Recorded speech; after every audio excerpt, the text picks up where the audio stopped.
Hello, everyone, and welcome back to the Blaise XPerience once again. You are joining us for episode 72. This is our 1-year anniversary special, and I'm really excited to get into this with you all and talk about some of the statistics throughout the first year. We have a great show planned. We have a lot of guests that are coming on the podcast today, and we're doing a lot of segments with them. So it's going to be a great show. This is going to be a super long show, too, so you're probably not going to be able to finish this in one sitting for most people, which I definitely understand. But it's going to be a very long show, and I think it's, fitting for the occasion because we have a 1-year anniversary special here. So, I mean, that's a momentous occasion, and I really wanted to celebrate this properly. So that is why we are doing the biggest podcast we've ever done. So when you're done listening to this, it's probably going to be a 5-hour show, I'm thinking. So that's a pretty big show. Way bigger than any podcast I've ever done, but I think you all deserve it, and I wanted to give everyone that's listening a really momentous show that kind of speaks to the year that we've had so far. So thank you so much, everyone that's been listening. Thank you for a great year. It's been amazing, and I'm not stopping anytime soon. I'm going to keep this going. We're going to go for another year and another year after that, and we're going to keep this going and just have a great time on the podcast. And we are going to be getting to streaming more and so much more. So I have a lot of plans for the podcast this year, a lot of plans for the brand, the Blaise XPerience, and we're going to, expand this brand. And I appreciate everyone, being on this journey with me. So it really means a lot, and I really appreciate all of you. So thank you so much. But before we actually get into our segments that we're going to talk about with our guests, I do have a lot of stuff at the top of the show that I kind of want to go over with everyone. We're going to go over a lot of the changes that we have for the podcast coming up. We're going to go over some of these statistics of the first year. And then we're going to kind of just, recap some of my journey so far and talk about why I'm doing what I'm doing, basically.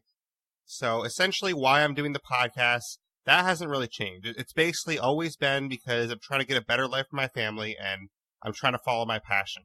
So for a long time in life, I was, kind of just in a rut and not really doing something that made a lot of sense for me or something that really spoke to me. And, podcasting and now streaming as well, those are things that really speak to me. And I'm really passionate about both of those. I'm really passionate about gaming, and it all just kind of fits. So that's where this brand, the Blaise XPerience, kind of came about. And, I'm really excited about all of this because for a while I was just kind of going through the motions with things, and I kind of really wasn't doing something I was satisfied with, and now I am doing something I'm satisfied with, and I have all of you listeners to thank for that because you're all supporting me, and every download you hit, it means a lot.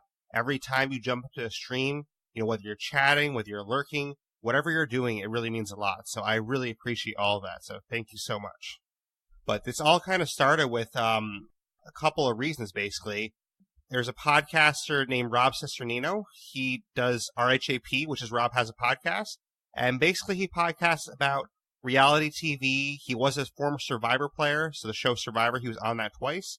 And he podcasts about Survivor, Big Brother, a lot of different reality TV shows. And essentially he was kind of my inspiration at the start of this for getting into this. I was actually on his podcast one time. I talked about a Survivor named Troyzan, and we kind of went over his previous game, because he was going to play Survivor again. So we went over his previous game. We talked about that. And honestly, that podcast I did with Rob kind of was the precursor to me doing my own podcast, because basically with that podcast, I had to research and analyze a lot of Troyzan's game. And I realized, I love doing this kind of stuff. I love analyzing things. I love researching things. And I love really, talking in depth about a certain topic. And that's kind of where the idea for the podcast first sort of started, because basically I had to rewatch all of this player Troyzan. I had to rewatch all of his first season of Survivor, and I had to, analyze, okay, what did he do good here? What did he not do good here? How might he play in the next season he's playing in? I had to watch every episode. I actually took down every quote he ever said in the show, and I wrote it down. So I went over a lot of details of that first season he did. And that's kind of, what I do in the podcast now, too. I mean, I try to, do a lot of research, a lot of background. I try to talk to people at the communities, and I try to really delve deep into what makes a game what it is and kind of, the mechanics of the game, the strategy behind it. So I love doing deep dives into certain topics. And that podcast I did with Rob Cisternino, I really enjoyed that podcast, and I really grew a love for, well, I always had a love for researching and analyzing things, but it kind of, got me into it even more so. So that was part of what actually made me start the podcast. But the other big thing is back in early 2017, January to be specific, so January 2017, I was working my job and I started getting ear pains. The ear pain kind of grew more and more. And basically, I ended up having an ear infection. I went to the doctor, no problem, ear infection, nothing, no big deal, right? I mean, hey, we all have ear infections at some point, not a really big deal, right? So I get this ear infection, I go get medicine for it, antibiotics, I start taking the antibiotics, it's supposed to clear up, and then, like a week later or so, oh, my other ear's hurting now, what's going on here? My other ear's hurting. So I go back to the doctor, they're like, oh, yeah, the antibiotic didn't work for some reason, so now you actually have a double ear infection. So I get new antibiotics from the doctor that are supposed to work better because for some reason my body rejected the first ones. So, okay, I take these new antibiotics. It should clear up my 2 ear infections. That should be good. That should be good to go, right? So it actually progressed even further than that. And basically what happened is these second antibiotics, for whatever reason, these second antibiotics didn't work either. So the double ear infection I now had, the infection actually got into my bloodstream. And basically I had to go to the hospital one night because I was complaining of a really bad headache. I had like a bad migraine and it was just horrible. Like I had the headache, I had, the 2 ear infections, and I just went to the hospital not really thinking too much of it. And basically I ended up finding out that I had meningitis. And meningitis, for anyone that doesn't know, it's when the infection gets into your bloodstream, and 60% of people that get meningitis die. So I'm lucky to be sitting here talking to you today, and I'm lucky that I had no ill effects from it, because basically that whole journey, recovering from meningitis, I had so many other problems that happened from that. I had like blurry vision at one point. I had to drill holes in my ears to get rid of the infection, all these different things, but my hearing came back to normal. Like for a while, my hearing was like so non-existent that I could barely hear anything. And I had so many issues come from this. I was hospitalized, for I think full 2 weeks or a week for the first time. And then I had to go back to the hospital at one point because I got a different infection.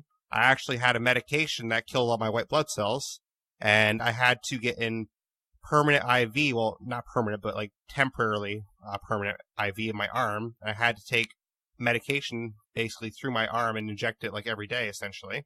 So I had all these things going on, and this is all because it started with an ear infection. So, kind of the moral for this is if you have an ear infection, definitely take that a little bit more seriously than you might, normally, because it can lead to some bad things if you don't get taken care of, which I try to take care of it, but just unfortunately I had bad luck where the antibiotics didn't work. But, I'm good now. I'm here today and everything's good now. But basically that all started in January 2017, and I was out of work until mid-April 2017. So essentially for like 3 whole months, I was recovering and had all these problems for 3 months. So it was a really bad time, but I ended up recovering from it. And, the podcast didn't start till a year after that. So essentially what happened is this kind of, propelled me to do the podcast even more so, because when I went back to work in April 2017, I kind of just, fell back into the same routine,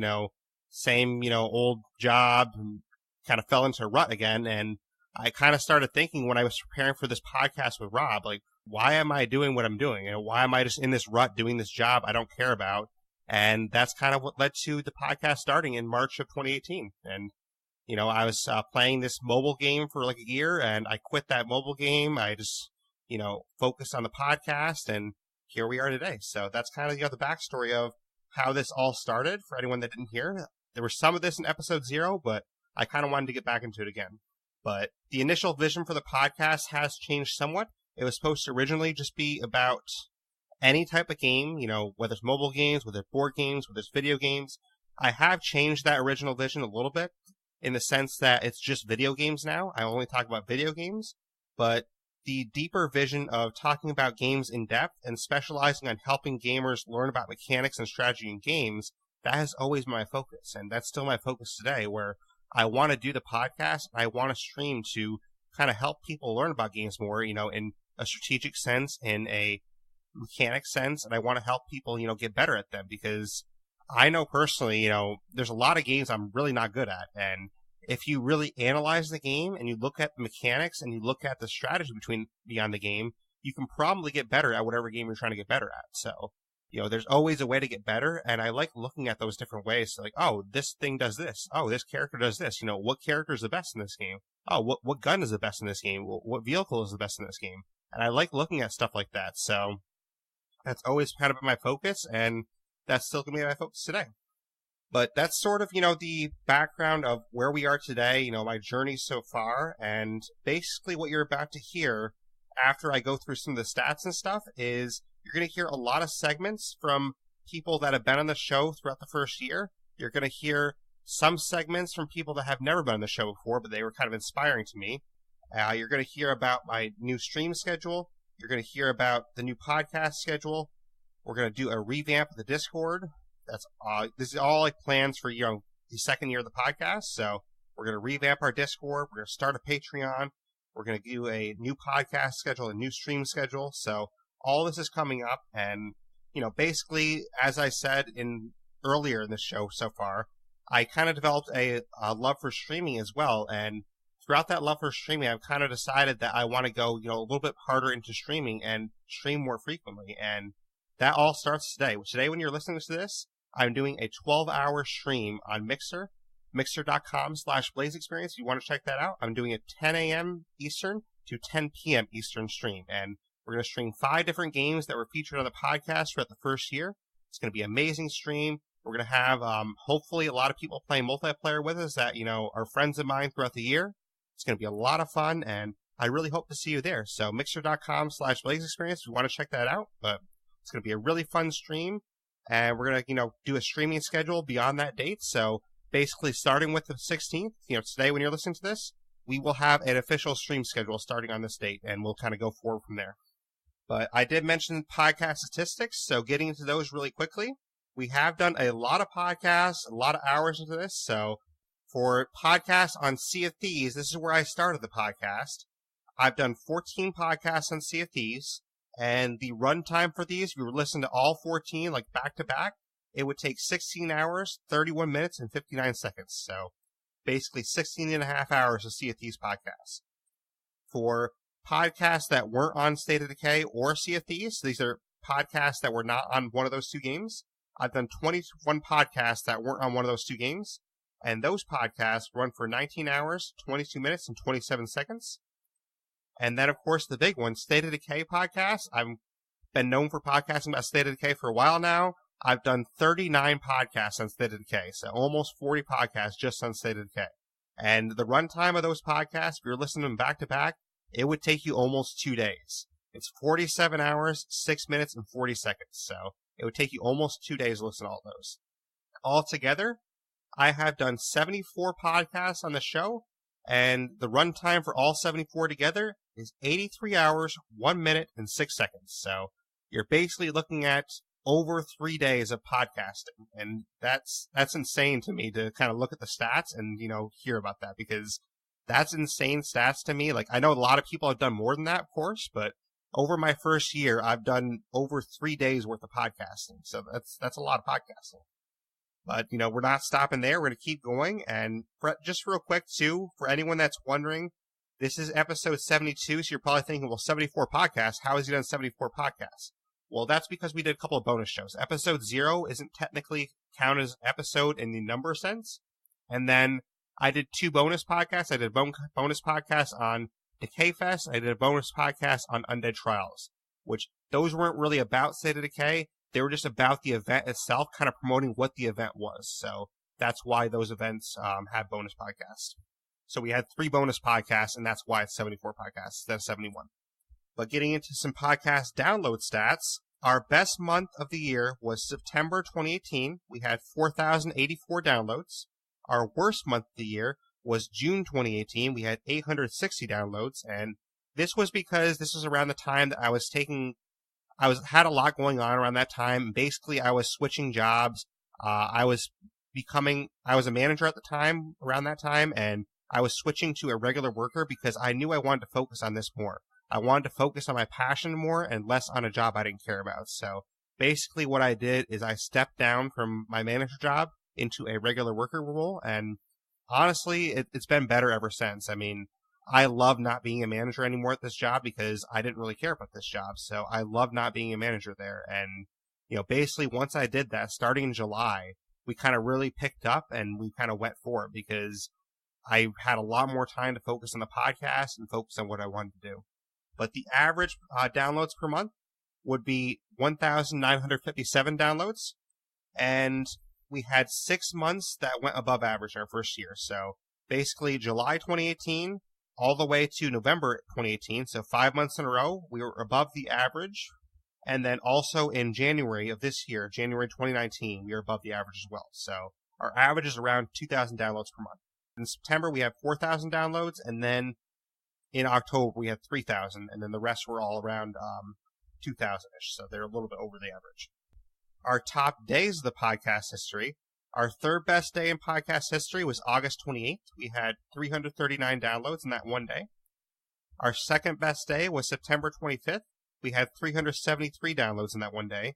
And then our best day ever on the podcast was October 4th, 2018, where we had 450 downloads in one day. So those are some really huge days, and those are the only 3 days that have actually gone over 300 since I've been doing the podcast. So hopefully, we can get some more of those days in there. We can get some more days over 300, and that'd be really great. But those were some awesome days, and I wanted to kind of call those out.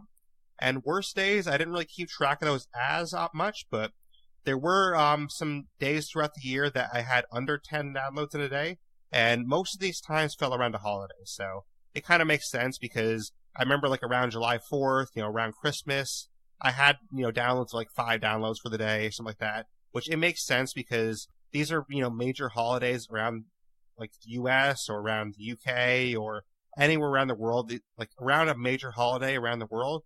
The downloads kind of fell because, people are celebrating a holiday. They're not downloading podcasts. So most of our worst days were around holiday times, which does make sense. But our total downloads for the year, this includes March 2018 all the way to today when I'm recording this. I'm recording this segment you're hearing right now. I'm recording this a week before the anniversary. So technically the downloads will be a little bit more when you hear this. But as of right now, with 1 week left to go, we have 24,287 downloads for the full year. So that's quite a chunk of downloads, and, I'm really happy about that. So thank you so much, everyone, for, all the downloads you've given, all the support you've given on Discord, Twitter, everywhere. So I really appreciate that, and I want to thank you for that. But quickly, our streaming stats. On Mixer, I have 206 followers right now. It says 31-hour stream, but that doesn't sound right to me. I think Mixer's kind of hard to figure out your hour stream because the way they do their statistics is not the greatest yet. They have to work on their stats reporting a little bit better, I think. But it's definitely not correct. I've definitely done more than 31 hours, but I don't exactly know how much. I think it's around like 50, I'd say. And I've streamed about 2 to 3 months on Mixer. I streamed from the end of September to mid-December, basically. And then on Twitch, I have 74 followers, 64 hours streamed total on Twitch. And I streamed about 2 to 3 months as well, from mid-December to the end of February. And basically, looking at these stats, I have over double the followers on Mixer, and I've generally enjoyed Mixer more, so I am going back to Mixer full-time. So starting today, when you hear this, I will be on Mixer full-time, and I will not be going back to Twitch.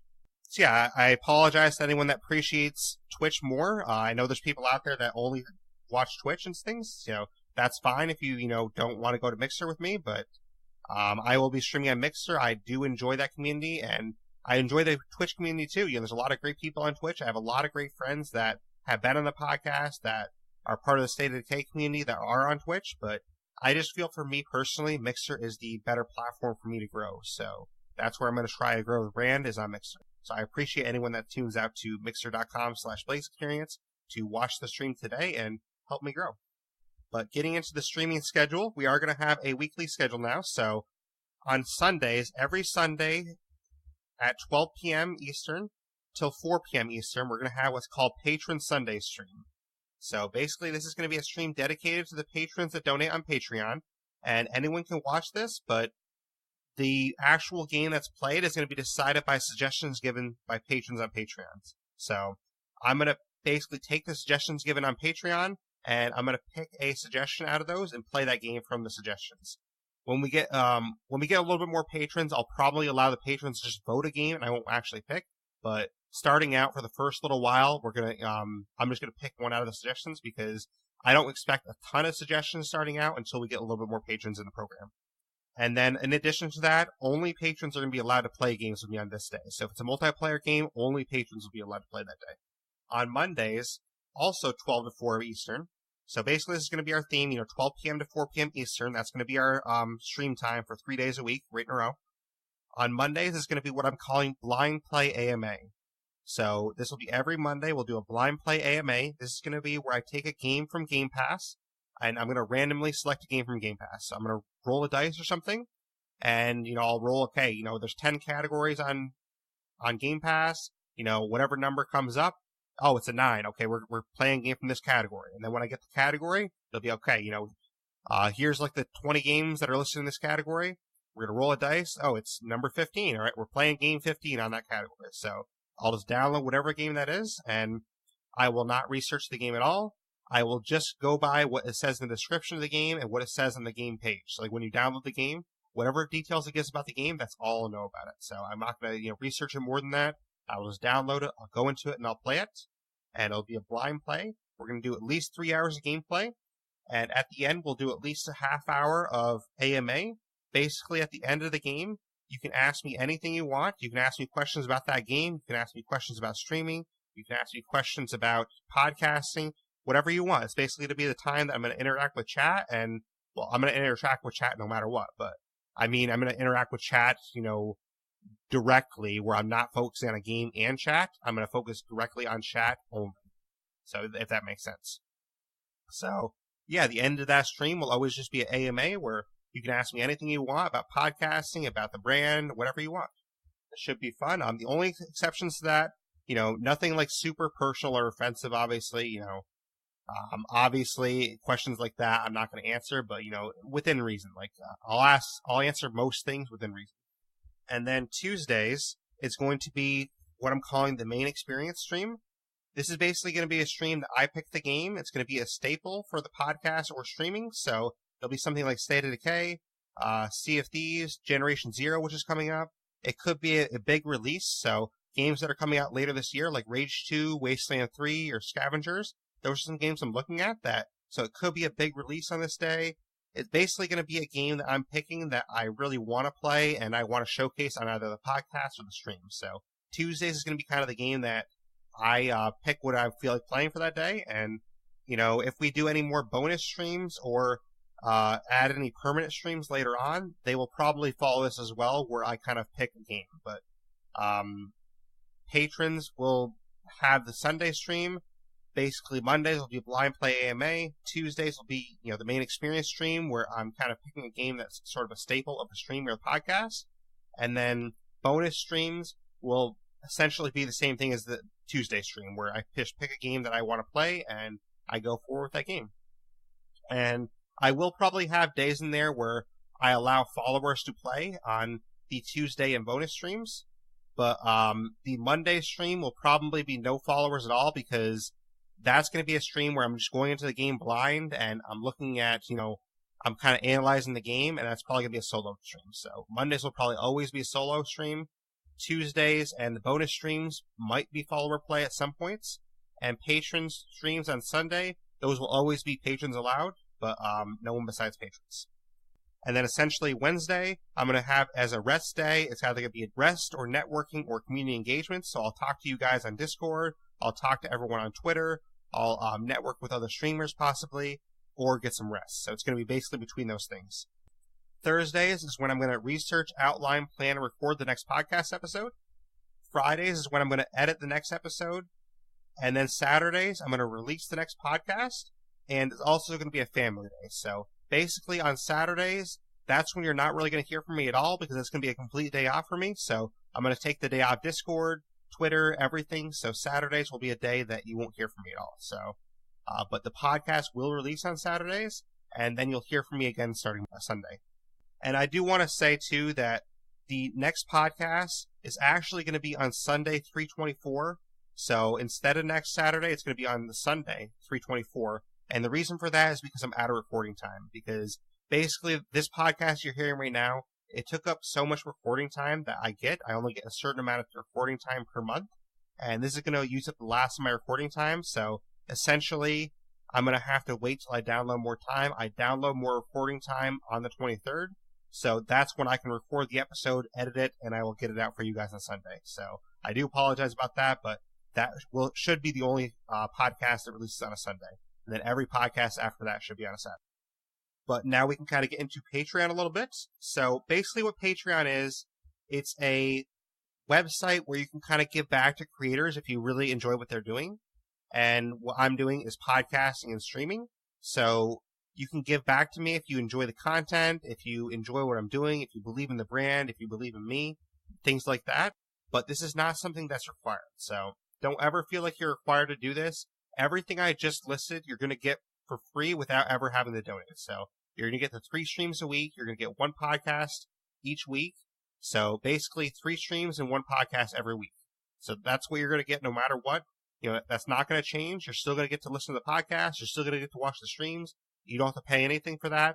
I definitely understand that not everyone can afford to donate and stuff. So, you know, that's perfectly fine. But basically, this is a way for people that if they have the availability to donate and they want to support me, then I really appreciate that. And this is a way to do it. So essentially, it's kind of like a Twitch or Mixer subscription, but it's just on a different site, essentially. So if you go to patreon.com/Blaise XPerience, that's BLAISE XPerience, patreon.com/Blaise XPerience. You can kind of see the tiers I have, and you can become a patron if you like. And there's different tiers. I'm going to go over those tiers real quick. For $1 a month, you're going to get a thank you on the next episode of the podcast. My silent thanks the rest of the time. So basically, I'll give you 1 thank you on the podcast officially, and then, you know, I'm going to be kind of silently thanking you. And then you also get a special patron role on Discord. So on my Discord, you'll have a special patron role if you just download it $1 a month. For $5 a month, you would get all the previous rewards. You're going to get access to a monthly patron-only podcast. This will be a patron-only podcast that only patrons have access to. This is going to be on a random topic that patrons get to decide. So patrons will get the ability to suggest topics for that podcast. So if you're a patron that's at the $5 level, you can suggest ideas for that podcast, and I will take from ideas for that podcast and pick one. So if there's, 5 ideas, I'll take one of those 5 ideas and use one of those 5 ideas for the podcast. You also get ability to suggest games for the Patron Sunday live streams. So the Patron Sunday live streams, if you're at the $5 a month tier or higher, you can suggest games to play for that live stream. You also get your name in the show notes of every podcast. So at the bottom of the show notes of every podcast, your name will be listed there. And then in addition, you also get access to a patron-only channel on Discord. So if you're at the $5 level, there will be a patron-only channel where only patrons can talk in. And this is going to be where I kind of talk about plans or news probably first before anywhere else. So you got to get access to that. So only Discord mods and patrons will be allowed in that channel. For the $10 a month tier, you're going to get all the previous rewards. So everything you heard from the $1 and $5 tiers, you get all those rewards. You get top priority to play with me on stream. So you'll be able to play with me on streams higher than anyone else. And even if I'm not doing follower play for that day, you can play with me on stream even though I'm not doing follower play. So you basically have priority to jump the line no matter what. The only exception to that is going to be on the Monday blind play AMAs. I won't be taking followers or anyone on Mondays, but any other stream besides that, you get top priority. And you also get guaranteed that one of your suggestions from a game stream or a monthly patron podcast is used at some point. So basically, you're going to get the ability to suggest like anyone else, but one of your suggestions for either a monthly patron podcast or a Sunday game stream will be used at some point. So, maybe you make suggestions for a patron podcast, maybe you make suggestions for a game stream, and I don't use them for that first week, but maybe the next week I do. So you will get a guarantee that one of your suggestions will be used. And basically the $5 a month tier, your suggestions you'll get to suggest things, but it won't be guaranteed that I ever use one of your suggestions because someone might always have a really great suggestion and your suggestion might not work out as well with the podcast. And then last but not least, we have a $15 a month tier. Basically this tier, you're going to get all the previous tier rewards. You're also going to get a one-on-one call for 30 minutes with me about any topic. So you can talk to me for 30 minutes one-on-one about any topic you want. This can be over Discord, Skype, or the podcast software I use. And if you'd like, we can record that, and I can send you that recording.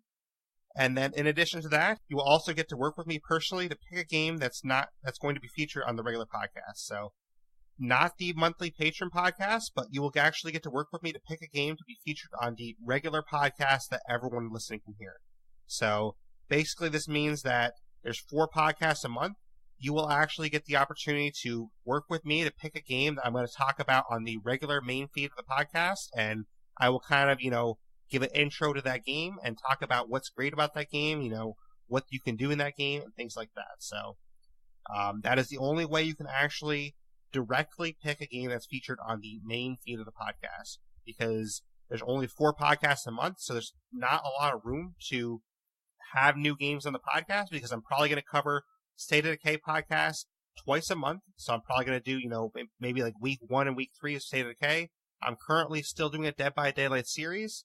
So that only leaves 1 week a month that I'm going to be talking about a different game. So basically your game that you want to pick would be slotted into one of those weekly slots, if that makes sense. So if anyone doesn't understand any of these rewards, I can definitely talk about them with you on Discord, Twitter, or anywhere else. But that's basically the rewards. So, $15 a month tier, you get the one-on-one call for 30 minutes. You get to pick a game that will be featured on the regular podcast. $10 a month, you get top priority to play with me on stream, and you get the guarantee that one of your suggestions is going to get used for the monthly podcast or a game stream for the Patron Sundays. For $5 a month, you get access to the monthly patron-only podcast. You get the ability to make suggestions for Patron Sunday stream for the patron-only monthly podcast. You also get your name in the show notes of every podcast, and you get access to a patron-only channel on Discord.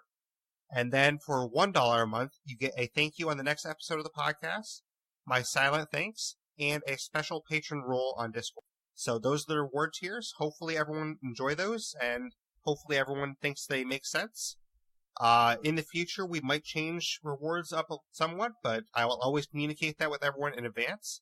And eventually, there's probably going to be a higher reward tier that has merch involved, but I'm not ready to do merch yet. But eventually, there might be a tier that has merch involved too. So, but those are the tiers so far. And just remember that any higher tier, the higher tiers always get the rewards the lower tiers involved. So, like if you're at the $10 a month tier, you get everything from $1 and $5 included in that $10 a month tier. But hopefully that makes sense, everyone. And if you want to become a patron and donate and support the show, I really, really appreciate that because there's a lot of expenses in doing this. There's a lot of expenses for podcast equipment, for microphones, for hosting fees, for Game Pass, for example. There's streaming expenses. I just bought a webcam recently, so we're going to have a webcam on stream soon. There's a lot of expenses involved in this. Talk about the games as well. I mean, I'm paying for different games that we're going to play and talk about. So there's a lot of expenses involved, a lot of time involved. So if you want to donate, then I really appreciate you doing so because this basically allows me to, follow my passion and give you guys the content that I want to give you. So I really, value all of you listening. And if you can't donate, I definitely understand. I don't expect everyone to donate. People have different financial situations. Some people might have a better situation at the time, and that's great. But if you don't, then don't worry about it. All of your support means the world to me. Whether you can donate, whether you can't donate, it means the world to me. Even if you just jump in a stream and lurk, if you just, hit that download button and download the podcast, it means the world no matter what you're doing to support because all support is great support. So any support you give, whether you donate, whether you don't donate, whether you lurk in a stream, whether you chat in a stream, whatever you're doing, it helps support what I'm trying to do here, and I really appreciate that. So thank you so much, everyone, for that. But that being said, we are going to get into our first segment of the day. So I hope you're hyped. I hope you're ready. There's a lot of stuff going over here, but we are going to get into our first segment of the day, and we're going to talk to our first guest. So let's see who our first guest is, and let's talk to them and get into the other segments. There's a lot of segments on today, so I'm not going to tell you how many. I'm not going to tell you what guests we have on here because I want to surprise you all. So that's why I'm kind of leaving it ambiguous, but we will get into our first guest and keep rolling throughout the podcast. So I will see you for another one-on-one segment at the very end of the show, but I thank you all for listening. So thank you so much. All right, so we have our first guest for the 1-year anniversary episode. So basically, we're going to have, like I just said, all of these guests joining us today, and we're going to have these guests that have either been on the podcast before or they have not been on the podcast before, but they're guests that I wanted to bring on because they inspired me in some way. So there might be some first-time guests here, but our first guest is one that you should expect to possibly be on this 1-year anniversary episode. He is the most prolific guest that we've had on. He's the 11-time guest. He's been on the show for 11 times now. He was just recently on episode number 69. You heard him talk about Crackdown 3 with me, which was a great episode, and hopefully you all enjoyed that. Please welcome back for the 1-year anniversary, Monty. Happy birthday! It's been a year, Monty. Can you believe it's actually been a year? Oh, it's been a long year, but it's been wonderful. It has. You first joined me on episode 5, so we're on basically episode 70-something at this point, and you joined me on episode 5 as your first episode. I did. We don't talk about episode 5. Episode 5 was actually good. That was about taking fourth in Sea of Thieves. That was a good one. Was that episode 5? Yeah. You're thinking about episode 6. Episode 6 is about Fortnite going mobile, so. Alright. We don't talk about episode 6 then. Fortnite, yes. That never happened. But no, Sea of Thieves was great. Sea of Thieves we've covered a lot on the podcast. I think we've covered all of the expansions thus far. Yeah, we've done a lot of those. I mean, the only one you didn't cover is you didn't cover Cursed Sails with me. I had a different guest for that, but you covered some Forsaken Shores with me. You talked about the Strata Spoils with me. And we actually talked about other games, too. I mean, we just talked about Crackdown 3, just about a month ago. And we also talked about one of your favorite games. We talked about some Warhammer. Remember that? Yes, we did. We tried to get Vermintide going on the channel. Yeah, we got 2 episodes down, so we had an episode all about Marcus Kruger at one point. One that whole was a fun episode episode on Marcus Kruger. Yes. But yes. no, it was good to get some Vermintide in, because Warhammer's my sort of zone. But no, we've spoken about a bunch of games, mainly Sea of Thieves, Fortnite, Vermintide, we had that famous Crackdown. Vigor episode where I kind of trash on the update. I wasn't expecting the episode to go that long either. We went for an hour and 45 minutes. I was expecting just an hour episode, but we had a lot to say, and not much of it was good that day. That is very true. I don't think I've ever talked a game down so much. Yeah, I mean, it was hard for me too, because before that time where update 0.6 happened, I liked Vigor a lot, and then that update happened, and it totally changed the game in the wrong direction. I'm like, oh man, this really sucks, but I still had fun talking about it with you, so. Has it been fixed since? It's still the same way it was in 0.6. I'm still hoping the game isn't officially released yet, so I'm still, crossing my fingers. Hopefully one day then. Exactly. Oh, it's been a good year though. Sea of Thieves has been so much fun playing with all of the shenanigans going on. My infamous sending off speeches for each of our ships. I remember that, yeah. You had that sending off speech where you had the whole speech about, and this is our journey, and this is what we did. What else have we done in Sea of Thieves? Jeez, so much shenanigans in that game.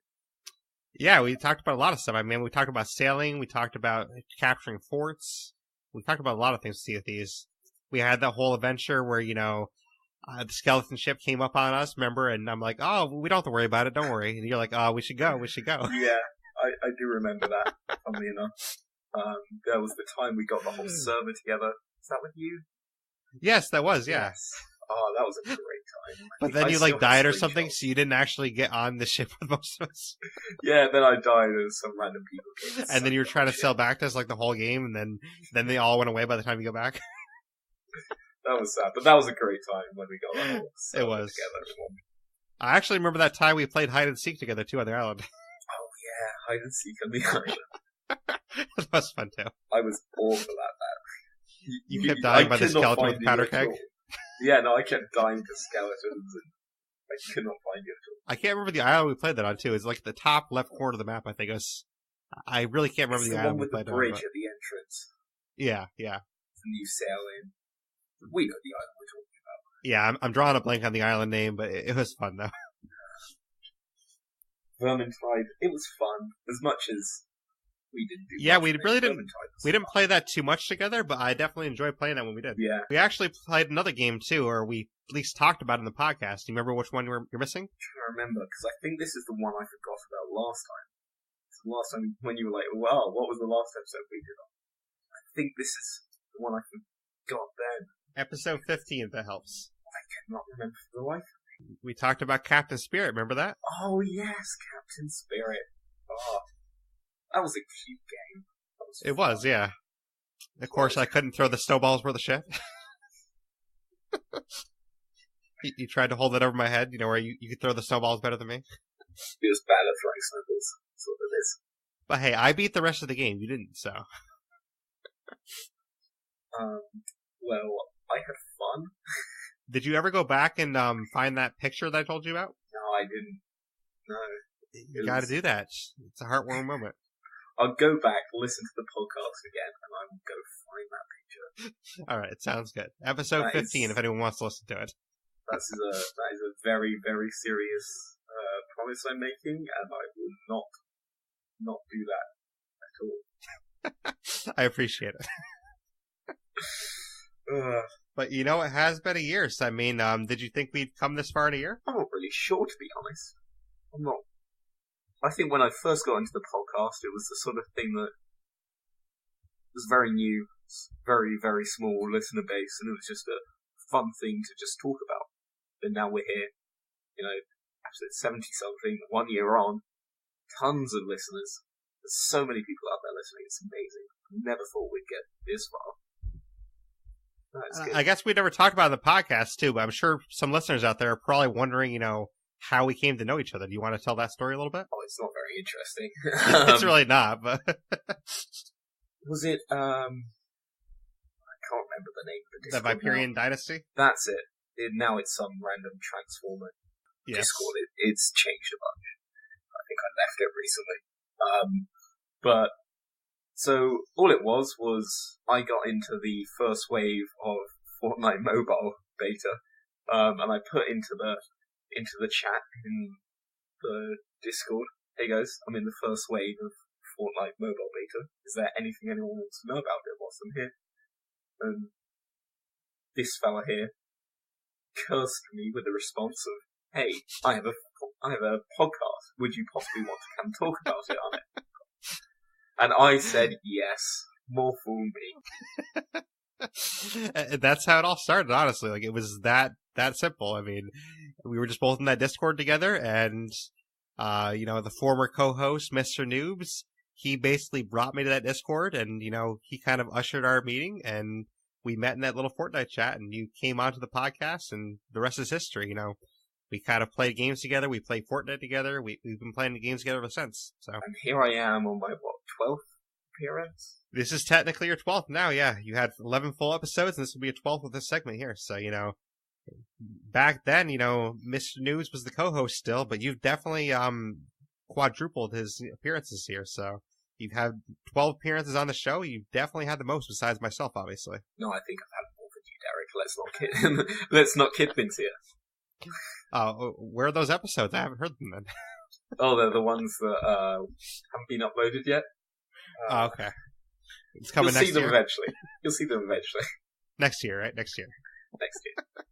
So, a whole nother year coming up. Yeah. So, where do you see this going in a year? Do you see this growing even more? Well, I hope the only way is up. Me too. With so, more wonderful games coming out. Hopefully, Skyrim 6 being out. Can our audience expect you to keep returning to the podcast? I would hope so. As long as there's games I can talk about, I will be. Awesome. You have to keep your total running there. Maybe audience, maybe he just comes back. That way, he keeps his record going because he doesn't want anyone to steal it. Yeah. Everyone is welcome to make a campaign in the Discord for more Monty. Yes. Or less, if you really don't like me. Well, they didn't like that episode 6 about Fortnite. Episode 6. I don't think we liked that episode. Yeah, no, I still don't like that episode. That's one of my least favorite ones. And honestly, that's kind of the running joke between Marty and I. Episode 6 with the Fortnite mobile, that was one of the least listened to episodes of all time. Like, I think within 30 days, only like 50 people listened to it. So I'm not surprised. I think the only thing that could be funnier is that if now it went on to be the most successful. That would be really funny, yeah. So and it was kind of funny, too, because a mutual friend that we used to have, he came on a podcast with me, and he had, like, 400 downloads in a month, so it was kind of funny. So everyone listening to this podcast, go listen to episode 6. Make it the most listened to episode. There you go. Make it the most listened to episode in history. Episode 6 about the Fortnite mobile, which, is by now already a year old, so it's kind of outdated, too.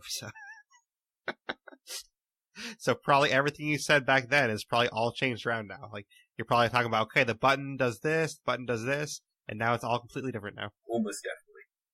But, so yeah, if you want to go listen to outdated podcasts, episode 6 is there. But hey, it brought us together, and that's what matters, right? Exactly. It's about the journey, not the destination. And it's kind of funny, too, a little bit inside baseball for the listeners. You originally were supposed to be on for both of those episodes about the fort capture and Fortnite, but then you ended up being on for, I think 7 and I think it was 9, too, because basically you weren't supposed to be on that many times, but I had guests cancel, and then you answered the call, so you kind of, just took the reins as, my most used guest, because episode 7, I had somebody cancel on me. I'm like, hey, you want to come back for the 3rd episode in a row? Well, that's also the only reason why I haven't done one Sea of Thieves expansion with you, because one of my housemates, he broke his toe, so it took too long getting home, so I wasn't there in time to record. And now they know the story. And that's the story of the only Sea of Thieves expansion like this. Yes, Cursed Sales. There were supposed to be 3 of us on the podcast. There's supposed to be myself, Meter, and Monty here, but his roommate broke his toe, so he couldn't make it. So it ended up being just 2 of us. I think I've only ever been in podcasts with you. It's only ever been you and me. That is true. We haven't actually had you on with anyone else yet. We'll have to change that one day. I'm a lone wolf. See, we were going to change it that day, but your roommate had to break their toe that day. So. Yeah, blame them, not me. But is there anything you want to say to the audience before we let you go? Thank you. It's been a long journey. A lot's happened. But, we're all still here. People are still listening for some reason. No, thank you so much for listening. Thank you for supporting Derreck for everything.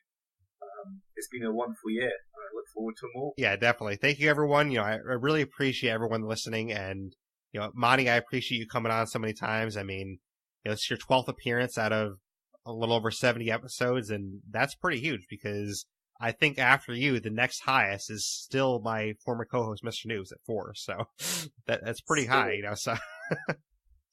So you have a lot of episodes under your belt, and I really appreciate you still coming back. And, the audience keeps coming back to listen. So I definitely appreciate that, everyone. And, throughout this episode, you're going to hear a lot of these segments, and it's just going to be kind of, reminiscing with past guests and the guests that haven't been on before. I'll be kind of talking about, how they inspired me and, sort of maybe how we met. And this whole episode is basically just a thank you to everyone. So everyone listening right now, this whole episode is meant as a thank you to you. So thank you very much for listening. And Monty, thank you again for doing this segment with me.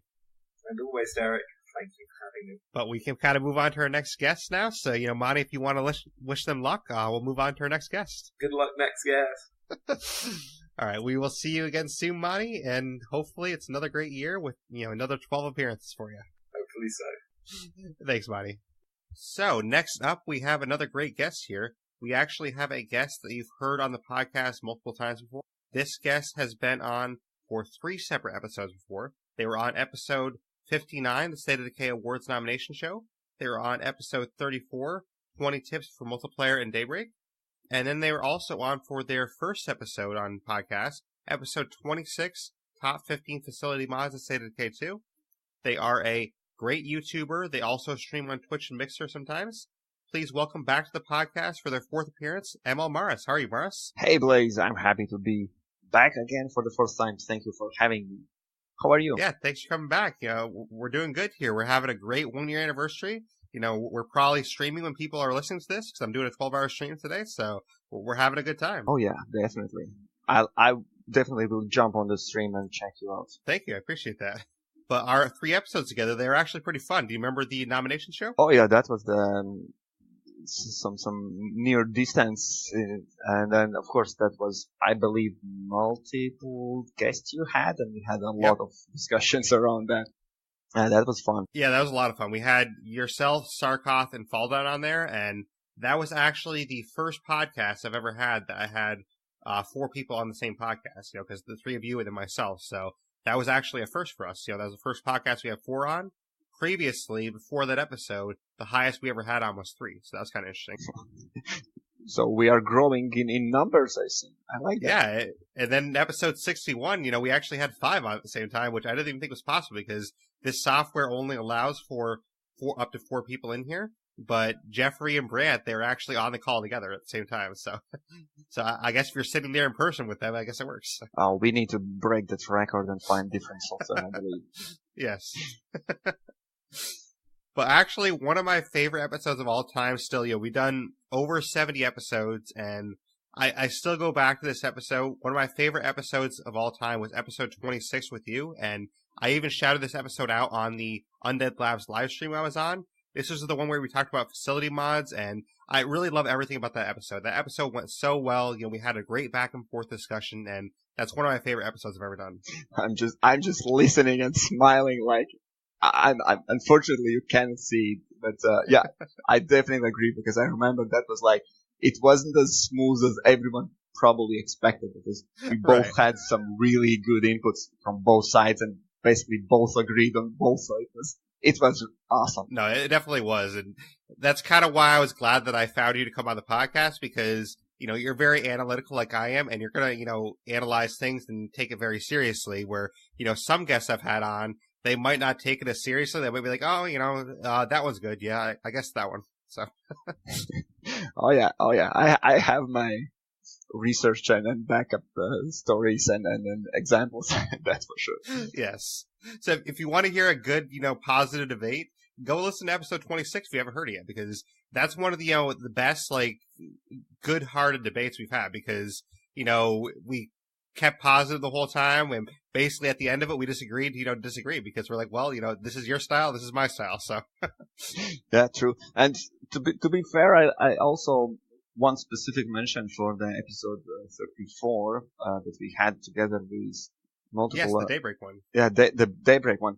I think it probably also has a special place in my heart, and the reason for that is a lot of people I've seen, I think also on your stream, my stream, that are coming back and saying thank you because of our tips they managed to achieve something or finally had a Daybreak on solo or multiplayer. So I think that also is some special episode. No, absolutely. And if you haven't, played Daybreak before, I mean, there's probably some people that are listening to this that maybe couldn't afford Daybreak at the time, and maybe they're just getting Daybreak now. So if you're just getting Daybreak or you're just getting into it, definitely listen to the episode because we have a lot of great tips in there that'll actually help you. Oh yeah.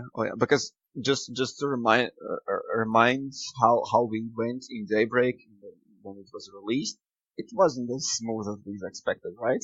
No. No, a little bit of backstory on that, actually. Maris and I were on Decay Fest together, and we were part of the first team ever to take on Daybreak. Well, maybe not in the world, but the first team, that took it on live on stream. And we failed miserably because we had this plan where we're like, okay, one person's going to stand here, one person's going to stand here, Maris here out front. It did not work out. Oh yeah, we thought that we had everything planned, but well, we were not prepared for that. Yes, so that's kind of a lesson for you. If there's something ever that's new that dropped, you probably can't plan for it until you know what it is exactly. So we probably should have, just jumped in, tried to figure out what it is, and then plan afterwards. And that's why we have this episode later on when we figure it out, and so you can have it and learn from our mistakes. Exactly. Yeah, by the time we did that episode, we actually had a little more experience in it. We both completed some Daybreaks, so we were good by then. But the first time we jumped in, we're like, this is not working out. Oh yeah, I remember the frustration and That was fun. It definitely was. And also with that same episode, too, I want to call out that the multiplayer in Daybreak episode 34, that is actually where the term Blaze maneuver and the term Maris box was first coined. That's where the terms first came from. Oh, the Maris box, yes. So if anyone's wondering, how did this Blaze maneuver thing start? Like, that's where you basically get knocked down, you purposely get knocked down, and then you get back up and you have some of your health back. And the Maris box is basically when you die on purpose, make a body bag, and then get your stuff back. And you basically get full health. And then you can use that body bag to store stuff in if you want to. So basically both of those terms, they were formed in this episode. Maris and I were joking around and we made up these terms. Yeah, that's where they were born, if someone wonders. Yeah, so and that's the cool thing about having you on, Maris. Yeah, there's always something interesting in these 4 episodes. I mean, there's always something to call back to, so I appreciate that. Oh yeah, we are with Blaze, we have some good history on specifically on State of Decay, and then as far as I remember, it's always something with or against or we had some times together, right? Definitely. No, speaking of against, I mean, in Undead Trials 2, you were the one that gave me my first loss. You gave me my first loss by 2 seconds. I don't know if you remember that, but I was pretty upset. Yeah, it was. I was quite convinced that I will lose, to be fair, but the time played in my favor, and we both know how the match went. And it was like, yeah, it was amazing. No, for anyone that doesn't know, basically what happened in that match is we had to go around and do laps in a car on a certain racetrack, but at the same time we had to find a certain amount of parts. And basically what happened is the parts that I needed to win, they were in the next container, and our referee, which was Case Hizzle, he called to stop on the time. Literally, the next container I was about to search had the parts I needed to win. So literally 2 more seconds is all it would have taken, because all I needed to do was search that container, and I win. Oh, yeah. So, hey, then the breaks. That's what happens. Yeah. That's what I think. Yeah, we have played together. We have fought zombies together, and we played against each other. It's like, what else there is? We tried everything, right? Yeah, we even fought each other on the championship. I mean, the championship Undead Trials 2 is yourself, myself, and Fall Down, and I performed miserably in the championship, but you tried to hold Fallout off, but you couldn't do it. Oh yeah. That was the trick. Yeah, that was the tough fight, to be fair. Against you, against Fall Down, yeah. No, I don't know. I just had a really bad day that day, I guess. But pretty much every event we had that day, I did not do that well. Yeah, but don't think of yourself as, we know how good you know the game in and out and all about it. So that's definitely in your favor, and you're one of the most experienced players there. So. Yeah. Well, I appreciate that. I'm gonna come. I already told Fall Down in his segment. I'm gonna come back for him. I'm gonna get him into Trials 4. I'm coming for him. So. Oh yeah, I'll be watching definitely that. You might be my ref again. You seem to be able to ref when I have my competitions, so you're my ref a lot. So. Oh yeah, I gladly will take this honor to be ref. Yeah, it just so works out that our availability is pretty much around the same time, so it works out nicely that way. Which is a bit weird, of course, because we are, I think, in quite opposite sides of the world. But yes, if that matches, I'm glad to be there. But what you forget, though, is I work overnights, and that's why it matches so well, because my availability isn't the normal availability of someone that's in EST. It's the availability of someone that's, like, in a different part of the world. That's what yeah. Right. But hey, it works, so. If we can play together, that's all we need, right? Exactly. But I did mention you're a YouTuber, so do you want to talk about your story with YouTube a little bit and kind of how you got started with that and what you do on your channel? Oh, yeah, I'm just a little guy at some point in the world that decided that I saw some unfair treated points in the game, like not fully explained or not fully explored and everything, and decided joining the YouTube community, and what I'm doing is I'm trying to explore and analyze everything and get tips and tricks, because there's always in the game some things that might be in favor if player knew about it in early stage or something. and that's how I started. And actually, state of the case, the game that I started my YouTube, which is approximately will be also here in 2 months, I think. And Awesome. yeah, and soon after that, actually, Blaise found me and saw some of my videos and decided, yeah, maybe you can explain yourself how you and why you find me. That's short story. Yeah. So, I mean, you mentioned, you had your YouTube, you just started with State of Decay, and I remember you told me on our first episode that basically you had one video you posted about, okay, this is not the best base and this is why, and that's basically the video that took off and kind of, propelled you a little bit, but... Oh yeah, that was unexpected, and yeah, I was not going so much into details, but I played the game, and there's one base I will not mention. You probably definitely can find that in Blaise podcast, which is the most favorable base that everyone knows of. And I don't like the base. I simply don't like. I like other bases, and I just came I'm back. with you. I like the other ones better too. So. Yeah, and I came from the work and just recorded. And what I did is put out a lot of ideas how other bases can be almost as good as the top base, and that's it. And I forgot about the video. And some week later, I just found a lot of people agreed on it. And then. Yeah, that support just pushed me for other content, for other areas to explore and give advices and analysis. So yeah, yeah, definitely. And you mentioned your other videos, and that's kind of how I found you too. Like you said, I mean, basically what happened is I was kind of familiar with other YouTube content creators, and you had yourself that was creating content. A Squad Gaming was creating content.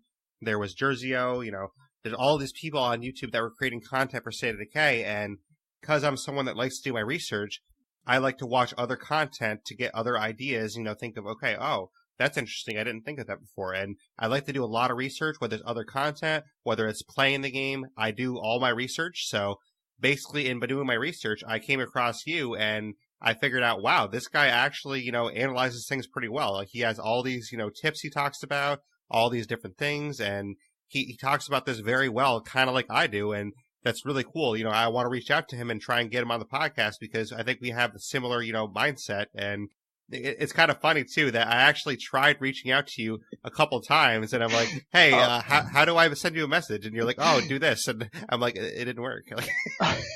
Oh, that was so funny. Yeah, because imagine me. I'm barely starting. I'm not even calling it now as a YouTube career. I'm doing some videos that some people like, some don't. There's one guy commenting like, "How can I reach out to you?" I'm like, "What do you want? I'm nothing. I'm not." And he is asking, "What's him another?" And then I found like he's writing, "Oh, I found you. It's all good." I'm like, "Where? Why?" It was so hilarious, and yeah, but then it took off in next level, and then yeah, basically. Thanks to Blaise, Blaise was the door opener for the community itself, and then I found other good and awesome streamers and YouTubers and amazing people themselves, and yeah, thank you. I will always be thankful for that. You're welcome. And I don't remember where I found you actually, but I ended up finding you on Facebook where I found you. I'm like, oh, he's on Facebook. Here we go. I can finally talk to him. Oh yeah, that's where you caught me exactly. Yep. I'm like, okay, it's all good, dude. I found you now. Don't worry.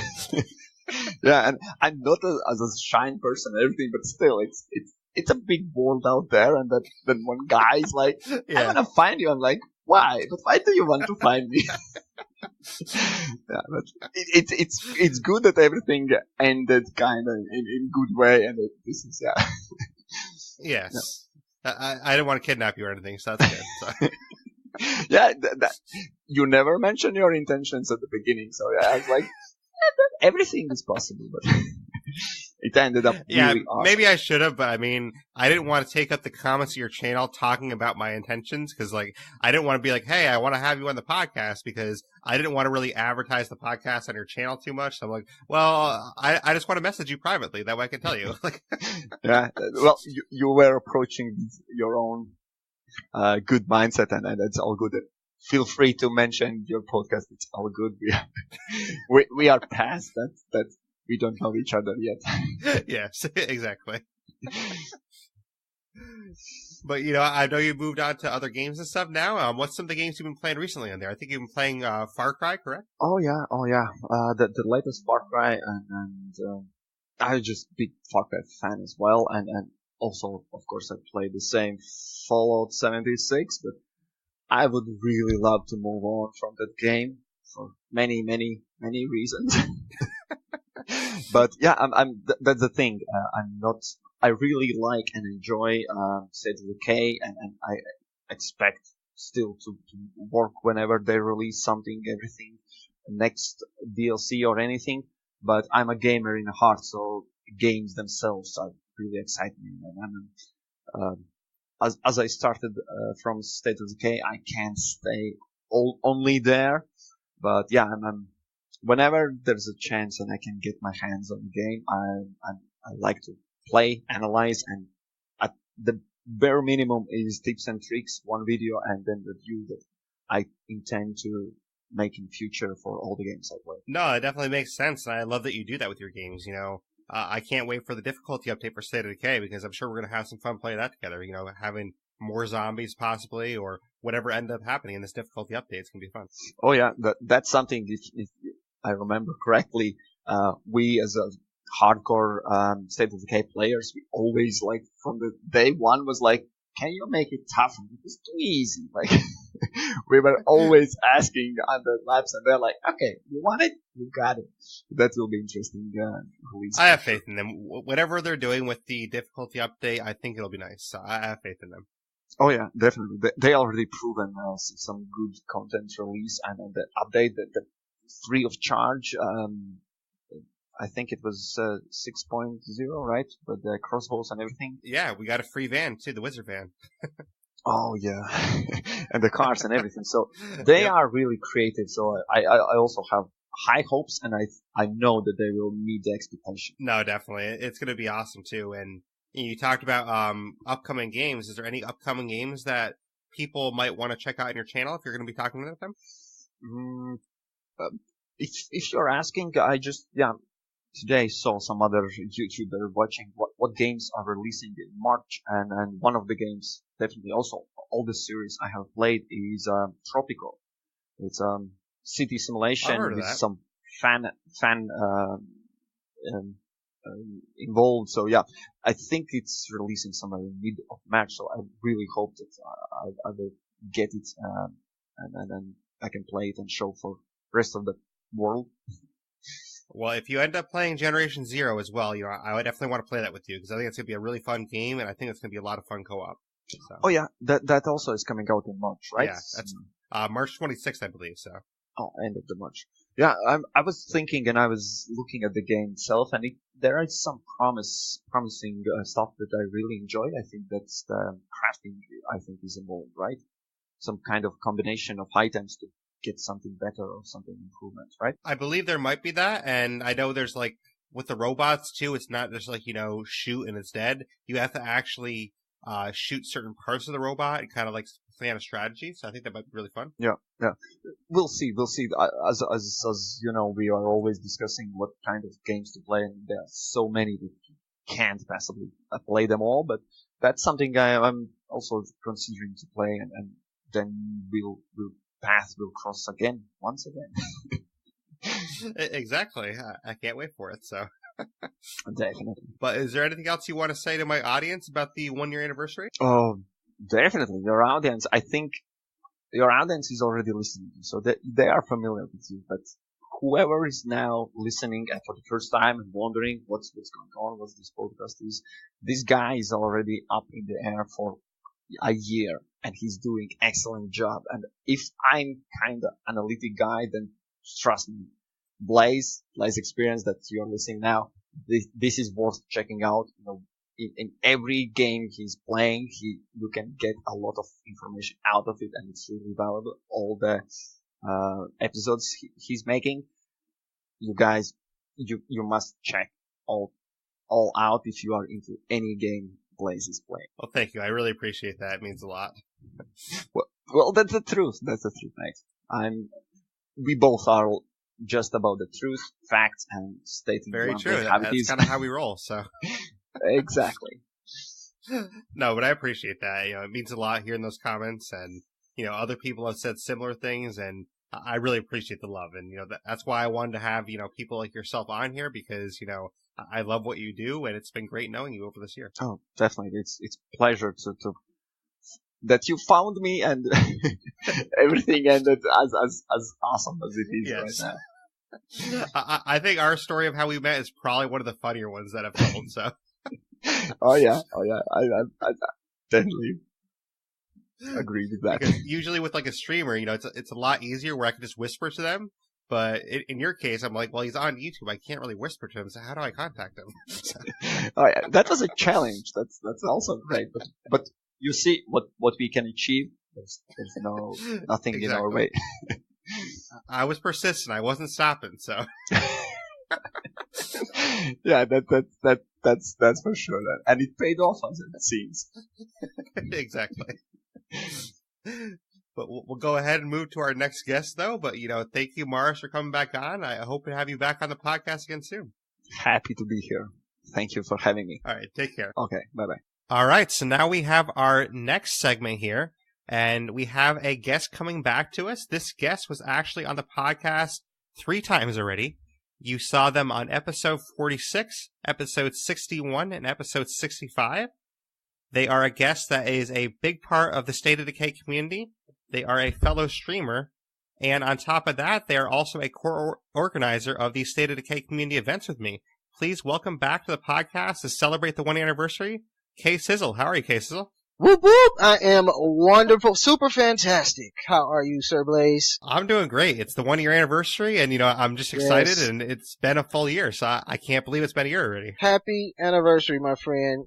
If anyone deserves to reach such a milestone, it is the Blaise XPerience, and we look forward to another year and having a second annual anniversary. This is Thank awesome. you. I appreciate that. This is awesome. No, I appreciate that. I mean, I think the next big milestone after this is going to be episode 100, so that should be coming up in a couple of months, so that'll be a fun milestone too, but this is a fun milestone in itself. Awesome. I hope to be on that one as well. Yeah, well, I don't know what I'm going to do for that one, but I'll have to figure something out. I mean, that's probably going to be more towards, I think May or June I might hit episode 100, around that area, so that'll be fun when I do, though. Oh, May, June, the anniversary of the release of State of Decay 2. Yeah, that'd be kind of fun if that was, episode 100, if it was kind of around the anniversary of State of Decay, that'd be kind of cool, so we'll see what happens. I'm seeing light bulbs. Exactly. Yeah, this is so fun, man, hopping on, this is my third, which is cool because, third Technically is 4th appearance, because this isn't a full episode, but you did 3 full episodes with us, so this could be your 4th appearance now. This is my 4th appearance, 3 full ones, and I'm the 3rd in my family, my name, the 3rd is after my name, but yeah, this is 4, so, a very prolific, a guest you have. Exactly. No, I appreciate you, man. It's Well, always earlier on the fun. show, I actually had our most prolific guest because, believe it or not, there's actually someone, I don't know if you've heard him yet, but Monty, he's actually been on 12 times on the podcast. He's the most Oh, prolific wow. one. Yeah. Okay. So- Okay, yeah, by far. By a lot. but besides Monty, you're pretty much right up there, though. So he's the only one. Monty, I'm coming for you. You hear those footsteps? That's me coming for you. No, he was back on Always for a lot of good. the Sea of Thieves days, so And that's a game I've never played. you got to try it out. I just, someone was playing it today. Yeah, I won't mention them, but yeah.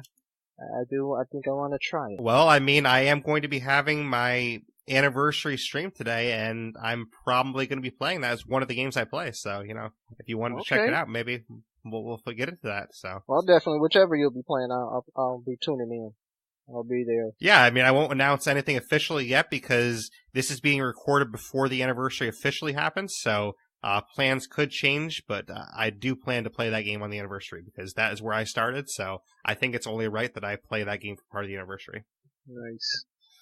Honor to where honor's due. Exactly. But, we did mention you were on some previous episodes, so your first episode was actually an episode where we went over top 10 melee weapons. Do you remember that episode? I do remember that episode. My first episode, my first podcast, breaking my virginity, so to speak.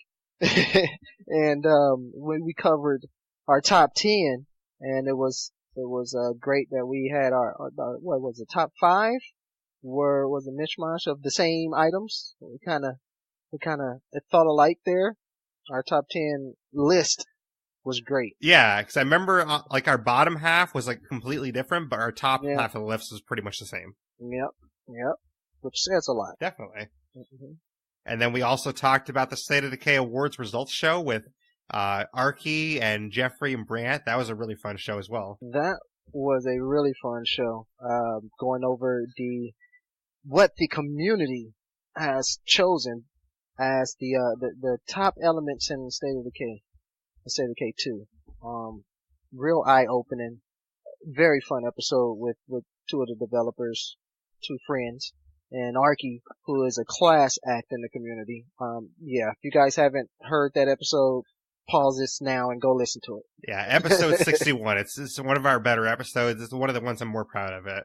I think it turned out really well, and I'm really glad that Jeffrey and Brant both were able to make it on for that day. Yeah, it was so good. It's so good. And then, of course, your most recent one, we actually did a recap of Undead Trials 3, which, that's one of the events that you actually helped plan with me. Yes, and we look forward to planning more throughout the year. Undead Trials, our tournament that we've created for the State of Decay community that the community seems to love. They're eating up these events, man. I love doing them. Complete passion projects. I love it. Yeah, I think you could definitely say, along with myself and Dart, that the Undead Trials events are very intensive with the planning. Like, in terms of, like, say, the Decay Fest events, they're a lot easier in terms of planning. Like, the Undead Trials events, there's a lot to do for the planning of those, but it's worth it in the end. Yeah, a lot goes into it, and we do get a lot out of it. The community gets a lot out of it, so it's a good relationship there. And I'm proud to be a part of that relationship. Absolutely. I mean, I'm sure you can, remember back to Undead Trials 2 and how rough that was for you and I, because Mr. Dart was on a break at that time, so it was basically you and I covering all of Undead Trials 2, and that was kind of rough. It was. I think I still have PTSD that I'm recovering from that, because I also was competing as well as covering, as an organizer. And yeah, I'm still catching up sleep from that. Although it actually worked out for you in some ways that you didn't make it to like the end of the tournament. Unfortunately for me, I made it all the way to the finals, so I had to compete, organize, I had to ref matches like all the way right until the last day. So I had to do it all the way to the last day. So. Yeah. And I was the ref. You were. Yeah.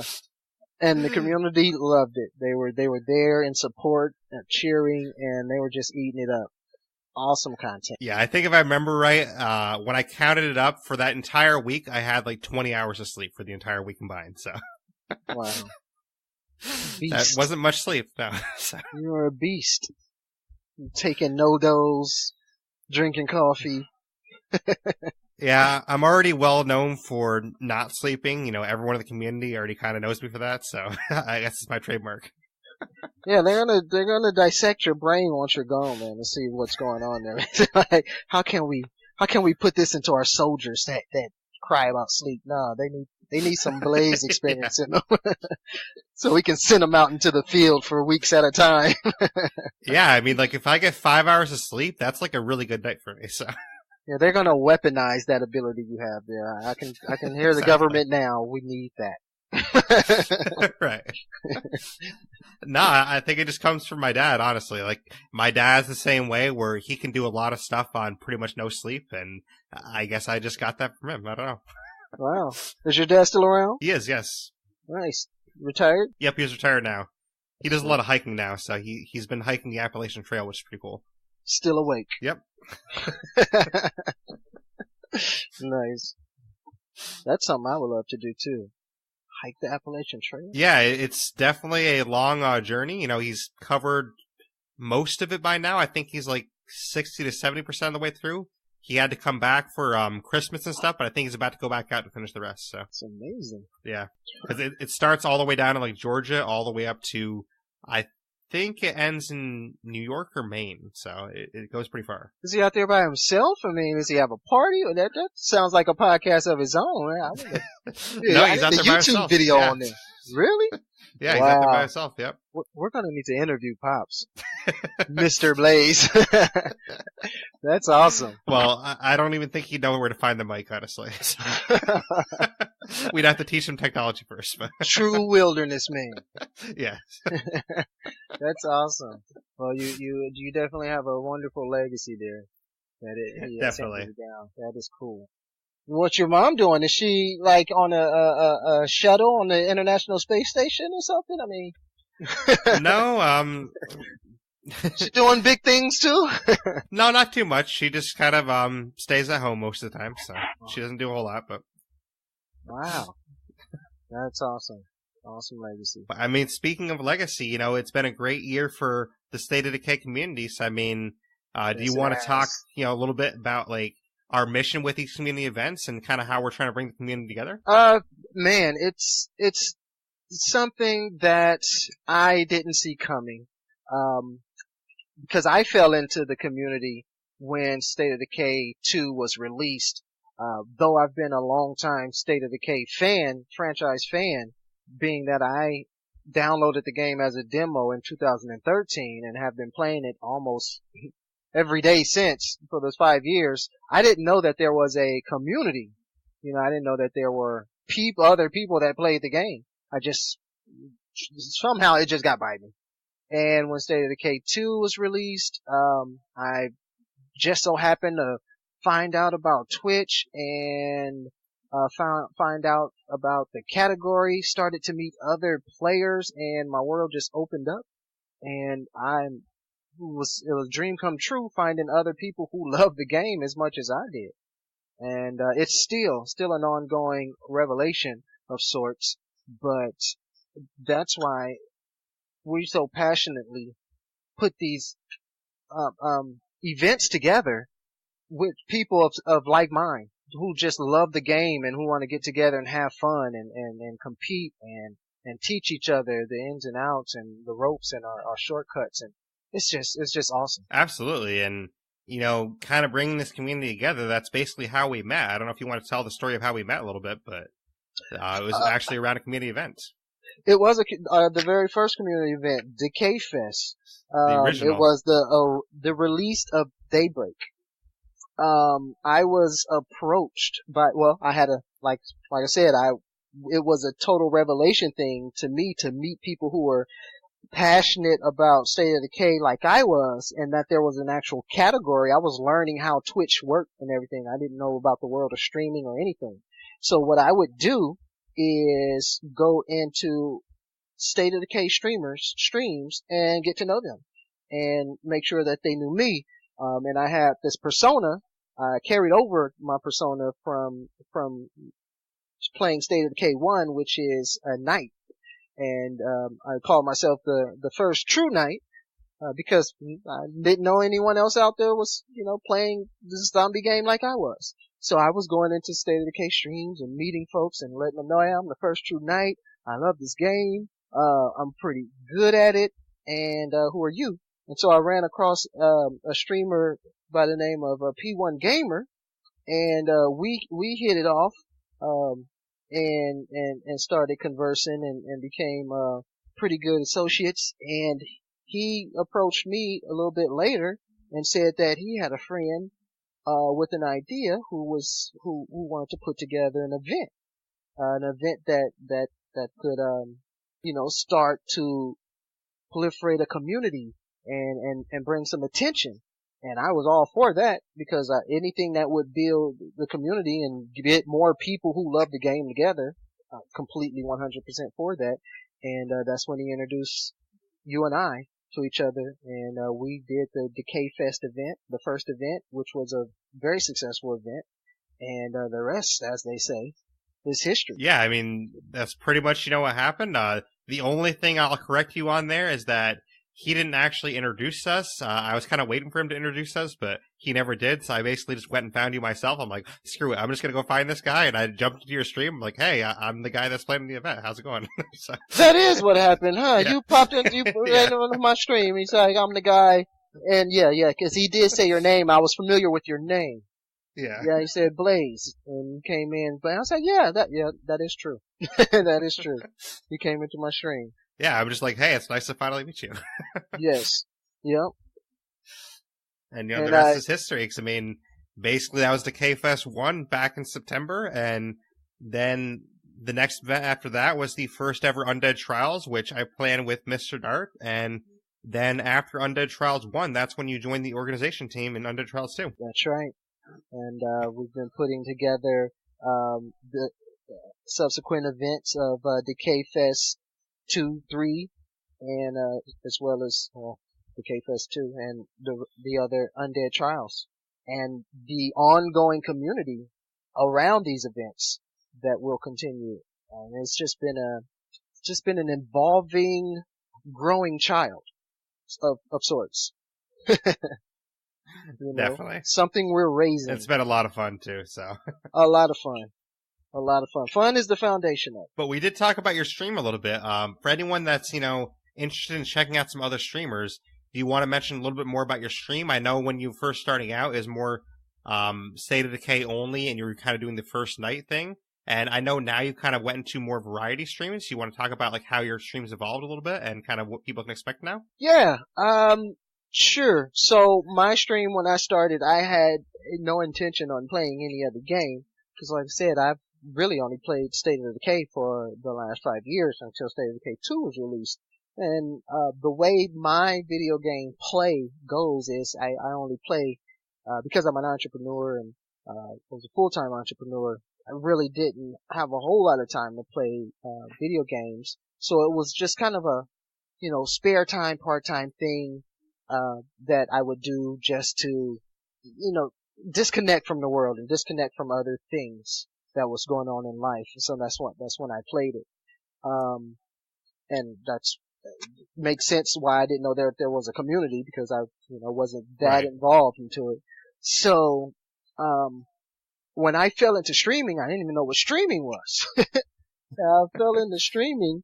I had no intention of streaming any other game.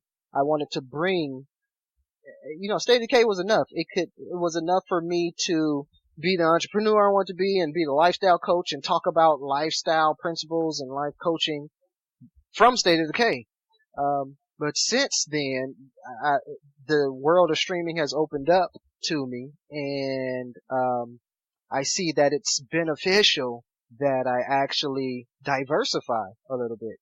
And since the start of the year, I've been on that diversification train, diversifying my stream and bringing other games, battle royale games. I've found that I absolutely love battle royale games, a few of them.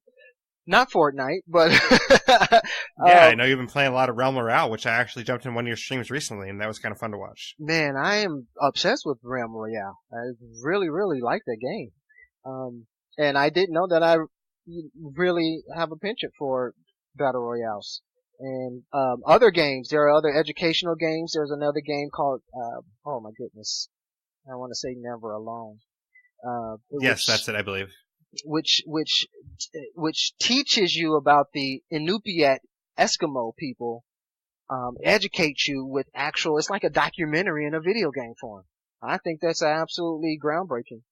I played that, and yeah, I'm really finding my foothold in the streaming community, and yeah, I'm becoming more of a variety streamer. And when I first started, I actually got in kind of a verbal altercation. No, I don't want to say altercation. That's probably too strong of a word. But I was adamant about telling someone that I am a State of Decay streamer that maybe sometimes streams other games. Now I might say that I might be a variety streamer. But before I was against calling myself a variety streamer. I'm not a variety streamer. I'm a State of Decay streamer that sometimes plays other games, sometimes maybe. Now, right. I'll probably consider myself a variety streamer. But still, State of Decay is my first love. I am the first true knight. Yeah, I definitely understand that. I mean, I still plan on doing a lot of State of Decay content with the podcast. Just I don't want to close myself off too much, so I do cover other games occasionally. Like recently I had an episode on Crackdown 3, which I enjoyed a lot. So I do cover other games, and I also have a Dead by Daylight series going on. So State of Decay is my number one priority, but I do have other games I cover as well. Yeah, I see. That was not my initial intention. My initial intention was to completely exhaust State of Decay and be a State of Decay dedicated guy. But I've changed. Well, I think you're still pretty dedicated. You still create community events with us, so I think you're still up there. So. Oh yes, State of Decay is my first love. We're married. And we will continue to bring awesome State of Decay content. Because of these events, I've become acquainted with the developers, began relationships with real relationships with people, and life is good, man. Life is good. It's funny where we find ourselves, as time goes on, as the sands of the hourglass fall, and you just keep pressing, going towards your passion and where your heart takes you. It's funny where you end up, Just I agree. Keep going. Follow your heart.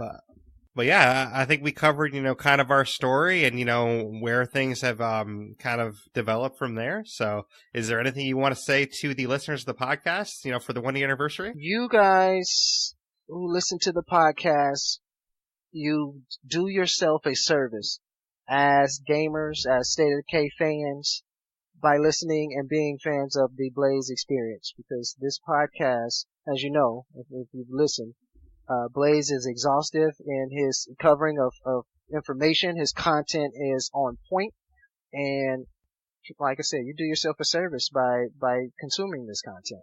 And I would urge you and highly recommend that you continue to do so. Yeah, thank you. I appreciate that. And, if this is actually your first episode, which it might be for some people, this is a great place to actually jump in and start, because this episode right here, we're talking to a lot of the guests that have been on the podcast throughout the year. So you're going to hear from a lot of the guests that we've had on, and you're going to hear some episodes that you can actually go back and listen to. So this is actually a great episode if this is your first episode. I say wherever you get in, if this is your first episode, yes, go back and listen to some of the other episodes. Look at the titles. Pick the ones that stand out to you if you're a State of Decay player or whatever the other games that Blaise covers. Crackdown, I'm interested in that, and he's covering that. I'm going to listen to that podcast and see what's going on with Crackdown 3. Yeah, that's a lot of fun. Honestly, it's got some bad reviews, but personally, it's a game that isn't like, your game of the year game, but it's a game that also at the same time, it's a lot of fun if you don't really expect to go into it like, oh, this is going to be, has to be the best graphics in the world. It has to be the best this in the world. Like, if you just go into it, just, wanting to enjoy yourself, you're going to enjoy yourself, because it's a lot of fun. You just basically go around, shooting bad guys, exploding things, and who doesn't like exploding things, right? So right. I like the game. No, it's a new game. So yeah, I was gonna liken it to Mercenaries, but that's an older title, Xbox 360 title that I've kind of come into, and I need to finish it. But yeah, it's a fun game. It's not super, graphic intensive or anything. It's really simple, and the mechanics are easy to get, and the story is really cool. You run around, you hop into vehicles, and it's just really fun. And that's what we aim for here in our gaming communities. Fun. Exactly. So, I appreciate everyone being here throughout the year, and we do have to get to our next guest because we do have more segments to go. So hopefully you stick around for the rest of those segments, and the rest of this podcast is, we're going to have a lot of segments, and we're going to talk to a lot of interesting and awesome people that are, streamers, content creators. Maybe some of them aren't streamers, but all the people you're going to hear on this episode are great people that have been, friends of the podcast that I'm really happy to have on here. So, Sizzle, that includes yourself, thank you for making this year great, and, thank you for being with me on this podcast. Hey, my pleasure. Thanks for inviting me. it's always a pleasure being here on the Blaise XPerience, and I look forward to all the awesome content coming up through the year. And even some of the content that I've missed in the past year, I can go back and listen to, and I plan on it. So I appreciate you for your labor of love here with the Blaise XPerience, and we appreciate you in the community, Blaise. Thank you. I appreciate that. And, everyone listening, I'd appreciate it as well if you go check out K-Sizzle's stream. It's twitch.tv/KSizzle3G. So definitely go check him out, give him a follow and let him know I sent you there.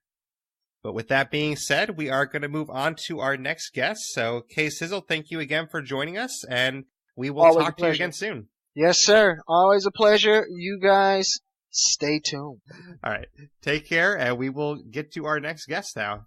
Thank you. All right. So next up, we actually have a twofer. We have two guests on the line with us for the same time, and there's a reason for that. One of these guests was actually in the podcast before. They were on episode 40. We talked about the intro to Forza Horizon 4.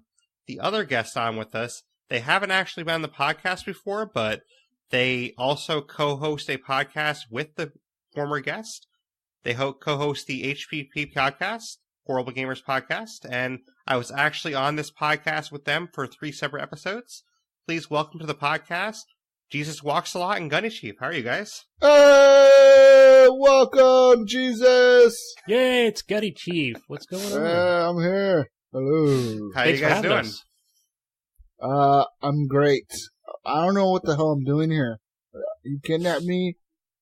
You picked me up. Yeah, it's your first time on here.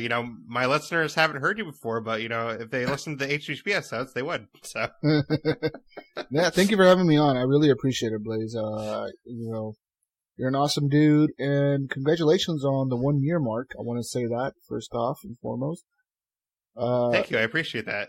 I know that podcasting, it takes a lot, dude, to get to 1 year. Like, a lot of people, start a podcast without realizing how much work goes into one.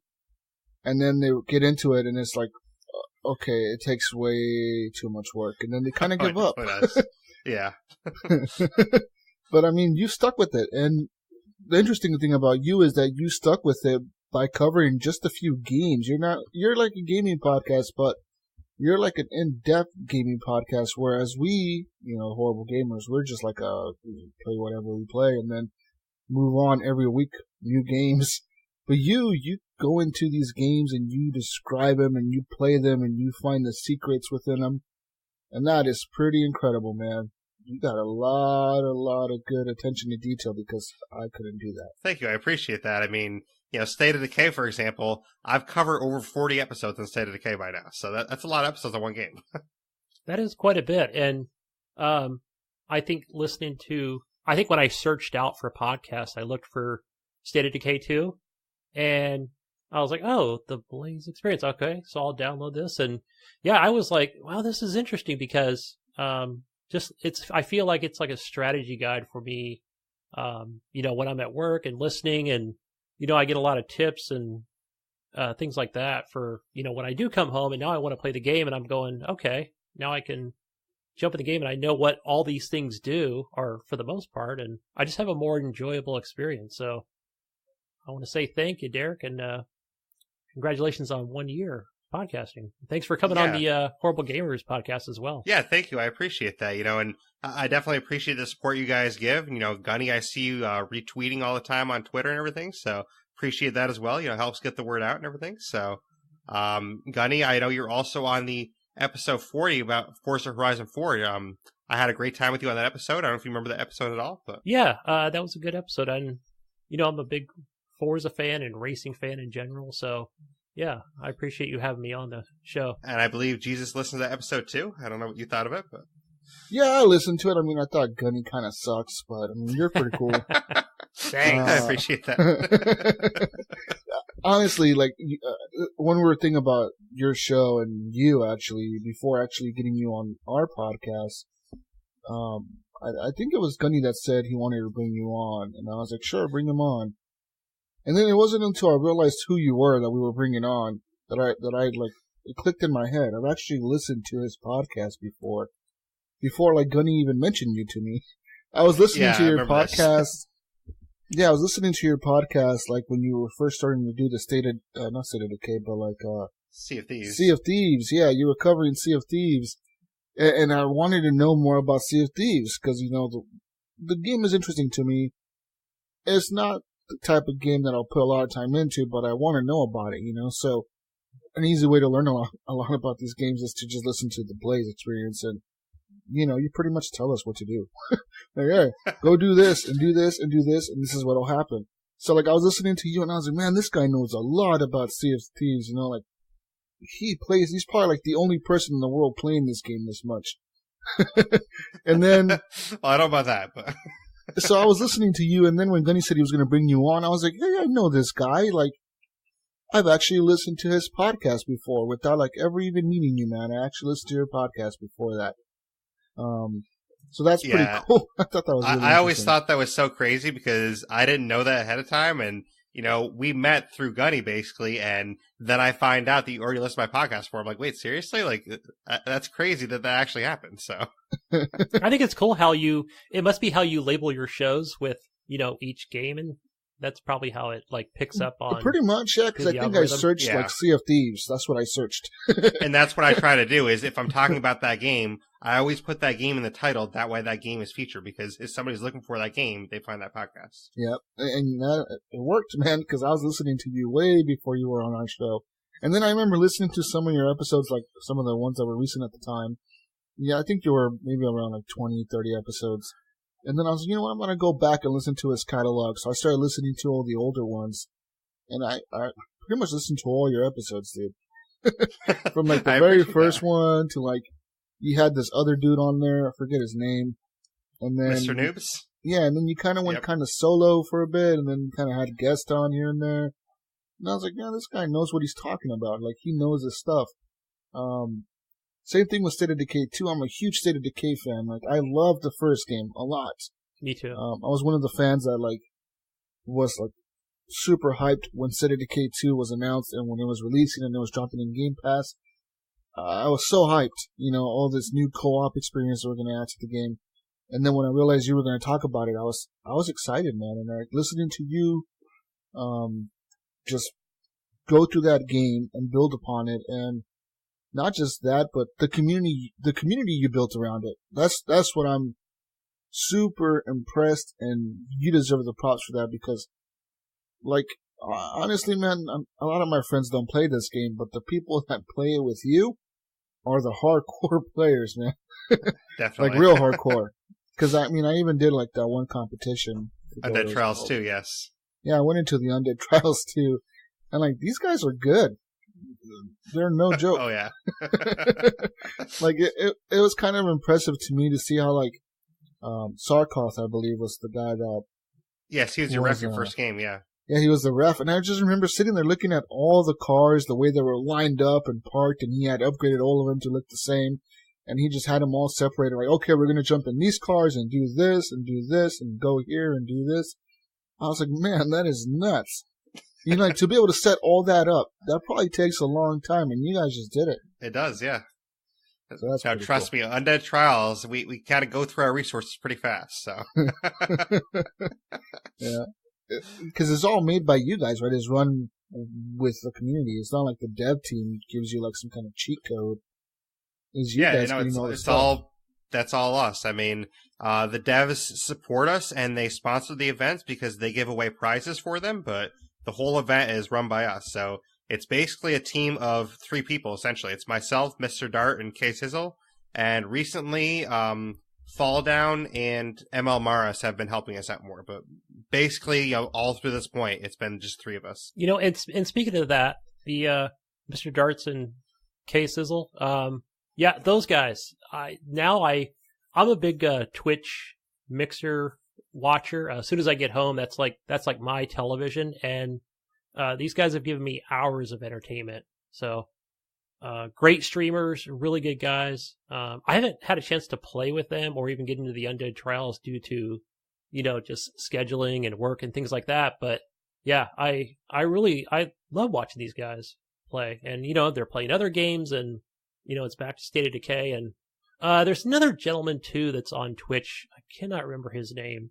but another one I follow. But yeah, man, I appreciate you introducing me to these guys. Yeah, no problem. I mean, there's some great streamers, they're around, Fall Down Go Boom. That's him. Yeah. Yeah, I think that's the one you're talking about, yeah. So he's a great streamer as well. There's people like Rabbit.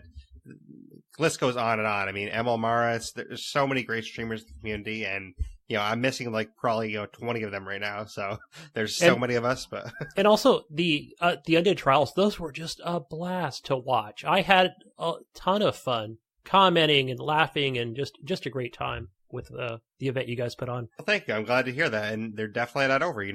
Undead Trials 4 should be back in April, so hopefully you guys can both jump in on that. Be sure to sign up. That's Jesus, right. what do you think? You come back for it? I don't know, man. That was fun watching, Jesus. That was fun watching. I got destroyed. Hey, you won your first game. I did, but like that second or third game, I forget. I don't know who it was. I think it was you. You had us doing some crazy stuff, man. I was your ref for second game. Finding 20 rucksacks or something. I was like, God, how am I going to find 20 rucksacks, dude? No, I think one of the things I had you find was a broken gun, so you had to like find a gun and break it or something like that. Yeah, some kind of something weird like that. Yeah, and a strange. bunch of ammo and so many gas cans. I was like, oh, this is insane. And you know what the fun part was Jesus came on our show that following week, and he said, "Oh my gosh," he goes, and I had this challenge, and all I can find was like, 10 million rucksacks of food, but no parts, and it was just, that was finding fun. the wrong stuff. I'm like, what's going on here?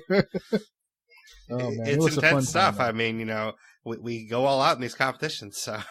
Yep. So what's your big plan? I want to ask, I don't know if somebody else has asked this already before me, but what's your big plan for the next year? I mean, what types of games do you consider covering? I mean, do you plan to expand your horizons here and start covering, I don't want to call them AAA titles or larger titles.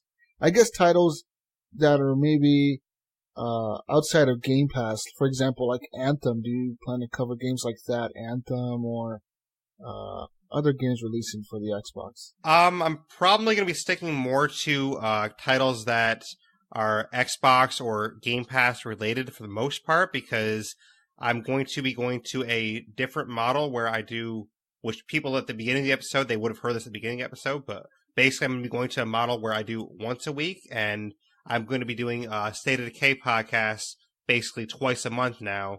I'll probably keep my Dead by Daylight series monthly for the moment, and then basically I'll have one podcast out of the month that'll be just, a random game, and I'll, kind of do the style I usually do where I focus on, games in depth. So I'm probably not going to be covering a ton of games, kind of like you guys do, but whatever games I do cover, I will cover, in depth like that. Okay, yeah. I mean, I honestly, man, there's a few games that I play, and I'm just like, man, I wish Derreck would cover this so I would know what I'm doing. We need you, Derreck. I understand.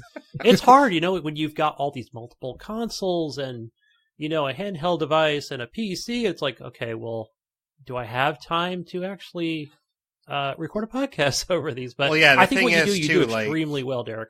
Well, thank you. I appreciate that. And I was going to say, too, like, with the style that I do, I can't really cover as many games as other podcasts do because, it takes a lot and I can't stretch myself too thin. So I can't cover, 10 games, in depth as much as I do for State of Decay. Like, I can't stretch myself that thin, so. Oh, I could imagine how long it takes to go through State of Decay and just figure out all the things about that game. Like you have, you've done such a good job with it. That's what I'm saying. Like, you're pretty much, I don't know if you ever read these,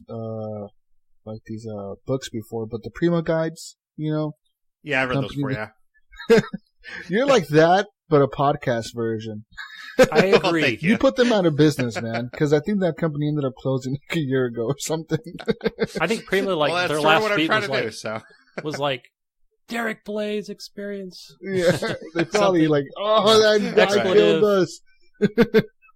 I mean, you're pretty much that in a podcast audio form, which is super cool because during work, I just put on my headphones and I'll be working and I'll be listening to you, man, and that's amazing. And I don't know how you do it, but every time I'm at work, I'm just like, I'm gonna go home, I'm gonna play Sea of Thieves. I'm remember gonna you told do me good that, in yeah. that game. And then I get home and I turn on Sea of Thieves and I'm like, oh, this is boring. This is boring. This is Yeah, not I what remember Derek you told me that me. in one of the HVP episodes that we were talking about, and you're like, yeah, you make it sound so fun. And I'm gonna be like, I'm gonna jump in there, have some fun. It's like, oh, what am I doing wrong? Yeah, like, I don't know what I'm doing. I'm like, oh man, this sucks. This is boring.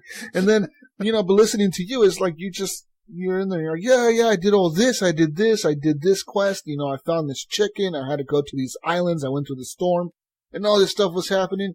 And then I'm like, yeah, that sounds amazing. Right. And then I'm like, Then I start playing and I'm like, oh man, I don't know. Maybe I'm just bad at video games. No, I think you probably heard that always... story where I went through and we had the ghost ship chasing us, and we had the Kraken attack at the same time, and you probably heard that story. So. Yep. Yeah, so like, that stuff sounds really cool to me, and I'm just like, oh, I guess I'll never experience some of that stuff. But thanks to you, I've played more Sea of Thieves. You gotta play Sea of Thieves with me. Well, thanks to you, I've actually played that game more than I ever would have without you. Like, if I would have never listened to your podcast, I probably would play that game a few times and uninstalled it. But thanks to you, I still have it installed, and I still play it once in a while. I'll jump in there and do things.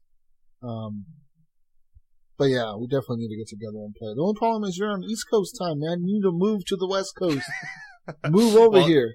The other West issue, Coast too, is I work West overnight, Coast. so I can't link up with you as often as I like. So Exactly, man. So, like, you're up at midnight, you're sending me messages on Discord, and I'm, like, sleeping. That's because that's when I'm at work, so. Yeah.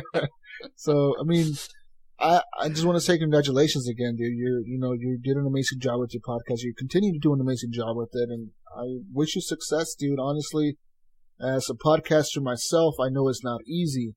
A podcaster sacrifice a lot.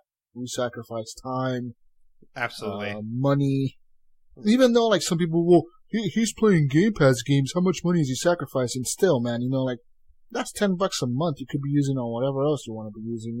Right. And not just that, but you're sacrificing time, away from family, or time playing a game, or taking notes, or figuring out what you're going to do with the podcast. How are you going to take it forward? How are you going to exactly? And as you know too, there's still equipment costs, there's still hosting fees, like there's still all that stuff that people don't really factor in. So yeah, and because I've had people like in the community say, "Hey, let's go play this game." I'm like, "Well, we need a podcast," and they're like, "Oh, well, how long will it take?" I'm like, roughly sometimes 5 hours. I said you might get a 3-hour show, but it might take us 6. There's a lot of prep time and after, editing and stuff like that. But we're having fun doing. No, I don't know if you guys remember the last time I was on, but I was on for episode 235. It is fun, and that one went over 4 hours. So yeah, exactly. And then all day. Like 4 hours is what we record and what the people listen to, but like they don't hear like the half an hour to 45 minutes we were on before that.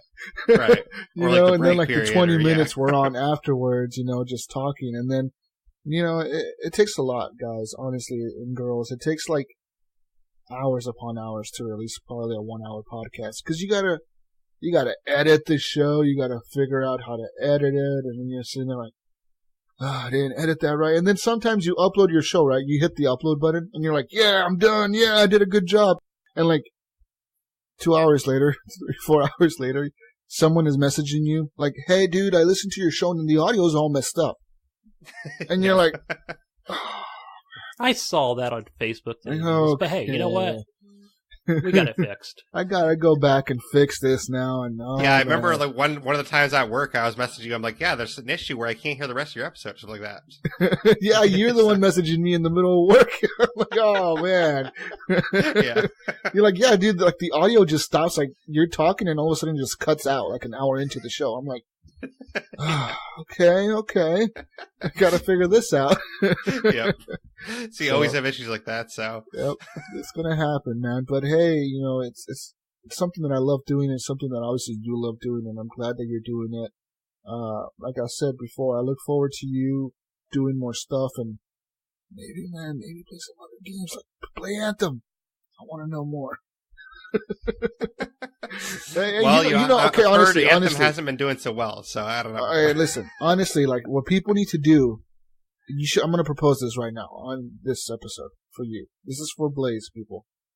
You guys and girls should go over to Blaise, tell him to set up a Patreon, and give him money so he can buy games and talk about them. Well, it's funny you mention that, Jesus, because actually on this episode is when people are going to find out about my Patreon. I'm just opening, so. Whoa! Where do I sign up? That's awesome. That's cool, man. Yeah, it's honestly, dude, like, you know. Yeah, this episode won't release till March 16th because that's when the anniversary is, but this is the episode that people are going to find out about it, so. That's awesome. So I'm glad that, you know, that it's going to work out for you then, man. You know, hopefully people give you enough money so even to cover some cost of a game, you know what I mean? Definitely, yeah. You know, No, and that's the thing, too, because if I get enough funds from that, then I can actually buy more games, or I can cover more games, or I can buy some better equipment, or, you know, buy a webcam for streaming, or whatever it is, so. Yeah. Yeah, I know where to send those extra codes now. Exactly. So that's awesome. I don't know what else to say, man. Just I'm happy for you, dude. So 1 year, you know, March is actually our Horrible Gamers podcast, our 5th year anniversary. Oh, wow. Yeah, That's really we're cool, actually March is, I forget what date it is exactly. This is the first week of March, or maybe around March 15th, actually. But I know that it's around that. It's that month. It's our 5th year anniversary. So, yeah, 5 years of our show and 1 year of yours, man. It's crazy. Well, if you want to have me back on for that, I'd love to be on. Oh, so. for sure, dude. I love to have everyone back on that show. I mean, obviously, like, a lot has changed in the last 5 years for us, but, I mean, dude, like, when I first started podcasting, I listened to that first episode sometimes, and I'm like, man, my audio was so bad. That's how it always is when you microphone first was start. garbage. I was using, like, some PC headset that I bought for, like, $20, and it was just garbage. Well, the funny thing is, too, like, back then when you first started, you're like, oh, the audio's fine. It sounds great. Yeah, you don't realize how bad it sounds until you get, like, a few years of editing in. And you're like, man, that's real bad. We didn't even used to levelate that show or nothing.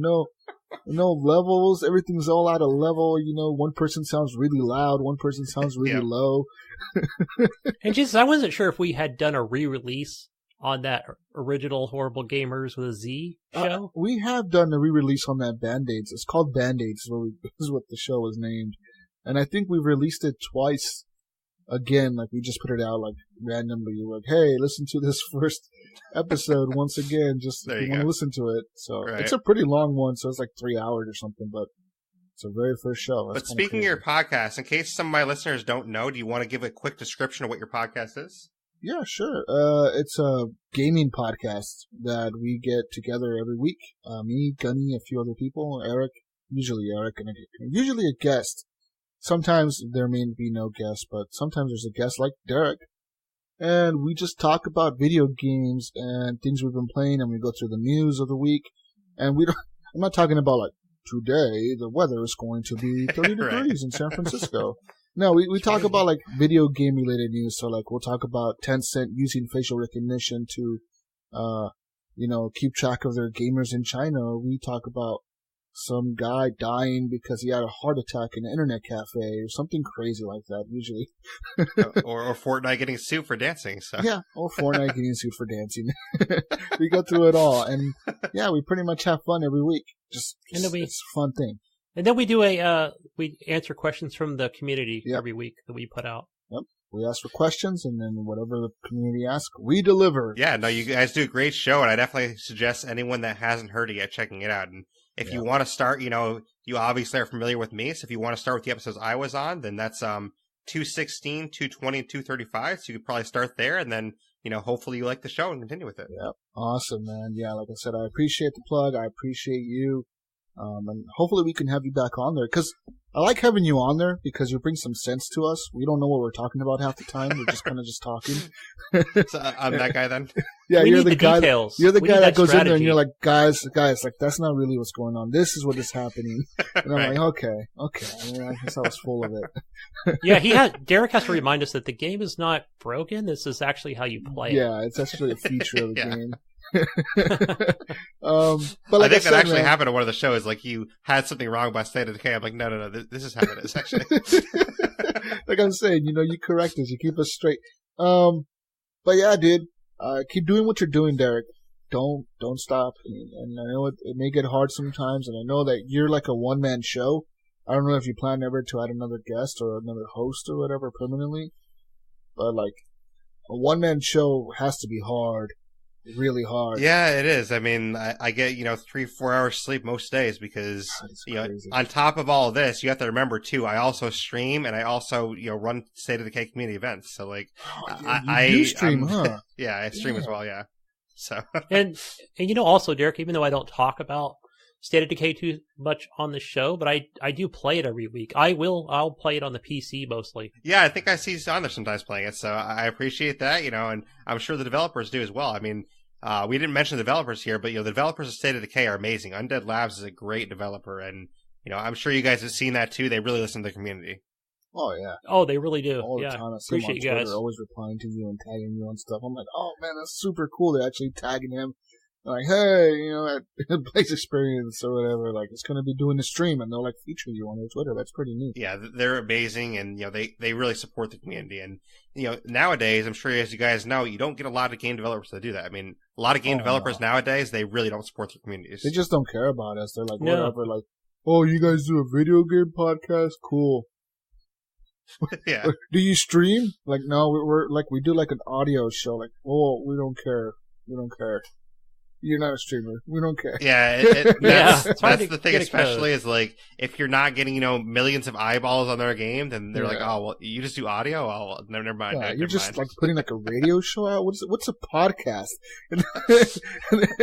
And then they're like, whatever. We'll email you back when we get a chance.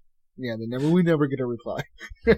Yeah, I have found that a lot of people associate podcasts with YouTube, and it's like, no, it's not exactly a YouTube. Yeah. People associated with YouTube. Or they'll ask us like, what's your Twitch channel? And we're like, we don't really have one. Like we have one, but Right. we don't use it. But we don't use it, yeah. And they're like, yeah. well, okay. Do you have a YouTube? And we're like, well, we kind of do, but like we don't really post. We put the gameplay audio videos. out Right. on They're like, YouTube. Okay.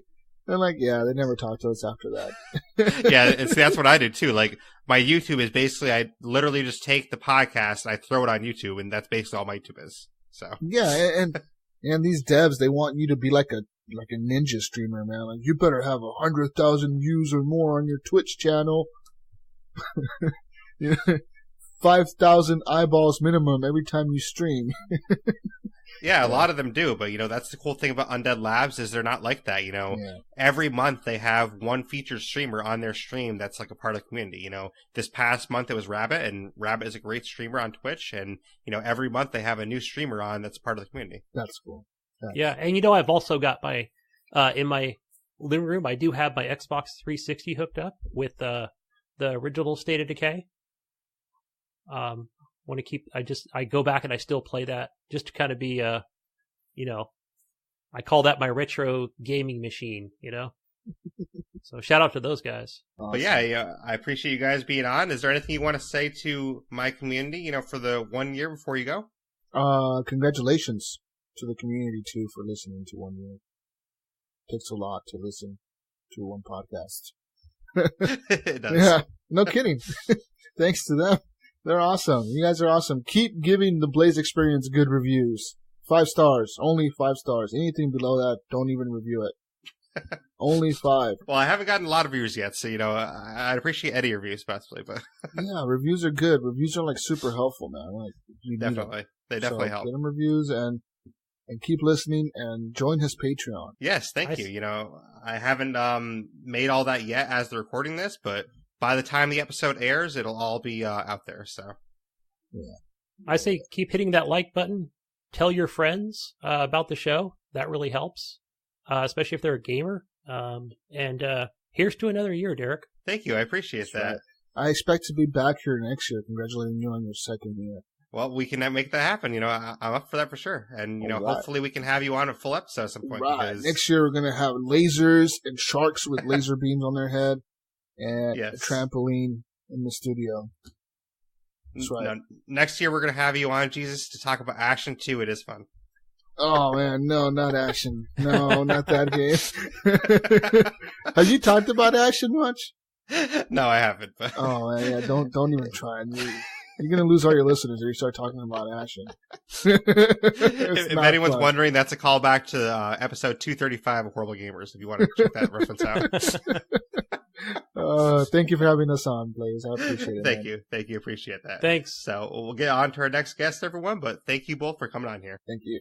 All right, everyone. So for our next segment, we have someone that you are familiar with from the podcast. They were actually recently on an episode. They have been on 3 episodes before this. This is technically their 4th appearance now. They were on the solo Daybreak Tips episode. They have been on the bonus episode for Undead Trials. And they were just on episode 70 for Best Guns. So they were just here very recently. But please welcome back for the 1-year anniversary podcast, Mr. Dart. Hi, and congratulations. Thank you. It's been a long road, but, we made it to 1 year. It's been a full year now. And that's absolutely fantastic. You've got to celebrate these things, because if you don't, you just won't have that drive to go for another year. It will just feel like there's one day after another day after another. If you celebrate these year anniversaries, it feels so good. You get the extra special podcast out there, and you drive for the next one. That's what I love about it. And all I can say is congratulations. Doing 1 year of podcasting mustn't be easy, but so far, mate, you've done such a fantastic job.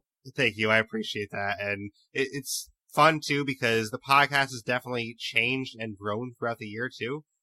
I started covering basically Sea of Thieves weekly, and then when State of Decay came out, I kind of changed to State of Decay weekly, and then I cover the Sea of Thieves updates only now. So it's definitely changed and grown a lot, and I really appreciate that. And I've had so many great guests on since then, like yourself, and I appreciate all the guests that have come on, too. Thank you very much. Yeah, you have had some amazing guests on, including some of the developers. You've had streamers. You've had content creators. The only way is up. Exactly. That's what we're shooting for. So, hopefully everyone's been enjoying this 1-year anniversary podcast so far. We've had a lot of great guests on already, but you in particular, you've had 3 great episodes with us. We did talk about the solo Daybreak Tips. I don't know if you remember that one, but that was your first appearance. Yeah, I do remember that one. That was a really good podcast, actually, talking about all the little tips and tricks of how to get a solo Daybreak. And I think I had quite a lot of feedback from people that didn't realise that when you ride a Juggernaut, that the map actually zooms out so you can see further afield if you can see more waves of zombies come in. So there was lots of great feedback that came back from that. I really hope it helped a lot of people to get their own solo Daybreak. Yeah, and if you haven't listened to it yet, it's episode 37, so I definitely suggest going back to listen to it, because there is one achievement in Daybreak that you have to make it to, I believe, Wave 6 solo. So if you haven't got that achievement, for example, or you're trying to get your first solo Daybreak, it's definitely an episode you want to check out that can help you do that. Definitely. And everybody should be able to achieve a solo Daybreak. And that's what I would love, is to have every single person get that achievement. Yeah, that achievement is fun to get to, because it's one of the harder ones to achieve in Daybreak, when you're first starting out. So, definitely go get that achievement and, have some fun with it. And we also had you recently on for the Best Guns episode. That just came out a couple weeks ago, and that was a great episode as well, where we kind of arrived at the same gun, kind of by happenstance. I mean, we had completely different play styles, but we arrived at the same gun as number 1, so I thought that was kind of cool. Another great podcast. Yeah, top 10 guns for both of us. Both of us had some very strange additions that we wouldn't have chosen ourselves, but in the end, we both agreed on the best gun in the game as being the M4X2. Feedback from that, again, absolutely fantastic. Loved hearing about what other people's variants of their top 10 were like and what they did and didn't like about ours. Agreed. And that's the kind of thing we love too, is feedback. I mean, whether it's, constructive criticism or whether it's positive feedback, I definitely appreciate any feedback that anyone wants to give, as long as you're not blatantly hating on us, then as long as it's some kind of feedback that's going to help us grow, then we appreciate it. Exactly. This community is one of the best communities, and I'm sure we'll talk about that a bit later on. But I wouldn't be here if it wasn't for the State of Decay 2 community. Absolutely. And speaking of that community, we had an episode, it was a bonus episode. It technically wasn't one of our main episodes, but it was a bonus episode on Undead Trials. It was in between episodes 44 and 45, and we were kind of getting ready for, that event. That was the original Undead Trials, and we were kind of talking about, the schedule we had, what we had coming up, and that was really exciting time with the community, because that was the first, Daybreak event, and it was also the first event where we had a competition. It was, and I've got to say, I can deal with stress quite well, but it was still quite stressful getting that all sorted. And hats off to Blaise for doing all the scheduling. He did so much work for that tournament. I don't think he gets enough recognition for it. I had great fun organising it with you, and also the under trials that we've had afterwards and the Decay Fest we've had as well. And I look forward to the future and what else we can achieve with the future updates and what tournaments we can do, both main game and in Daybreak. But that Daybreak one was so much fun, and I loved having all of the content creators that we invited for that first one. And then beyond that, it was just carnage, trying to get it open, ready for the public as well. So, yeah, that one was absolutely fantastic. Talking about the first Undead Trials, which is just going to grow bigger and bigger the more I can see. And obviously, if there's any more updates coming out of Undead Labs, then again, we're just going to get more and more attention, which is going to be brilliant and make the game even more enjoyable when we do the next Undead Trials. Absolutely. And those Undead Trials events, they are definitely very exciting, and, everyone seems to really enjoy them, but kind of like you were alluding to, behind the scenes, it is a lot of work to put it on. And like you mentioned, the scheduling for that. Actually, the scheduling for Undead Trials 2 is even worse. I mean, that was like a scheduling nightmare that I had, but I pulled through it, and I think that week I got like 20 hours of sleep. So, yeah, you need to sleep, buddy. Yeah, I'm kind of known for not sleeping much, but I'll have to try to change that. One of our little banters, isn't it? Trying to get you to go to sleep. Please go to sleep. No, I've got to do this. Go to sleep. No. Yes, exactly. But do you want to talk to people a little bit about, organizing these events and, kind of what we're trying to achieve with those and, where that's come in the past? Yeah, obviously, Undead Trials was, Decay Fest actually was pretty much where Blaise and I got introduced more than anything. I didn't really know much of Mixer streamers, or I didn't even realize there was a podcast out about State of Decay. And when the first Decay Fest came round and I was invited to get involved, I was very excited. That was the release of Daybreak DLC back in September last year, and it was a hit. It was a massive hit, and I can't thank Blaise enough for introducing me to that. I had the most viewers I've ever had. I had so much fun on the game itself, and then from there, it's just got even better than I could ever imagine. Moving on to Undead Trials, for the first Daybreak Undead Trials that we did together, properly organising it as you and I. You obviously did all the scheduling. We did the trying to get people involved together, the promotion. I did the graphic side of things. Oh, what a session. It was so good and so much fun, and we ended up with a fantastic winner, both in the solos and in the duos. And then, as I said, Undead Trials has just grown, and Decay Fest as well, with the Zed Hunter update and with the main game Undead Trials that we did as well. We've taken a lot away from those tournaments, and we're going to put it back into the community. We're learning. They're the first time that this has ever been done for this type of game. So please bear with us, guys, as we make it even better for you in the future. And believe me, it will get better.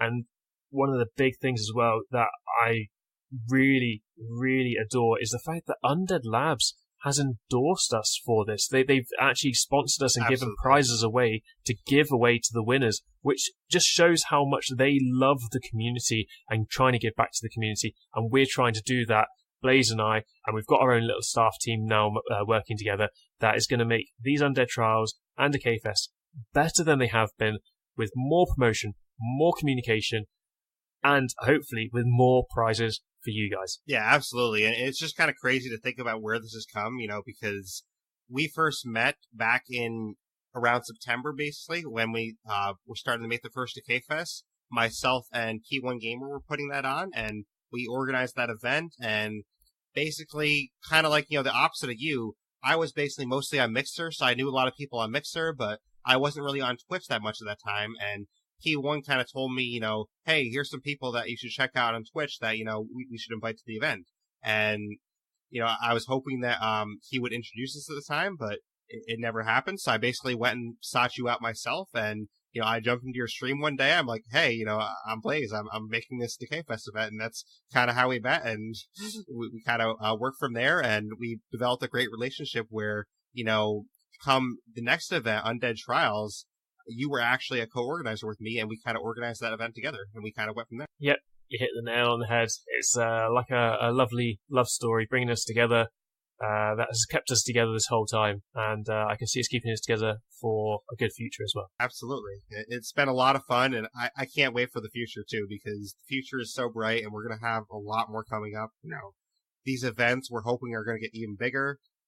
I mean, the biggest one we had, numbers-wise, was probably Undead Trials 2, where we had over 60 people actually entered into the event, and that was a crazy event. I mean, I'm sure you remember that one a little bit, too, but we actually planned that as a week-long event, and it ended up going to an 8th day because we just didn't have enough time to fit in everything. So we had to actually do the championship game on an 8th day.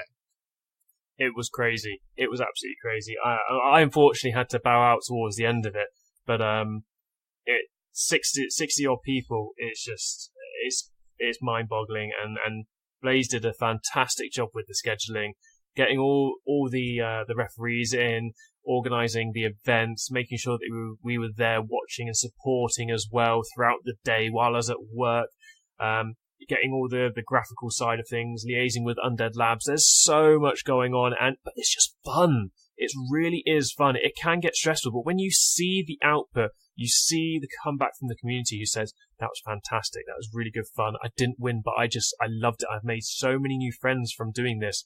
That's what we get from it. That's the joy and the passion that we have for this game and for the tournament and for Decay Fest and bringing everybody together that we love so much. Absolutely. And kind of like you were saying, we just had Undead Trials 3, and we still have people that are asking, when the next Undead Trials is, because people want to jump back in and do it again. So, yeah. And just to let people know, it will be April. Yes, April is the next Undead Trials. So it's going to be a fun event, and we will go back to the base game again. Undead Trials 2 was our first time in the base game, and there's probably some things we can improve from that and, make it a little bit easier, because that was definitely a hellish event on the back end of things. So hopefully on the back end, we can kind of make things a little bit easier on ourselves for that, but it will be Undead Trials 4 in the base game. So that should be a lot of fun. But, we've come a long way, and, we did mention your stream a little bit, so do you want to tell people a little bit more about your stream and what you're doing with that? Because when I first came across you, I really appreciated, how professional you were and how interactive with your chat you were, and I think you're a great streamer, so do you want to give people a little bit about, yourself and your stream? Thank you. Yeah, sure. I basically have not been able to have a computer or play games for a very long time due to military service. However, earlier this year, I was able to change that, built myself a computer, started playing games, realised that it's quite boring playing them on my own. And I remember when I was a child, I used to like watching my brother play games. He was younger than me, but he was better than me at games back then. I used to like watching him play. And so I thought, you know what, it might be time to do some of this streaming malarkey. And here I am. I've got a great community, a great bunch of friends, and I love playing games and entertaining people. I personally feel it's made me a better person because I try to make it PG-13 and family friendly, try not to swear, so I don't swear in real life anymore. And I get to play a variety of games and entertain people and bring smiles and hopefully make their day a little bit brighter, which is all I want to do. Where I've gone? Well, where I started out with State of Decay 2, which was a game that I was dying to play since I knew it was released. When I was in military service, I wasn't able to play State of Decay 1. I used to watch the odd stream when I could get the chance to. So when I heard State of Decay 2 was coming out, I was determined that that was going to be the first game that I was going to stream. And I did. And that's where my community started from.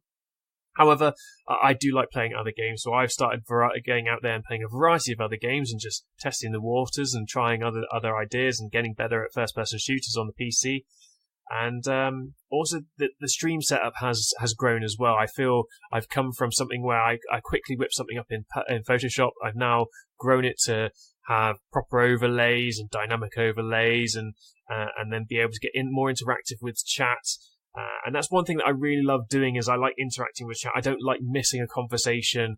I'm not one that I quickly skim over and see what conversations to reply to. Because anybody that comes into my stream, you're always welcome to come and have a chat with me.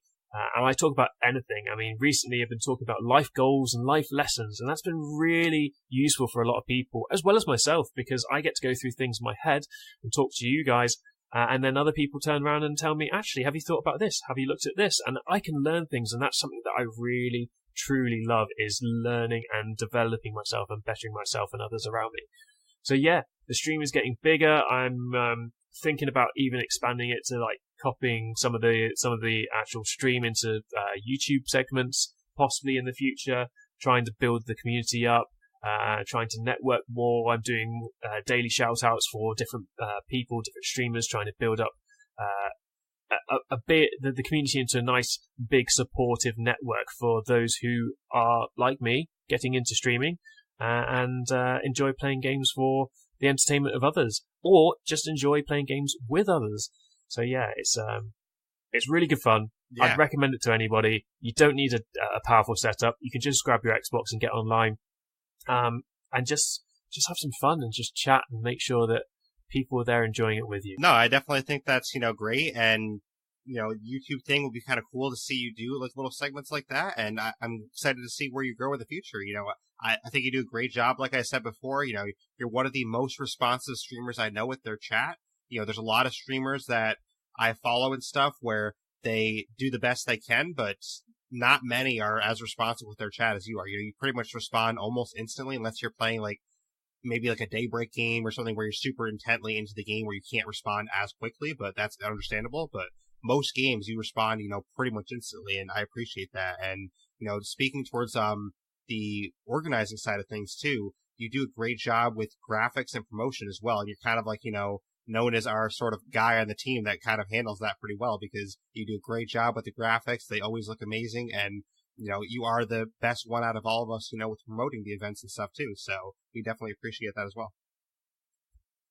Thank you. It just comes from, I don't know, I just like to think logically and think, where would people get most information? Right, here we go. Twitter, Discord, public areas. I'm not afraid to jump in and just like start spamming things until I get told to go away, especially for the promotion of Undead Trials and Decay Fest, because as we said earlier, fantastic events, and I will not stop spamming it, because you guys need to make sure you come and see the Decay Fest and the Undead Trials. It's so much fun. That's the great thing. And if you want to get involved, all you have to do is join us in our Discord and let us know that you want to get involved.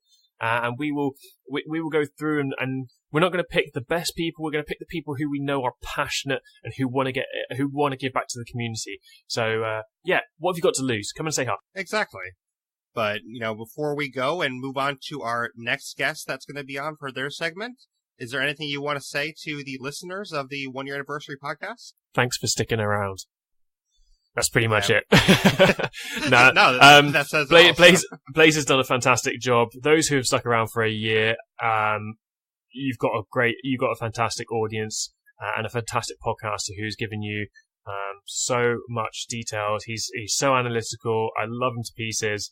And all I can say is I wish you the best in the future, and I hope that you return to these podcasts with me in the future, maybe 2, 3, 4, 5, how many years down the line. I would love to keep hearing you progressing and getting bigger and bigger and bigger. Well, thank you. And like I've said on some previous segments, or, depending on the order, it might be segments after the segment, but I've said with other guests too that, if this was your first podcast, it's actually a great first podcast to get into, because this is a podcast where we're talking with a lot of the guests we've had on before. So this is like a great podcast. If this is your first podcast, to kind of get a feel for, what the podcast is, some of the guests we've had on before and things like that.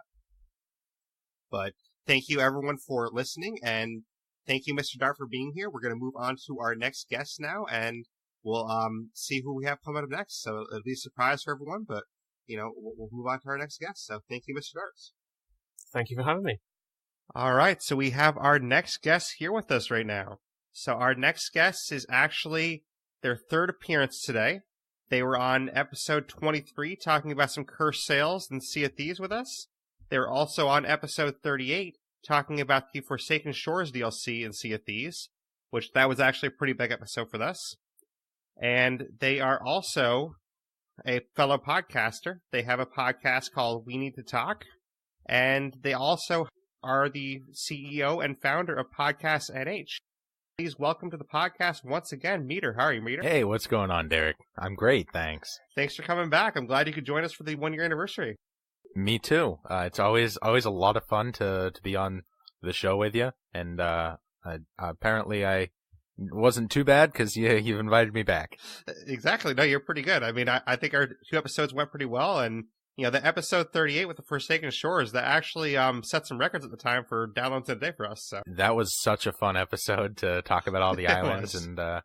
and see everything as it was. I was actually playing Sea of Thieves recently and was thinking about that episode and how much has changed in the game since then, and how we were getting attacked by the lava and how different Yeah, it it was looked crazy. then versus now. Yeah. I remember our experience with the rowboats when they weren't fixed yet, so how we were sinking in rowboats. We were launched like 300 feet in the air. That was the craziest experience ever. But it was fun. That's kind of what Sea of Thieves is. You're going to have these crazy experiences. Some of them might not make sense, but it's always going to be fun. So That's very true. I'm kind of excited to get back into the game today, too, because when people are hearing this, I'm going to be having my 12-hour stream, and that's one of the games I'm going to be playing. So that should be fun. That's awesome. That'll actually be the first game I play because I'm going to start out the stream with that. So it should be a lot of fun. Yeah, Sea of Thieves is always a real good time. Definitely. And, in addition to the 2 episodes you were on for my podcast, I was actually on your podcast as well. So you want to talk about that a little bit? Yeah, you were on for 2 episodes, I believe, correct? Yes, I was on for 109 about gaming and 110 about reality TV. Yeah, and those were awesome episodes. I really liked our conversation about gaming. You need to come back on the show to talk about it more in depth because there's some specific things, especially with streaming, ironically enough, that I want to talk about in how streamers are dictating the market and how games are utilizing streamers to make a lot of decisions about the gameplay itself. And I think we could have a really, really good conversation about that, just like we did when we were talking about just kind of casually about our favorite games. Absolutely. I mean, because you mentioned, how streamers started dictating things. I mean, Apex Legends probably wouldn't be what it is right now if it wasn't for all the big streamers getting on board really early. That's true. And Paladins was around for so long and it just started taking off because people started streaming it. Yeah, so I know Forza Horizon 4 has had a specific mode where like if you're watching and if your account is connected and you're watching a stream of Forza, you get experience in the game. And they have ways to level up using that. And a lot of other games have started doing the same thing. I think that's so fascinating. Yeah, which is really cool. And I know you stream on Mixer as well. And Mixer has some really cool interactive features to it where they have things like Mix Play where you kind of interact with the stream and vote on things in the stream. And they actually have a feature called Share Controller too. I don't know if you've tried that before, but you can actually share your controller with someone in your stream that can control your controller for you. Yeah, I mean, Mixer's really cool in what they do, and it's built right into the Xbox that I play on, so it makes streaming super, super easy. Definitely. It makes it easy for me too. I mean, by this episode, I will have decided officially if I'm going to go with Mixer or Twitch full time, but as of this recording, when I'm officially recording it, I haven't decided yet, but Mixer and Twitch both have their pros and both have their cons. So it's definitely a great conversation to have there even. Yeah, absolutely. Like I said, we got to get you back on the podcast. Well, I'd be happy to do it. I have a busy schedule though, so we just have to plan it out in advance. So. That's totally fair. We definitely will do that. Yeah, I think the last time when your podcast partner Pepin asked me, it was like a day or so before, and I'm like, well, I can't today. Yeah, that's totally fair. We'll set something up a few weeks in advance, but that'll work. I know on your Discord that continues to grow. Yeah, it has been growing a little bit. I mean, it hasn't seen the traffic I would really like, but maybe starting this year it'll kind of grow in that sense more because we seem to be getting a little bit more in membership, but there's not a ton of talking going on there. So I have to try and do something this year to try and facilitate more talking in there, I think. Yeah, I think anyone who's listening to this right now should check out the Discord and start some conversations. There's a lot of really knowledgeable people there, people who want to play games and want to talk about games, and I think that's an amazing community to do so in is the Discord channel. Absolutely, and with my Discord too, that's the first place you're going to find out news about the podcast. So, if say a podcast is going to be changed, like maybe I'm going to be changing the dates for one of the podcasts, or maybe, a podcast might be longer than usual or might have like a different guest than you're expecting, that's where you're going to find out all that news first. That's the best place to find out news the fastest. That's where I get my quickest link, other than obviously being subscribed and it auto-downloading on my phone. Exactly. That's the quickest place to find a link to every episode. And it's usually even quicker than having to dig through my podcast playing app, is to just go on the Discord and find it there. Yeah, and I thought that was a really cool way to do things, which hopefully it's working out for people, because I have a channel that's literally dedicated to the links. So every link for every episode we've ever had is in that channel. Absolutely, and everyone on there is so friendly, and everyone, I'm really excited to see it continue to grow, be a part of it. Absolutely, thank you. And, we did mention briefly Podcast NH. Do you want to talk more about what that is? Yeah, I mean, it's a community of podcasters all based in New Hampshire. Who all just, we want to help each other out. We want to share each other's stuff, cross-promote, collaborate with each other. I know a lot of shows will put bumpers or put advertisements for other shows recorded by those shows on there. I know we have the Blaise XPerience. We play your bumper probably once a month, every other month, something like that. And just try and promote each other, trying to have everybody working together. There's just a lot of really, really good shows on there. No, there definitely is. And one of the other shows on there, we were actually both featured on their episode. I remember, I Don't Know Radio, they had episode 25 where we were both featured on there because we actually had a podcast sort of convention that you set up. Yeah, we had the Podcast New Hampshire meetup. That was in November of last year. Yeah, so if anyone wants to check out their podcast, they have a great podcast as well, and they had a lot of cool segments from that actual meetup. They did. idkradio.com will get you to them, or podcastnh.com, and you can find all of our shows on there. Definitely, and I would definitely suggest people check out your podcast as well. It's basically, as you usually put it, it's two friends talking about, whatever you feel like at the time, and you have a lot of very interesting topics, so I really like it. Well, thank you so much. I think our shows are similar in a way, in that there's a lot of shows out there that talk about gaming in general. And there's a lot of shows out there that are just talk shows in general of two friends talking. But I think you and I's shows are different in the sense that we like to deep dive into the topics and really get in there. I agree with that. Yeah, because any episode I do, I don't just do, okay, here's the news of the week. I do, okay, here's the news of this game this week, and then here's a topic about that game as well. So yeah, and it's really unique in a way. I listen to a lot of gaming podcasts, and there's not any of them that do what you do in deep diving and really getting in there so you understand the mechanics of the game. You understand so much more about what's coming out. A lot of times more than you can even experience by playing it. I know in our episode of Sea of Thieves, we talked about all of the new islands when Forsaken Shore came out. And I mean, at the time, we hadn't even seen every island, but we kind of speculated, okay, like, this island looks like this. This looks kind of cool. So yeah. And it was awesome because, like, we played for several hours the game and weren't able to do all the things that we ended up talking about. So it's just really cool that you can kind of get the experience of what to expect about a game in a shortened amount of time without having to actually do it yourself necessarily. And then to get excited about being able to do it yourself. Definitely. And I've said earlier in other segments in this very podcast that, if anyone's listening for the first time, this is actually a great episode for them to listen to it for the first time, because you're going to have a lot of guests that have been on the podcast before. And on top of that, you're going to hear about past episodes that you might want to check out. Yeah. I know I have downloaded State of Decay 2, and I'm sure all your fans are going to hate me because I've never actually played it. I have it downloaded. Never played it, but Sea of Thieves is my jam for sure. Well, if you ever do play, you know who to talk to. I do. I have a whole community of people I can talk to, and yes, and I'm sure at some point I will. I know you've in the past billed it as your favorite game of all time. Yes, it definitely has risen to that for me. Back when it first came out, I didn't really know it at the time, but it's definitely grown to be that for sure. And I have tons and tons of hours in the game. Don't get me wrong, there's people that definitely have more hours than I do, but I think I've got about 350 to 400 hours so far, which, for me, that seems like low because I love the game so much that I wish I could double that number, but I just don't have enough time in my day. So 400 hours for me is like a lot because I don't have a lot of time in my hands. Yeah, that is a lot of hours. To be fair, I think the most I've ever played in a game was Counter-Strike Source, and I booked like 750 hours in that.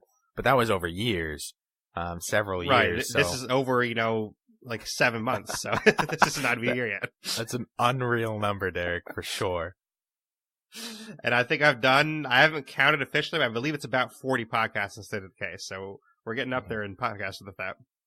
Absolutely, and I know you've been doing a lot of really cool things in the community and with the developers and all of that. It's so awesome. Definitely. And, speaking of awesome, do you remember sort of how we met? So I've kind of been going over with people, our stories of how we met and how we came to know each other. Remind me. It's a tad hazy for me as well, but I believe what happened is I joined the podcast meetup section for New Hampshire, and basically through that, I believe a Facebook group was made, which I think you actually founded, and then we kind of got to talking. You're like, "Hey, I have this, thing, Podcast NH. You want to join Podcast NH?" And I'm like, yeah, sure, I could join that." And then we kind of just got talking. So. Well, fair enough. I think I think I probably invited you on our show shortly after that. Yes, it was directly after that, because I remember I met you on like a Thursday. I was in Podcast NH by like Saturday or Sunday, and then I was on your show by like the following Saturday. Yeah, that sounds about right. I was really excited. I loved what you're doing, and any way I can support, I always want to do that. No, I appreciate that though. It's kind of funny, and like, similar stories have happened with previous, guests or guests after you on these segments.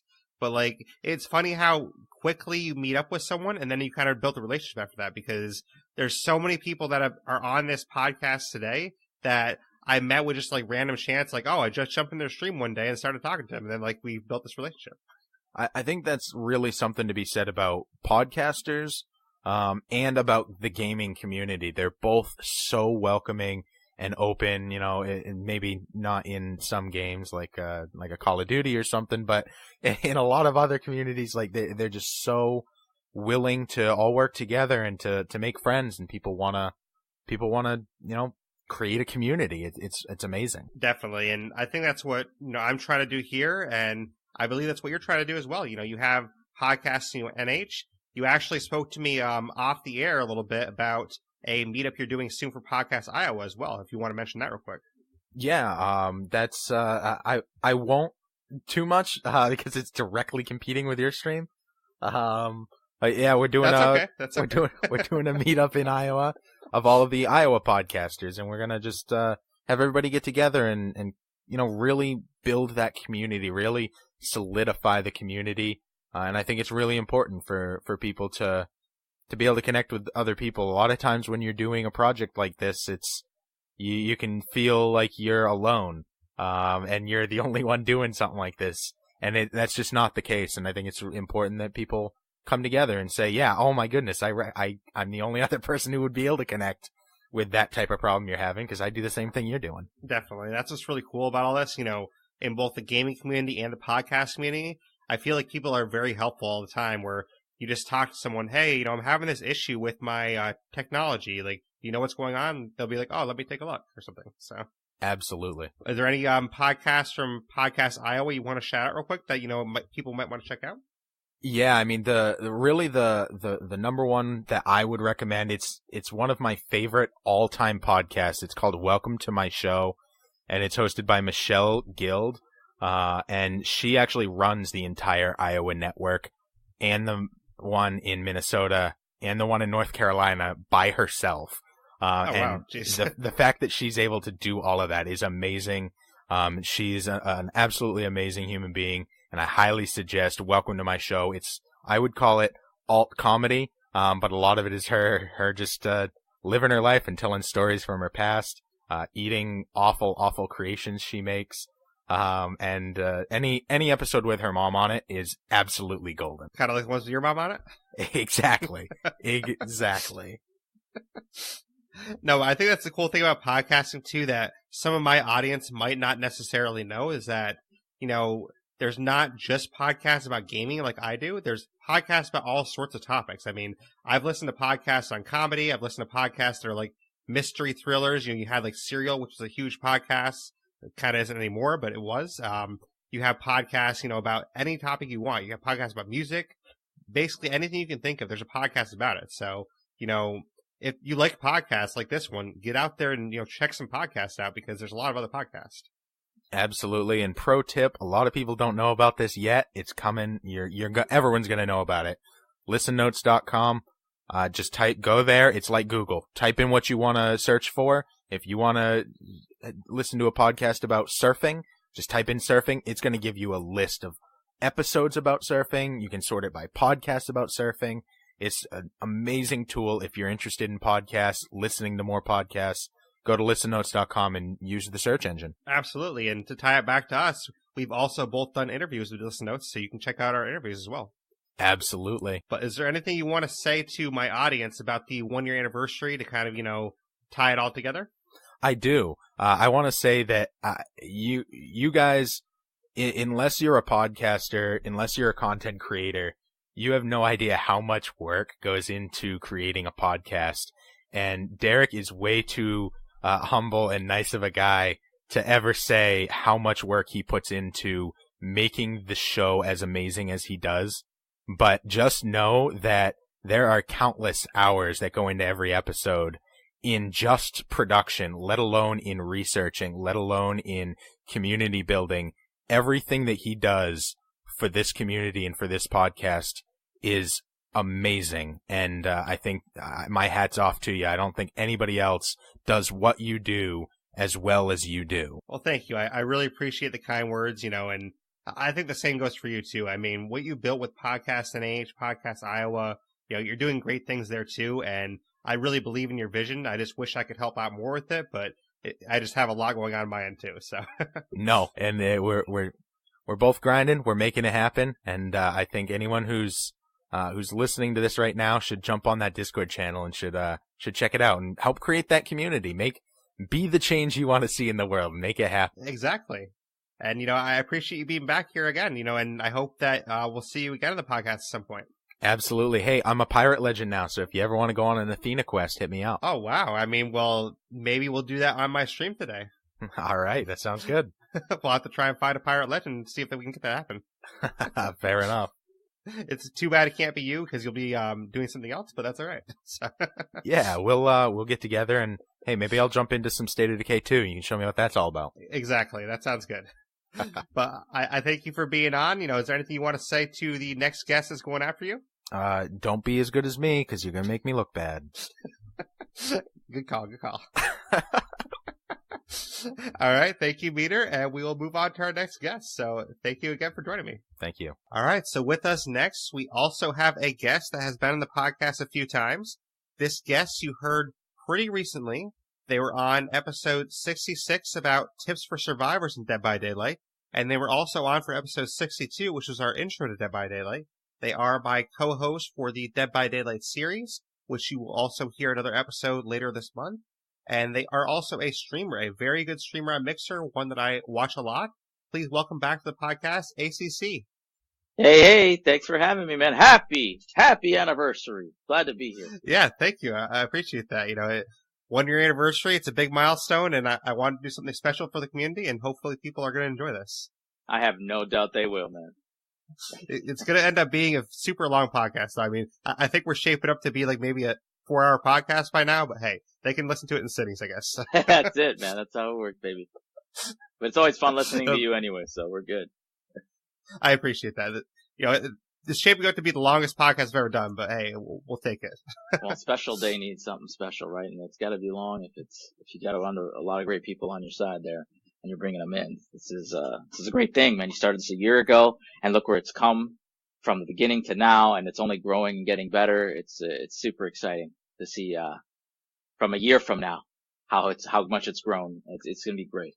I'm really happy for you, man. Thank you. I appreciate that. And it just makes me think, where I'll be a year from now, even because, say in 2020, where is everything going to be in them? Because, I've seen so much over this year that it's crazy to think about. A year ago, I really had no expectation that all this would happen. I mean, a year ago, I was saying that I would probably never stream and I would just focus on audio. And look where I'm at now. I actually tried streaming on Twitch. I tried streaming on Mixer. I'm going to be streaming more regularly now. So, like, you know, people got me into streaming, and, you know, I had the relationship develop with the Undead Labs developers. Like, I didn't expect any of this stuff to happen. I figured, you know, okay, I'll just do, you know, one podcast a week and that'll be that, which I actually went into 2 podcasts a week at some point. So a lot of things changed throughout the year. It's really great. And it's really great to look at, like, I don't think anyone can deny this that watches you stream or listens to your podcast, that the amount of work you put into this and dedication is incredible.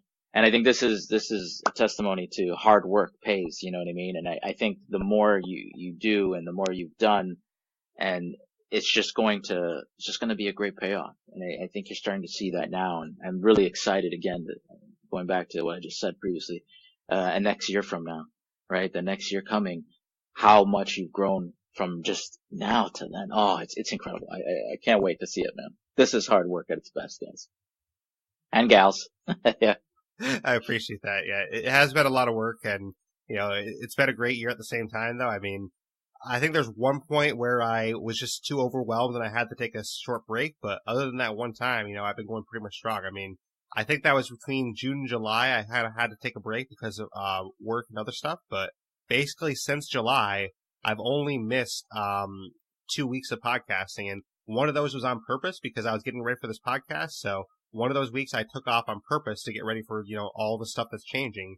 And then one of the other weeks, the only other time I missed was because we had Undead Trials 2 going on, and that was like a week-long community event for State of Decay, and I was just so swamped with scheduling and everything going on with that event and running that event. So those are the only 2 weeks I ever missed since July. Well, rest helps too. You got to get some rest in there.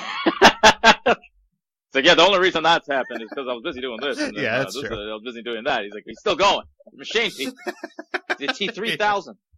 I love it. I should put some Tournament music in this segment. Right. Well, it's funny too because even when I'm at my full-time job, I'm usually thinking at my full-time job about what I'm going to do next for my content creation. So I'm never really thinking about the job. Like at the job, I'm just going through the motions, and you know, I know the job well enough that I can literally just go through the motions and do well at the job. But I'm always thinking about stuff for my content creation at my job. Like, I know you can definitely attest to this. I often, you know, send you direct messages while I'm at my job and like talk about things for content creation at my job. No, absolutely. And you know what the thing is? It is a job, and that's what it is. It's paying your bills. But at the end of the day, you're thinking about the true end goal and what your passion is, and you should be thinking about stuff like that. It should be day and night. Like there's points that, and there was a point where I had to take a little break myself because I think I was dreaming. Like when I sleep, I dream about what the end goal was and everything like that, just because you're working so hard. So that's what it is. You're going to somewhere that's paying the bills, but yet you're thinking about the master plan. That's passion. That's success.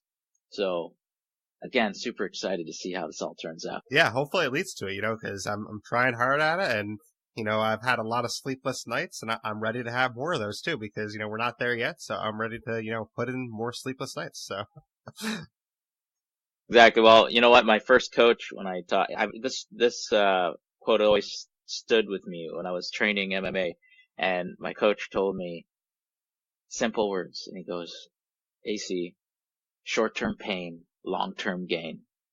So for now, man, it's all golden later. You know what I mean? And I think, I think I've always definitely lived a good through word that. to live by. And that's kind of, you know, what I've been working on with myself too, because the way I look at it, I mean, all the sleepless nights I put in now, if things end up being successful later, then it's all going to be worth it. So yes, absolutely, man. So just great things ahead.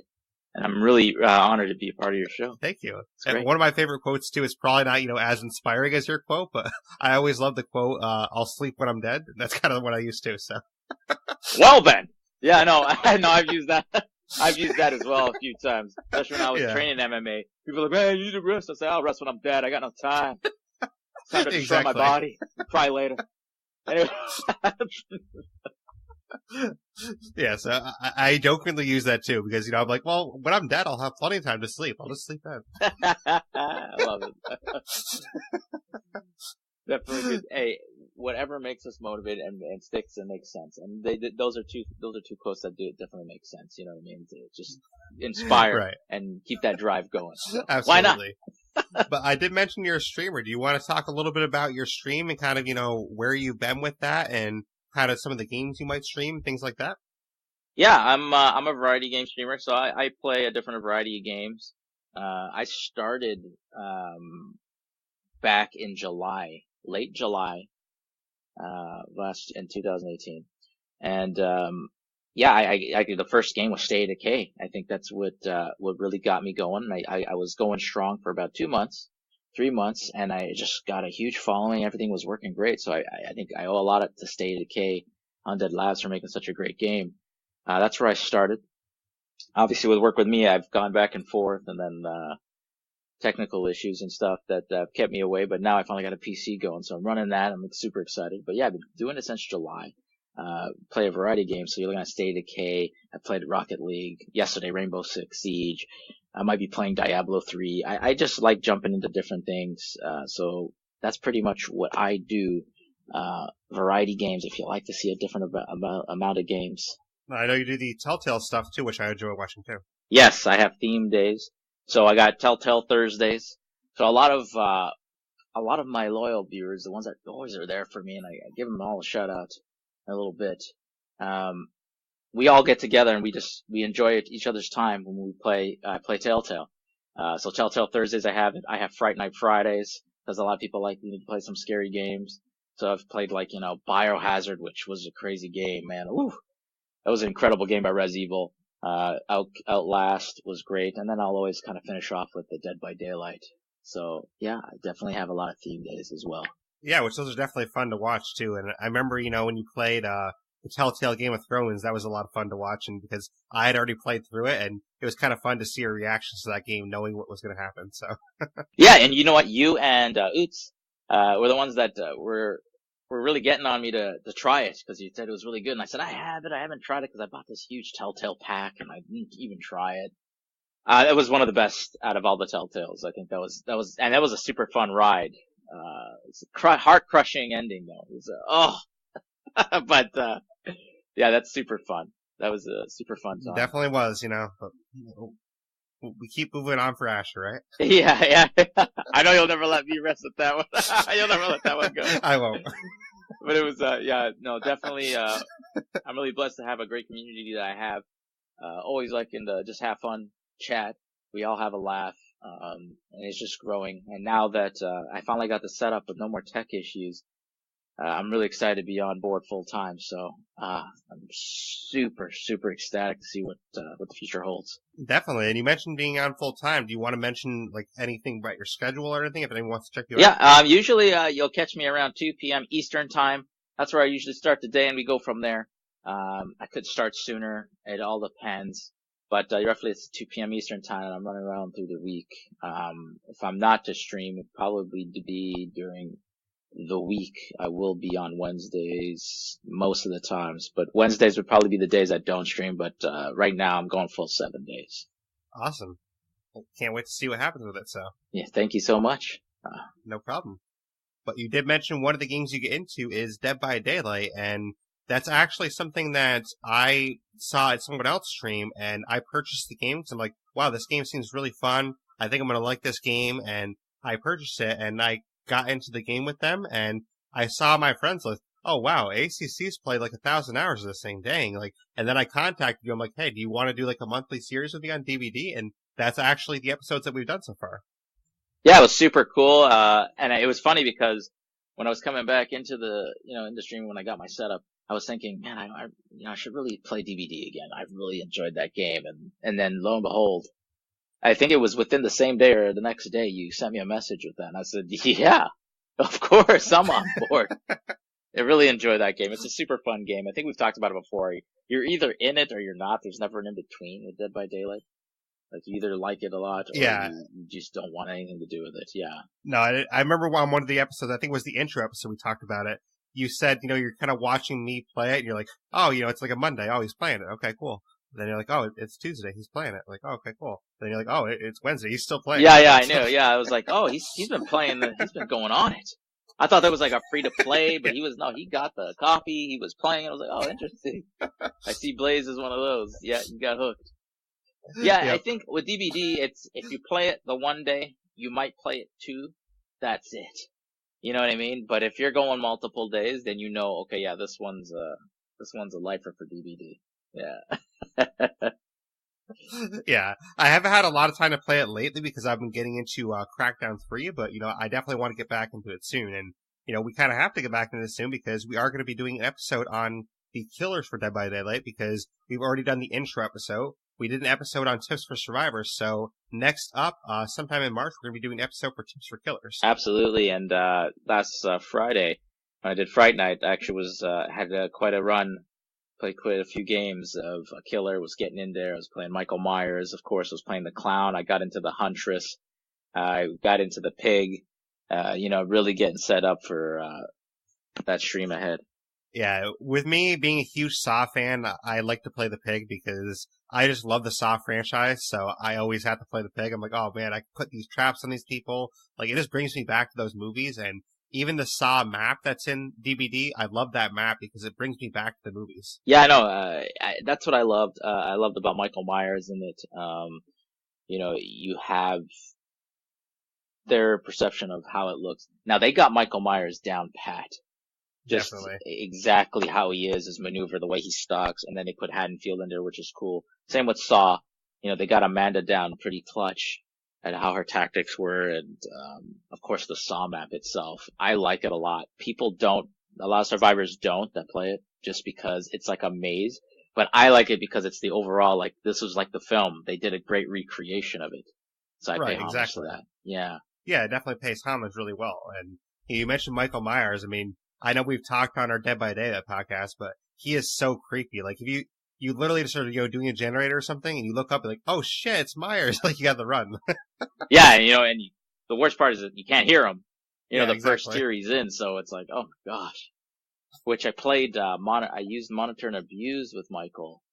That's a perk where you can even lower his terror radius even further. It's mayhem for survivors. Definitely is. He's always the biggest jump scare, I think, out of the game because, you can't hear him coming, and then you look up all of a sudden, it's like, oh shit, he gives you jump scares all the time. Yeah, it's funny because I think of that one clip where Laurie Strode is at school and she looks out the window and Michael's just standing there near the car, just staring at her. It's a creepy moment, and that's what's happening in Dead by Daylight. You're just doing a generator, and you could see him juicing your fear, like he's juicing whatever he is, his stock ability to gain strength, and you're like, oh my gosh, you freak out. Or he doesn't juice you, he just comes right up behind you and pulls you off the generator and then hooks you, so he's definitely the creepy. Either way, it's creepy. Because when people are doing the gens, you're looking around, you're like not hearing anything. Why you're looking around is not for the killer, because you'll hear a heartbeat. It's for Michael, right? And it's not any other killer, not the Wraith, not any of that. It's Michael. We're worried about Michael. And to a small degree, maybe the pig, because the pig can kind of hide, when they're crouched and stuff. So maybe to a small degree the pig, but more so Michael. Michael. It's just because the pig, you'll get an idea, because then you'll see Jigsaw and one of those trap keys, right? And then you'll usually get a like, oh, okay, it's the pig. Oh, right? As opposed to, this has been too quiet of a game. Who is it? Yeah. Right. Super cool. Which, not to get into too much, because this isn't a Dead by Daylight episode, but, one of the cool things I like about the pig, too, is you can kind of fool survivors, because if you're crouched and you go up to a generator, they might actually think it's another survivor, because, she kind of has that small... Yeah, especially if someone accidentally, if you put the mist, you add the mist as an offering, and a bunch of you do it, and then it's a pig that you get, you're like, oh my gosh. This just turned the tables, yeah. No, it's definitely a really fun game, and I'm glad we've been able to talk about it twice so far. That Survivors episode, we gave a lot of nice tips for survivors. Some of the tips I still don't follow myself, so but I have to learn them still. It's all about the learning. It's all about grinding it and playing it more and ready to go, right? Exactly. But we're thinking probably March 30th we're going to have that killer episode debut, so look out for that on March 30th. That's the tentative date we're looking at. So, anyone that's interested in hearing about the killer tips, then look out for the episode then. But I kind of want to get into a little bit of how we met, actually. So you remember the story of how we met? I absolutely do. Yes, I do. I was having a great State of Decay stream, and I I remember this. First off, let me say how I said your name wrong. I butchered your name. So let's get off with that. Yes. He reminded me, his name spelling of the Blaze reminded me of a friend I had named Belize. And that's how he had it spelt. So that's my excuse for this one. Other ones I've butchered in the past, I've butchered, and I apologize to whoever I am. But it was Belize. I said, Blaise XPerience, how's it going? And for a week I was saying Belize, but I was like, wait a minute, maybe it's not Belize. That's my friend's, Right. So I started going Blaze, and he was receptive to that too. So at that point I was like, I don't know which one's which. But anyways, back to the beginning. Yes, Blaze reached out and he was like, hey, you seem like a really cool streamer about State of Decay and that you were doing an event. And I can let you continue on that. Yeah, so I contacted you back around the first Decay Fest, I believe, Yes. and basically around then, I was like, hey, do you want to jump into this event with us? I've been watching your stream, you seem like a really cool State of Decay streamer. We're trying to get a bunch of streamers together to celebrate, the Daybreak release and everything. And, I contacted you, you're like, yeah, drop into my DMs, or you're like, send me an Xbox message to tell me more about it. Yes. And I did, and those that Blaise XPerience, he is a man of great detail. Yes. And he sent me one heck of a journal, and I was happy because I was like, this guy's passionate. At that moment I knew, okay, he's actually serious. He's really passionate about this goal, and I eventually, I think it was 2, right? I ended up making my way State of Decay, ended Trials 2. And from there on out, the first Undead Trials, actually. You skipped Was Decay I? Fest, and then you jumped into the first that's what it Undead was. Trials, yeah. Yes, so I did the first one. That's right. And then, yes, the next one was, yes. Yeah, because for the first Decay Fest, you kind of turned it down at first because I guess at the time you had some people that were kind of trying to scam you at the time, so. Yes, bad experience, just with other streamers. I think, I've never had problems with viewers. Sometimes you'll get some. I think the biggest concern when I started, getting a hype at the time, streamers were coming in. It was like hungry wolves finding meat, trying to steal viewers. And, so at that point, I humbly, respectfully turned down the first opportunity, but, definitely and graciously accepted all other opportunities. So it was great. Yeah. Yeah, because I remember after the first Decay Fest, I was saying, like, this HCC guy, like, I really want to get him involved. I'm going to try again, and see if he says yes, because, I kept coming back to your streams, and I think you kind of saw that, like, I was serious about it, and, like, I kept coming back, so I'm like, I'm not going anywhere, dude. Like, no, you weren't, and you were great, and it was awesome, and I just know that your passion was there, and that's what I love. I love passionate people that work hard, and, you definitely were showing that, and I was like, wow, okay, I'm definitely on board. And it was a great decision. Yeah, and you jumped in for the first Undead Trials. You and your partner Riff Raff, you had probably one of the most memorable runs we've had because you guys had so many like unexpected things happen in that stream, but you guys just kept pushing anyways. So. God, it was amazing. I even posted that. I posted that first round, that last wave of the last 5 minutes of the game on YouTube, just because it was just like, oh my gosh. It was an incredible end to the start, anyways. At the start of our round, our 5 hours, where my partner DC'd, and the walls were breached, wave 7, and I still don't know to this day how I ended up pulling that off on my own. And it happened, took it, that was great. Yeah. Well, and not only after that, too, you got him back in the game, and then after he was back in the game, he got a phone call, and he had, like, one phone in the ear. Unbelievable. Like, the whole time. I was like, what the heck is this guy doing? I was like, oh my gosh, he is not taking this at all into a competition. I was like, oh God, and we still pulled it out. And I was like, okay. I'm just sitting there, I'm like, wow, like, he's got, he's talking on the phone, he's got one hand on the phone and, like, one hand on the controller, and, like, he's still surviving. Yeah, he was just still surviving, and I was like, oh my gosh.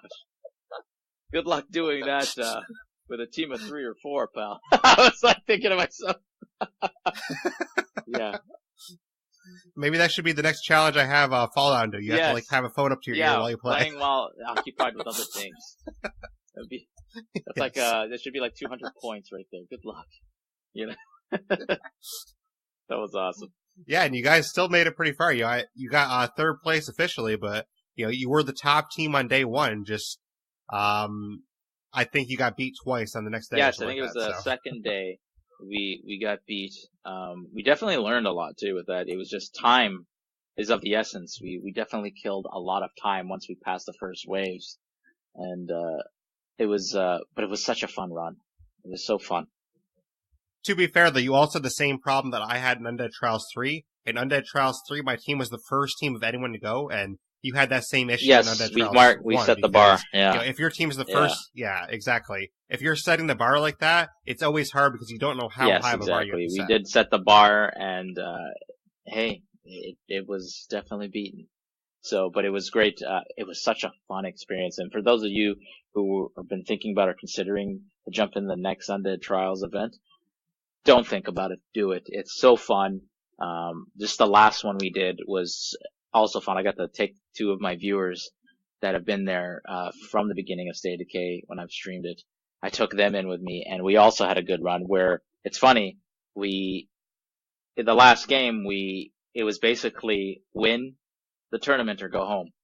We went home, but it was an unfortunate end. Got a little glitchy on us there, but who knows what would have happened. But it was such a fun run. Like, we were just having fun. And that's what you gotta look at it as. When you look at the competition, sometimes you take it too deep and you kind of self-destruct and lose it because you're thinking too much. We didn't have the case like that. We actually just had a blast. So definitely check that out when it's on next. Absolutely. The next Undead Trials 4 is supposed to probably be in April, and you said that you're going to come back next time, so I can't wait to see you back next time, too. Yes, absolutely. I'm really interested to know if it's going to be a team of 3 again or 4. I'm making the call out now. My team will win the tournament, whoever we're with. Well, Fall Down. I'm calling you out right now. It's over for you. I know, and you and I have talked privately that we might team up together, so maybe we'll make it happen. So 100%, I declare victory, and it's going to happen. And I can't wait. And if it's with the Blaze, it's only assuring the victory right there. We're cementing it in stone. I'm calling it out right now, ladies and gentlemen. I'm putting the marbles out there. I called him out too when I had him up for a segment, so we'll see what happens. I think he's going to be ready though. I think he's going to prepare. He's probably going to do his off-season training, and he's probably going to be ready. So Fall Down, get ready to lose. Whatever you train and how you train, you will lose. And I'm excited to be the one that takes your throne. Yes, I will be the bad guy. He's going to play with 2 upside down controllers at once. And Yes, bring it. It's going to be great fun, man. I can't wait. Definitely. No, same here. But yeah, is there anything you want to say before we go to my viewers for the 1-year anniversary? Not much. If you guys want to check me out, I'm on Mixer, ACC_. If you want to check out my Twitter, it's ACC Streams. And my YouTube channel is also ACC Streams. So come check me out. Come have fun. Making fun of me or having a laugh with my group. It's a fun one. That's about it. Yeah, thank you everyone for continuing to listen. We have more guests coming up, so I can't wait to get to those guests too. They're going to be a lot of fun as well. But ACC, I can't wait to see you back on the podcast later this month. I can't wait either. Thanks again. Happy anniversary. Stay tuned for the next guest. Thank you. All right, take care, ACC. Take care. All right, next up we have another great guest with us. We have a guest that you've actually heard twice in the podcast before. So this is their third appearance. They were on for the recap of Undead Trials 2, which was episode 56. And they were also on for episode 59, which was the State of Decay Awards Show nominations. So they talked about the nominations with us. And they are also a streamer, a very great streamer. Please welcome back to the podcast, Fall Down, Go Boom. Thank you very much. Glad to be here. I'm glad to have you back on the show. We tried to get you back on before this, but it just didn't work out time-wise, but I'm glad you come back on for this. Thank you. Yeah, unfortunately, family life, all that stuff. Yeah, honestly, our schedules are a little bit hard to meet up because I work overnights and you're usually free overnight, so it's kind of hard to make a schedule up. So, but exactly, we made it meet up 3 times at least. So exactly, and I'm glad to be here. Thanks, man. Yeah, I'm glad you're here, and I didn't mention your intro, but I'm sure everyone knows you as our big champion of the Undead Trials events. You've won 3 events now, so thank you. I've been very, very lucky so far. I'm hoping that luck continues, considering the fact that I assume that the next event is going to have even more participants, and the same. I hope the same folks show up and try and take me down again, and we have more people from around the globe who have State of Decay experience and come in and play hard and go for the win. I have to say, I love you, but I am coming for you. So good. I live for it. I mean, Undead Trials 2, I got 3rd place. Undead Trials 3, I got 2nd place. So there's only one more place to go up. So yeah. In the words of Joe Swanson, bring it on. So Undead Trials 4, I'm coming for that 1st place. Sweet. Let's do it. Let's tango. It's going to be a lot of fun. And what's going to be nice about Undead Trials 4 too is by that time it's scheduled for potentially April, and by that time we should hopefully have the difficulty updates. So we're going to be doing the next Undead Trials with higher difficulty. Cannot wait. So that should be a lot of fun to test that out. Oh man, it's going to be so good too, and I know that a lot of people have been waiting for this. I've been waiting for it. I can't wait to find out what's in it and give it a run and see how hard it actually is, because I know that a lot of us in the community have high expectations for kind of the difficulty ramp up that we're expecting. So definitely, here's hoping. I know in previous streams, Undead Labs has said the word modes, so I don't know what the word modes might mean, but that sounds interesting. I know. Well, I mean, we're just gonna have to wait and see. I mean, that's kind of what it comes down to. I think that in the stream today, they mentioned that they might have more information at Xbox Fest or Xbox something at the start of March. Yes, actually, I mean, now that you mentioned that, this is being recorded before that, but basically March 12th, there's supposed to be information, and this podcast is going to release on March 16th. So by the time this releases, we're going to actually have the information. So. Oh, man.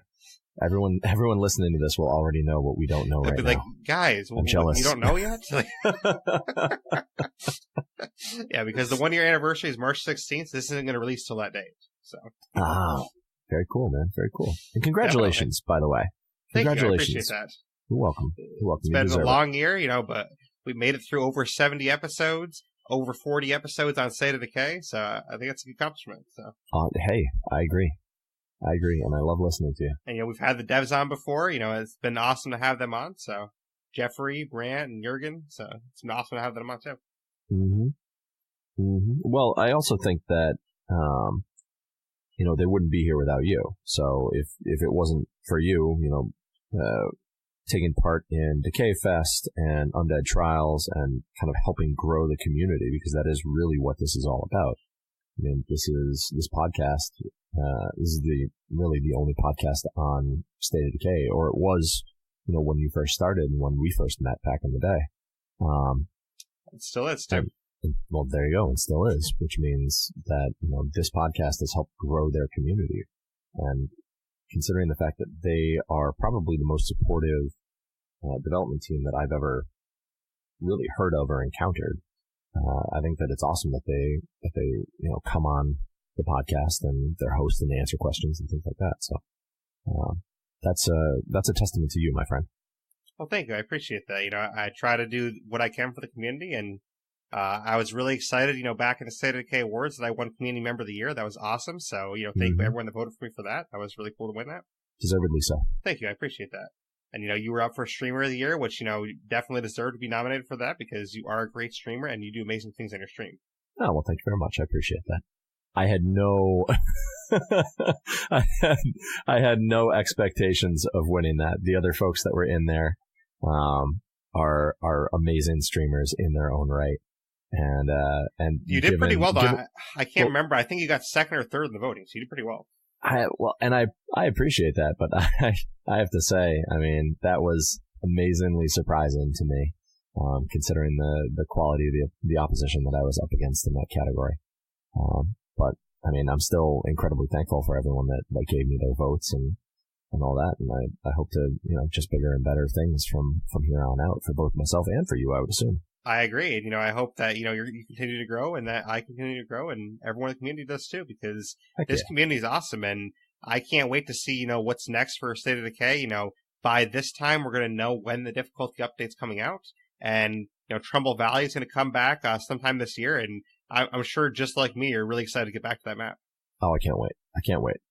It's going to be amazing. I'm looking forward to seeing what the new team, the new and old team, because it's a mix. Right. What they envision the changes of the valley are going to be after, X number of months or years after the events of the first game.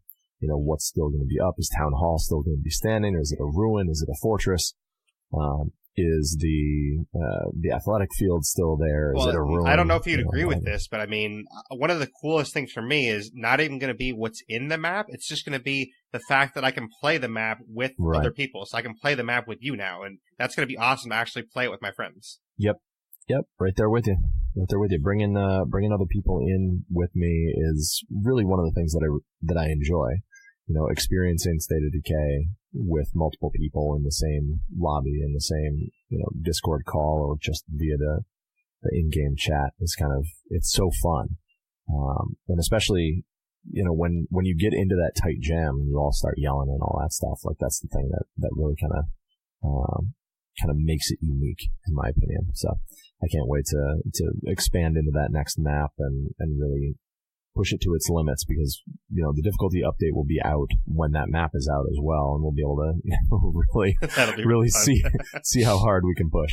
Definitely. And you mentioned uniqueness too, and I think your stream is pretty unique too, because you have all these different rules that you actually have your community impose on yourself. So do you want to talk about how that works for people that aren't familiar with your stream yet? Oh, sure. So really how my stream works is it's all based around audience participation and audience response. When I started streaming, I wanted to do something a little different with my State of Decay streams, just because I love this game and I want other people to love it as well. At the time that I started, there wasn't really a difficulty ramp up that was significant within the game. And in order to really challenge myself, what I put out there was that when I start a new community, anyone who's in the stream at the time would or could give me a set of rules that I would have to follow.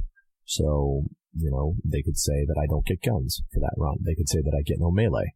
One of the more popular ones right now is that I can't dodge at all.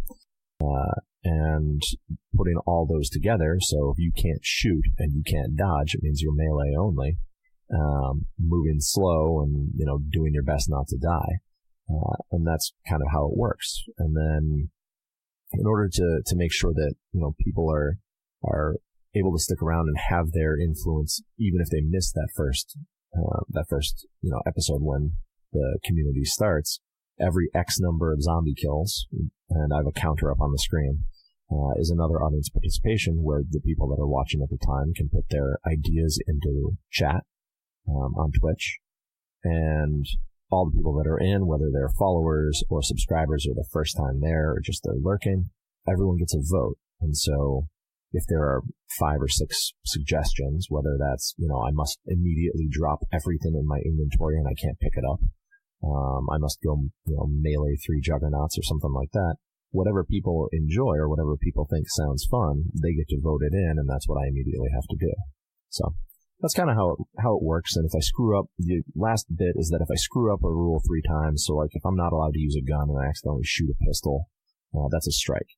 And so after 3 strikes, it's an immediate audience participation, and they can punish me harder for the simple fact that I screwed up their rules. So yeah, it's very cool how you set that up too. And very recently, one of your streams, I actually added in a rule that I'm sure you remember that was unanimously voted in, where you had to CQC a hostile enclave. Yeah, I remember that. Blaise. That was and man, you actually pulled it off though. That was amazing to see. So well, I did, but that was just because, I had a lot of resources at that time. The character that I was using was not ideal in any way, shape, or form. But he had, for some reason, become a hero of the community yes. and a hero of the stream to that point. And I just figured, there is no one better than this hero of the game, of this community, and of this run to go in with no guns and just, I think it was, what was it, a karambit or something like that, against one AK-47 wielder, one shotgun wielder. His name was Geronimo, to be fair, so you have to expect great things out of him. So. That's right. Geronimo the hero ran in there, no guns blazing, and took out all three of them. And it was dicey there for a little bit, because I did not think that he was going to make it on a couple of those. But hey, I'm always up to the challenge, and I'm always up to attempting the challenge, I should say. Because I have failed in the past, and I expect to fail in the future again.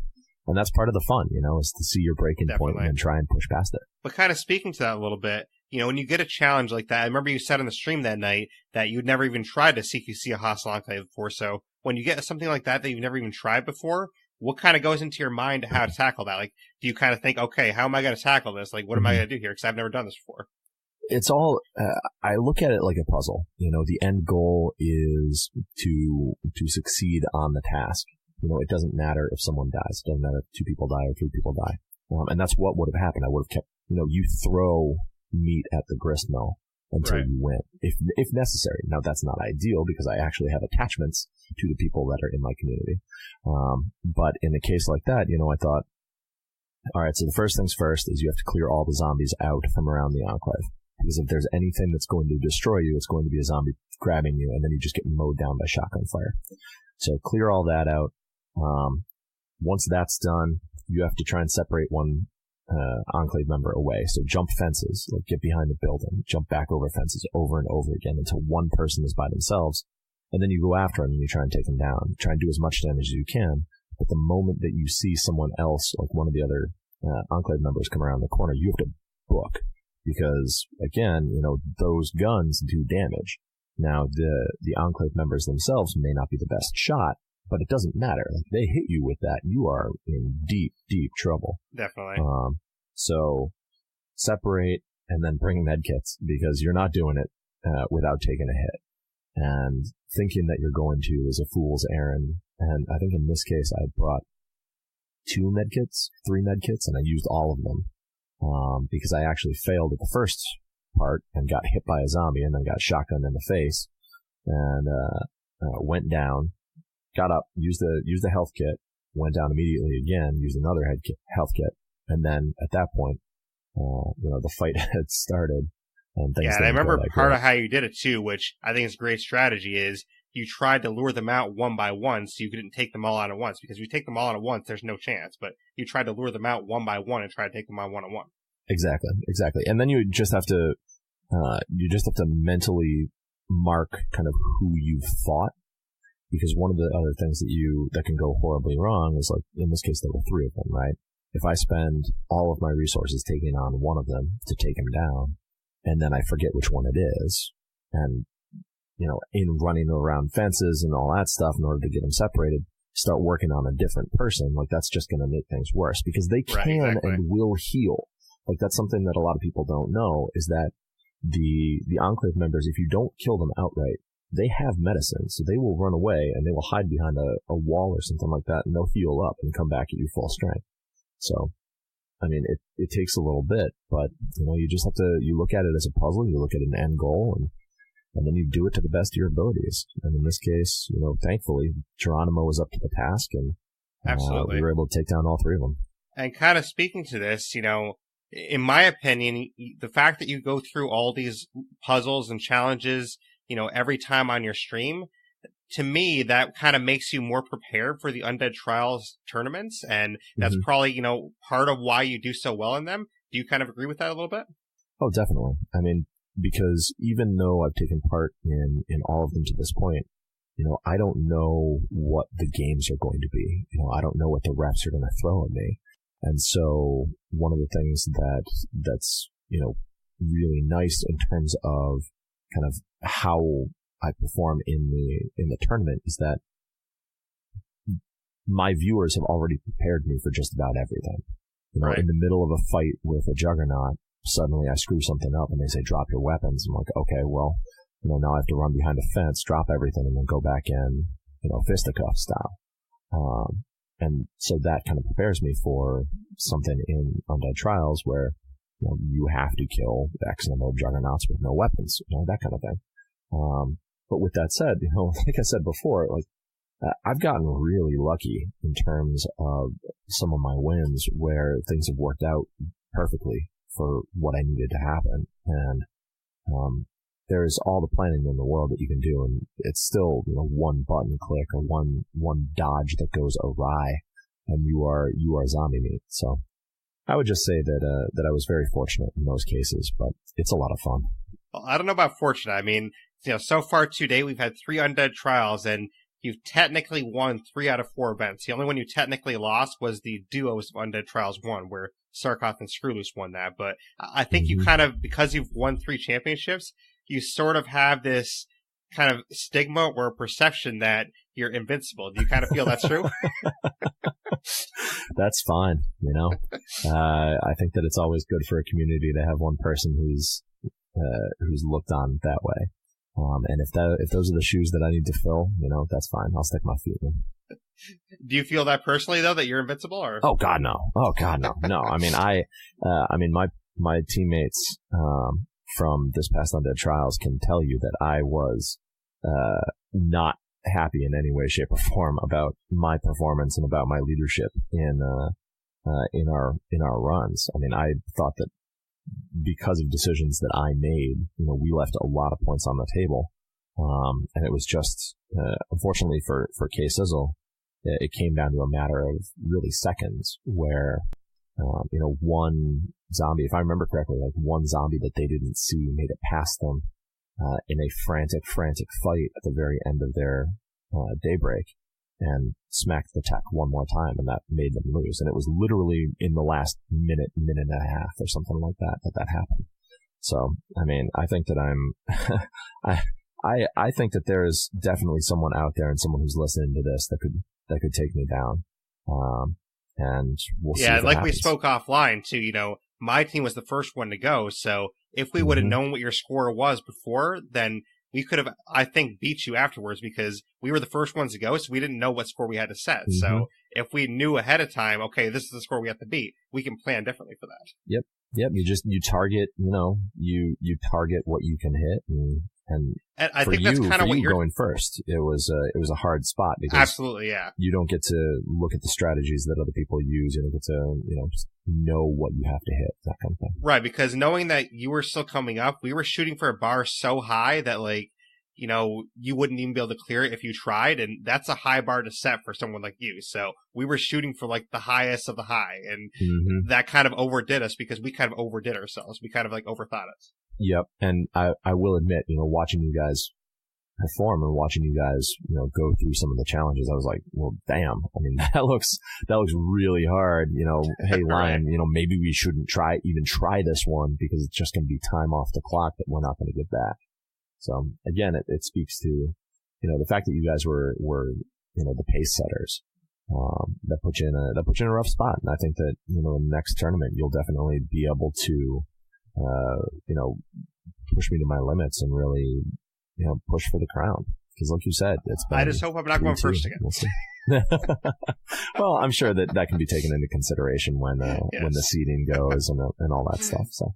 But did you kind of feel some of that too? Because, you still went the first day, so you still had a lot of teams after you. So I kind of feel like part of your team's problem as well was the same thing where you try to shoot too high. Oh, definitely. And that was kind of the thing that I was hinting at or talking about where, afterwards I felt really bad for my team because I felt that, decisions that I made cost us a lot of points. There were times when I would say, all right, let's do no guns and do front of the wall and blah, blah, blah. And there's just no need to do that. You focus for one goal, finish that goal, and then move on to the next one. And, And, it's something that kind of carried through the entire tournament because I watched almost every single match.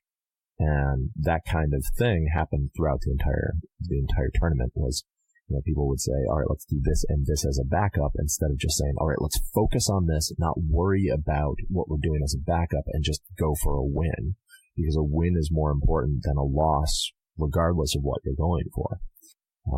And then, like I said, Casey and his team had amazing runs for their entire stretch.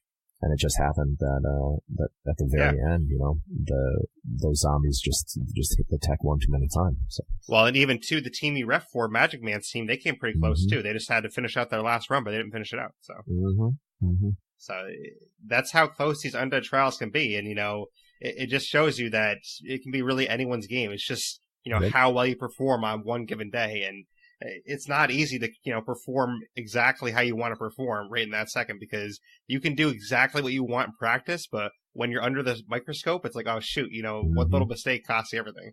Exactly. And that's also why I would really, really encourage anyone who's listening to this that has played State of Decay or even if you haven't, pick up the game and play it and pop into the tournament. Like, give it a shot. Just have fun because everyone in there is in there. We're having a good time. No one's really getting angry or getting pissy or anything like that. We're all supporting each other. And just give it a shot. Yeah, you never know. Like, that's the thing is you never know how it's going to go. You never know how the dominoes are going to fall. And, no, definitely. Like, even one of your teammates, Scarproof, in Undead Trials 2, he lost one of his games by 3 seconds and he lost the other game by 12 seconds. So I still tease him about that because that's how close it could be. So, I lost my, the one game that I lost in Undead Trials 2, I lost by, 0.125 points. Yeah, that's crazy. So yeah, it was 1/8 of a point is what I lost by. So that's what I mean. It can come down to a fraction of a second. It can come down to a fraction of a point. So yeah, and I lost one of my games by 2 seconds too. So I mean, exactly.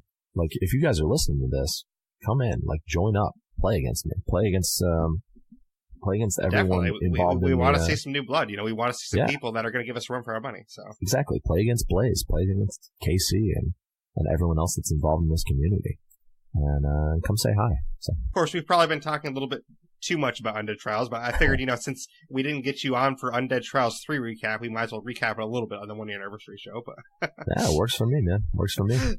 But do you want to talk a little bit about how we met? Because I'm sure people want to hear that story a little bit too. Sure. I mean, it all comes from, my stream, and I tried to get a little more involved in the Undead Labs Discord and stuff like that. And after streaming for 4 or 5 months or so, because I just started last year. That's 2018 for those of you that are listening in the far future. After a few months of streams, Mr. Dart popped into my Discord and just pinged me and was just like, hey, I saw your stream. I thought it was really cool. I'm putting together this tournament for Daybreak and was wondering if you'd be interested in joining up. And I said, sure, that'd be great. And he specifically said, KC was in my stream and checked it out and had some great things to say about me, and I was a nice guy, which, thank you, KC. Appreciate that. And that was it. We were kind of off and running at that point. At that time, the Decay Fest Undead Trials server only had, 30 members or something like that. And yeah, we've grown. I think there are 150 people in there now or something along those lines. And from there. And then, once they said that, they contacted you, I jumped into one of your streams. I checked you out as well, and I've been jumping in ever since. So. I know. I appreciate that, man. No problem. But yeah, and then Mr. Dart and KC introduced me to you and everyone else that was involved in the first tournament. And, now we're here. Which a fun callback, too, that I want to kind of remind people of is in Undead Trials 1, there was obviously the duos and the solo. You won the solos, but the duos tournament, it was a kind of fun callback because your partner in that, you guys had actually never met, never played together, and you almost won. You finished second place. Oh, don't remind me. I'm still bitter. But I just think it's so amazing that the fact that you guys never even played together, that you did so well together. You guys really synced up well, you and Jade. Well, I mean, hats off to Jade, because I mean that was all her. She was the best teammate that I could have asked for. We talked one time before the tournament, talked that day. Actually had difficulties syncing up on Xbox Live in order to join into a party. But really, I mean, we just kind of talked about it. We're like, all right, well, let's just try and do the best we can, and just go for these individual challenges and see what we can do. And she was amazing. Like, she definitely had my back and kind of boosted me up. And anytime I would start getting frustrated with my play, she would just be like, hey, it's all right, Fall. Just calm down. And we got this. So, major props to her. And Jade, I know, has been a friend since then. And, we chat all the time, and it's good. So, I'm very fortunate in terms of kind of my involvement here with Decay Fest, Undead Trials, Undead Labs, and all you guys. And really, that all comes from you, KC, and Mr. Dart. So thank you to the three of you for kind of getting me involved here and introducing me to the people that have really made this past 8 months, 9 months of streaming really kind of the supportive environment that I was really needing in my life and in my streams. So thank you, man. Really, honestly. No, you're welcome. And, thank you for being such a great part of the community as well. I mean, you do a great job supporting everyone and being positive. And, thank you for being our unofficial champion here for Undead Trials. So. You know what? I will try and win the next one too. Just to maintain that crown, not for personal reasons, obviously. Hey, I will say at least, for the crown. You're a good marketing tool for us, because it's like, hey, you want to beat the guy that can't be beat? Here you go. So and like I said, those are the shoes that I'll wear. So be it. But you gotta remember, even Hulk Hogan turned heel. So just expect that at some point that guy Fall's gonna show up. No, that's not true. I'm too nice. I think Dogpile's already seen that side. Oh, womp womp. But it's been a year, and is there anything you want to say to my audience here for the 1 year anniversary? Well, guys, it's been a crazy year. Thank you guys for supporting Blaise and for continuing to support Blaise. Good man and a good friend, and I really do mean that, and I appreciate everything that he's done for me, for the community, for State of Decay and Undead Labs, and for himself. I mean, just this is a guy that works overnights and still does the podcast and puts this out for us, really for free every single episode. And just keep it up, man. You kick butt, and I just wanted to let you know that I appreciate it. Thank you. I really appreciate that, and it means a lot. So I'll just have to try and find a way to get more sleep in 2019. Definitely. That is a requirement. Yes. But thank you very much. I'm glad you could come on with me today, and it's been a great 1 year anniversary podcast so far. Yeah, it's Blaise is a hard man to keep up with in his interview. There are no questions given beforehand, so it's all just kind of off the cuff. So just stay strong, don't cry. He has a tendency to be mean. Unless you're a developer, if you're a developer, I give you the questions beforehand. But you have to be a developer to get the questions beforehand. He'll spare the thumb screws, I promise. All right, thank you for all that, and we'll hopefully see you on the podcast again soon. Sounds good, buddy. All right, take care. You too. All right, everyone. So this has been our 1 year anniversary special. So I hope everyone's enjoyed this. We had a lot of great guests on today. We had, a lot of people that have been on the podcast before, a lot of amazing guests, but that was our last guest you just heard. So we're going to kind of, end the episode here. Just hold up a second. There is no way you are finishing this show without talking to me, man. What the hell? Wait, who are you? How did you get here? You don't know who I am? Is your mind that small you've forgotten where this shit all started? Mr. News! Wait, is this really you? You're here? You know who it is, buddy. You know who it is. Oh my gosh, everyone listening, it's Mr. Noobs. He's back. He hasn't been back since episode 4.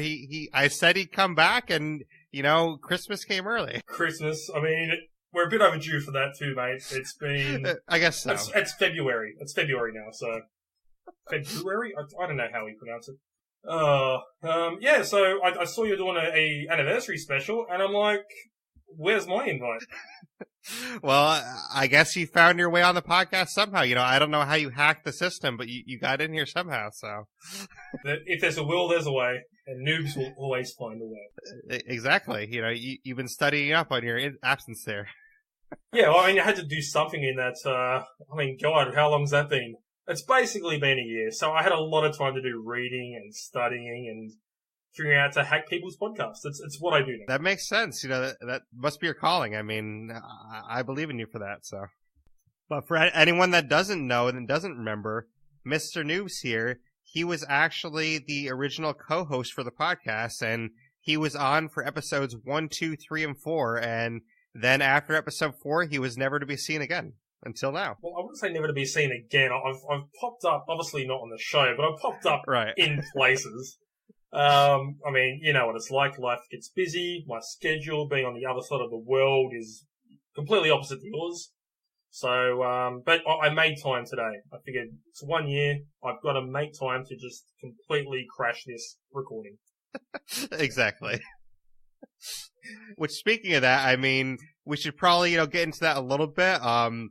Kind of behind the scenes of like why you stopped being on the show, and we can kind of tell people that. So if you want to tell people a little bit, I think where it was there was a mix of a few things. There was real life issues. I'm a shift worker over here, so my schedule was sort of all over the place. And then the original recordings we did was with Sea of Thieves, and yes, to me the game got pretty stale quick because it was the same stuff over and over again. The funny story is, in the last 2 or 3 weeks, I've actually gone back to Sea of Thieves. So that is funny. Yeah, so it's sort of a thing where you need to maybe give something a break. As you know today, there are a lot of games coming out, and they're not quite ready. But if you go back after a year, they're all good. It works. I mean, just an example of another game that I wrote off when it was released, and I've recently gone back to, is Elder Scrolls Online. Same thing. Game's released, not quite what you're after, give it some time, and then you go back, and it's a completely different experience. Yeah, and I mean, Sea of Thieves, has had a lot of updates since we first talked about it, because when we first talked about Sea of Thieves, that was pre-launch, so the game hadn't even launched yet, and then episode 4 was our post-launched episode, so basically, that was the only episode we ever did about it after it launched. Yeah, it's sort of one of those things where everyone's hyped. Come on, it's a good game, it's hyped. Then I played it. I'm like, I don't want to commit time to this.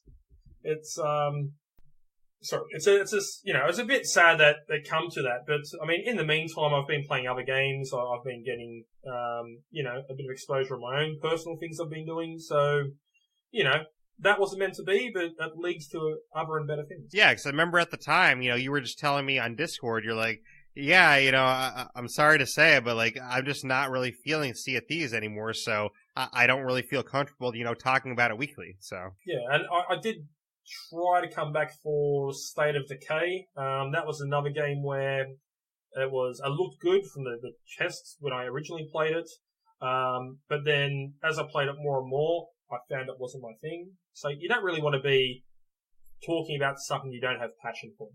Right. Because people aren't going to listen to you. They're going to be like, well, this guy doesn't care. Why should I care?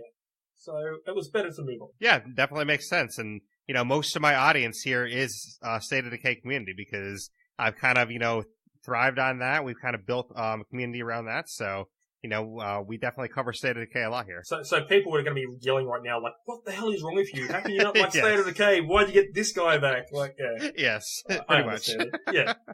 Well, I'm here to be hated. I loved, whatever. I do not discriminate. So. But yeah, actually, when we were first starting out, I remember you were always saying how you were there for like the casual perspective, and then I was kind of like diving deep into things, and that's kind of what the premise was supposed to be originally. So, well, I did go casual. I just didn't play the game again. If that's not casual, Exactly, yes. I don't know what's casual. So yeah, I'll just casually show up. Story of my life. But I'm sure a lot of people on the audience, they probably don't know the behind-the-scenes story of how we even met. So, do you remember that? I believe I was going to do a Sea of Thieves stream, like a YouTube series. And I did do a couple of episodes about showing the basics of the game. And I wanted to turn it into like an RP episode. And then you approached me and said, I've got this idea for a podcast. And, you know, you sold it really well and told me exactly how the Blaise experience was going to be. You didn't have a name at that point. I remember we had to work and trying to find a good name. Yes. And obviously that was another story, but you're like really passionate about the podcast. I said, well, you know what? I haven't done a podcast, but it sounds like something I could get behind. To apologise I didn't get behind it. I mean, you've done great in my absence. You have done phenomenal in my absence. But yeah, it was just something that sounded like a cool concept, and I thought, yeah, I'll be there for the start of it, and then we started getting more guests on, and I mean, the relationship you have with sort of community leaders and developers, you've just grown this juggernaut from that. And I mean, you didn't really need me. You're doing well by yourself. I wouldn't call it a juggernaut yet, but we have grown, so that is nice. But if you believe it, you have to believe it for it to be true. If you say this is a really bad podcast and it's not going anywhere, that's what's going to happen. You need to believe that is true, yeah. So, and that's what I've done now. Since I believe in what I'm doing on Mixer and other platforms, I'm finding a bit of traction now. So, I strongly now believe in if you have passion for what you do, and you can project that in your projects, people are going to want to see what you do. No, I agree. And, kind of to elaborate a little bit more on our kind of backstory, you made like basically a forum post in the Sea of Thieves forums, and I contacted you like you said, and basically you were going to have like your YouTube series, and we kind of had the idea that we would sort of cross-promote where like I would go on your YouTube series sometimes, you would be part of the podcast, and we kind of cross-promote that, but it ended up just working out where you kind of fell out of love with the game. Yeah, no, the last thing I would want to do, and I believe a lot of people have this as well, you don't want to force yourself to do anything, because it won't get to be you just don't like doing it. You'll absolutely loathe and hate what you're doing if you're forcing yourself to do something. And I didn't want to get into that sort of perspective with anything I've done. Absolutely. So, you sometimes got to step back and let somebody else handle it, and good things happen. That's how it's been, and that's what I'm seeing. And I will mention too, one of the other sort of underlying things that we never really talked about too much, the time difference for us was always a challenge because you're obviously halfway across the world for me. So I believe there was a point where the clocks changed, or like it was daylight savings time or something, and it really screwed up our schedules to where it made it very hard to record. So that was always a challenge for us as well. It wasn't something where we were going to stop because of that, but it just so happened that like everything kind of happened at once, basically. You know what would help though, if everybody made both yourself and myself like famous, and we got the YouTube monies, we wouldn't need to worry about this. But I'm not going to chill. To me, it's sort of a hobby that I do, and if it turns into something you can make a career out of, great. But I'm not disappointed if I don't. And I believe if you go into this with that attitude, when you start getting some traction, it's more rewarding. And you go, hang on, I could probably make a go of this. But if you're in this purely just for the money and the fame, you're going to have a horrible time. Without a doubt. No, absolutely. Because, I mean, I've been doing this for a year now, and I still haven't made a dime, and I'm still happy to do it. Like, I'm still having fun, so. Yeah, I mean, and it'll come. I mean, there'll be the same as pretty much everyone else that's done it and actually made it. There'll be that lightning in a bottle moment, and no one can actually duplicate that. It's just going to be your own personal moment, and you'll know when it happens. But it won't be tomorrow. Maybe tomorrow. We don't know, but. You never go into it thinking tomorrow's going to be my day. It will just happen. And when it happens, just run it. Yeah, that's definitely some good advice there. I definitely agree with that. But I remember back in, when we first started the podcast, you obviously had that YouTube going on. So are you still doing YouTube content at all? Or is that something you just moved completely to Mixer now? No, with the YouTube, I found, and I think it's more my personality, for YouTube when you're recording by yourself. I find it's something where it's sort of hard to get pumped up, and when you film a reaction, if you have an issue with your computer and then have to go back and re-record that reaction, people can tell when you're forcing it and it's fake, and I don't like doing that. So I made the move to streaming with Mixer, and I'm part of an awesome community. Shout out for One Gaming. But when I do my games, they come in the channel, they engage.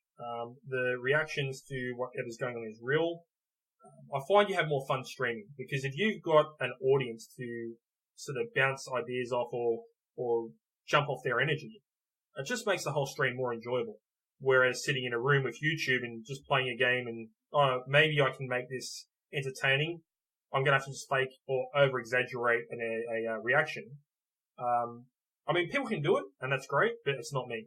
And that's where I found the niche and the comfort level in Mixer, Twitch, or DLive, any of those sorts of streaming communities, or platforms, I should say. And I suppose I should ask as a follow-up, too, you mentioned that the streaming is something that works better for your personality, so why did you consider, or not consider anyways, streaming on YouTube? Because I know you can stream on YouTube as well. I think what it was, I am primarily a console streamer, so I've got the Xbox. I know quite a bit of the community on Xbox. So I started just doing the streaming from Mixer, directly off the... Right. That's where I started mine as well. Yeah, just off the console. And then as I got more and more into streaming, I've gone and set up OBS on the laptop and got the Elgato capture card, hooked all that up, got my Blue Yeti mic, got my Logitech webcam, and just started, doing a bit of research on what works, what doesn't. But all through that time, I was finding that the Mixer community in general, and I don't mean to have a go at anyone here, but the Mixer community I find is more tight-knit, they're more supportive, and it is more community-focused.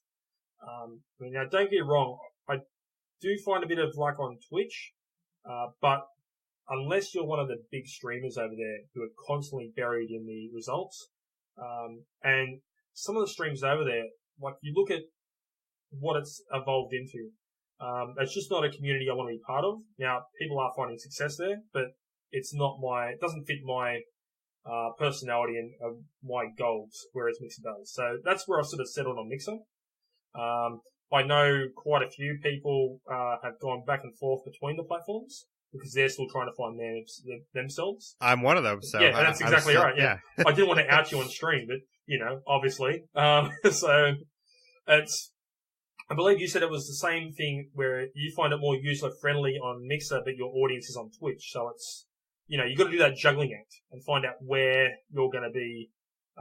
It's sort of close. I do find Mixer more user-friendly, but like the State of Decay community, I'm a big part of that, and most of the State of Decay community is on Twitch, so it's kind of like a juggling act for me. Like I did 2 months of streaming on Mixer, and I did 2 months of streaming on Twitch because I wanted to give each of them, a fair shake, and I've given both of them a fair shake, and by the time everyone's hearing this, we're recording this before March 16th, but this episode's going to come out March 16th, and by the time everyone's hearing this, I will have made a decision, and I will either be streaming on Mixer or Twitch full-time, but I will be making that decision, by the time you're hearing this. To get onto that too, there's a question I was asked early on when I did the same thing with Mixer, and they said, why do you pick Mixer over Twitch? And my answer was, you can either be one of the 20 streamers on Mixer, or you could be one of the 500 streamers on Twitch. What's going to be easy for people to find your channel? What's going to be easy to be recognized? Unless you can get, as I said, that lightning in a bottle, that audience, the day the game's released, it's sort of hard to then play catch up. Whereas on Mixer, because not everyone's playing the same game at the same time, unless it's Apex, Fortnite, PUBG, or any other Battle Royale game. But I find normally because of the games I play, and I'm a variety streamer, so the games I play, I'm usually always on the top line, like the top row of anything in Mixer, as long as it's not Battle Royale. And to me, that's making it easy for me to build an audience, and that's the reason I picked Mixer, because I've got more chance of being found than I do on Twitch.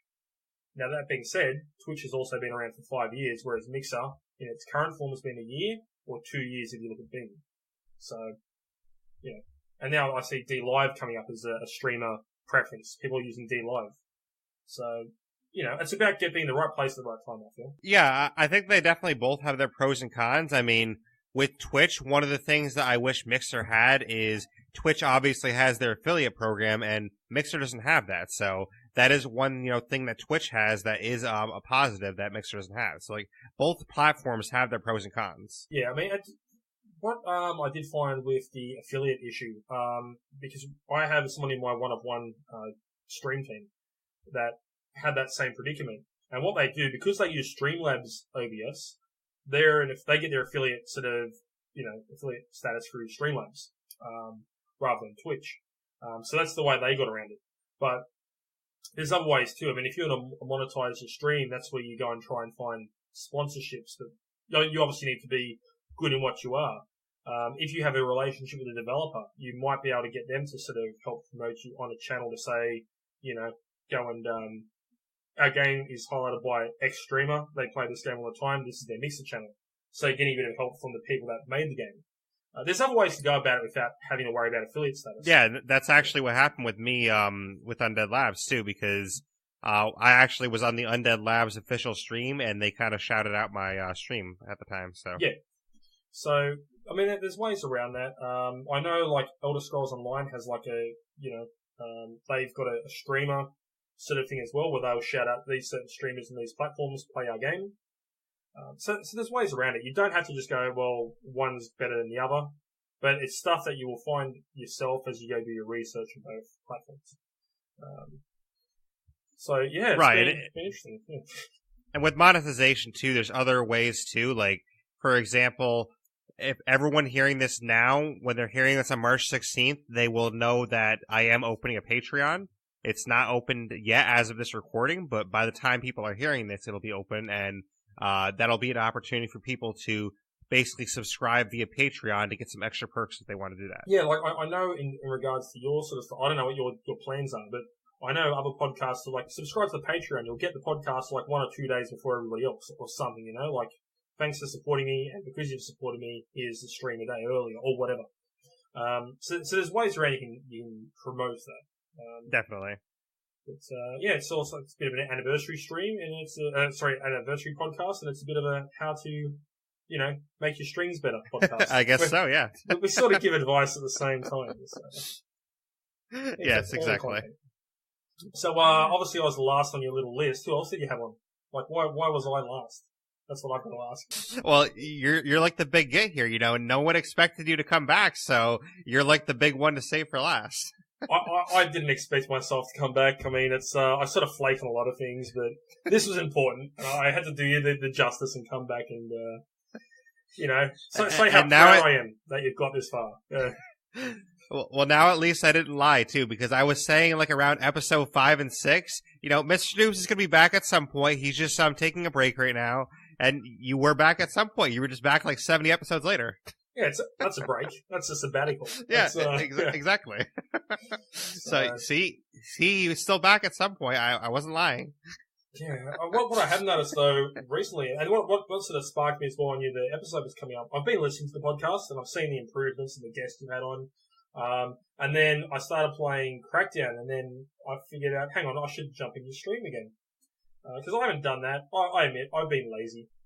And mainly because you're streaming on Twitch when I was actually looking, and I haven't touched Twitch for a while. And I actually said to you 2 days ago, I believe, I said, I've reactivated my Twitch account because I saw you are actually streaming on Twitch. Like, I deactivated Twitch. Yeah, I remember that. I activated it just to say hi to Blaise. So. I appreciate that. It's, I do hope we get you to more episodes, and I'll try and make it back every now and then. I'm not going to promise. Yeah, that'd be awesome. But I'll promise I'll try. So. Okay. That's what we got to do. But is there anything you want to say to the listeners, though, especially the ones that might remember you? The ones that might remember me, I'm sorry I haven't been around, but I'm lazy. What can I say? Although, if you want to stay in touch, I'll do my shameless self-plug here. Go for it. The Mixer channel is themixer.com, and my channel name is Mr. Noobs. MRNEWBZ. I'm going for a rebrand at the moment. I'm going to highlight more of my Australian sort of side. So the green sort of theme will be disappearing. Although the theme song, I know you did the little intro with a stinger. I don't know if I'm going to play the full theme song, but that will not go. That will still be staying around. I'm keeping that because everybody seems to love it. So, It's a good but song. other than that, I'm part of a stream team called One of One. So you can find them on Mixer, One of One, so 1OV1, as in the two numerical numbers. And that's just a whole bunch of small streamers helping each other out. And that's what we need. Gaming is primarily about community, playing with your mates, and I've found that, and that's why I haven't been here. I've been just with this community that supports each other, and I can't give them enough props and credit. I believe Blaise jumped over a few days ago, so he's seen the sort of guys they are. If anyone's looking for an awesome gaming community, yeah, I checked it out when I was on my work break. So yeah, so I mean, other than that, I don't want to be here shilling myself. It's all about Blaise and the tremendous job he's done over a year. So I'm just happy to have made it back, and just want to see what you can do over 2019, buddy. Definitely, it's going to be a great year, and basically the next big milestone we're going to hit this year is at some point we're going to hit episode 100. So that'll be a fun episode when we hit that. You know we're going to hit it in a few months.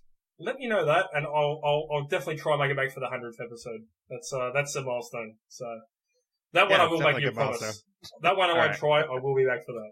So that sounds good. And before you go too, I actually just thought of something too that I was thinking about a month ago. Episode 4 when we were on, that was the first episode where we had 3 guests on because there was myself, you, and Sirio NDB, if you remember. Yeah, I remember Sirio. He's part of the yeah. He's part of the Sea of Thieves community. And until about roughly a month ago, there actually was never 3 guests on the podcast at the same time. So, you had that record for a while. But we finally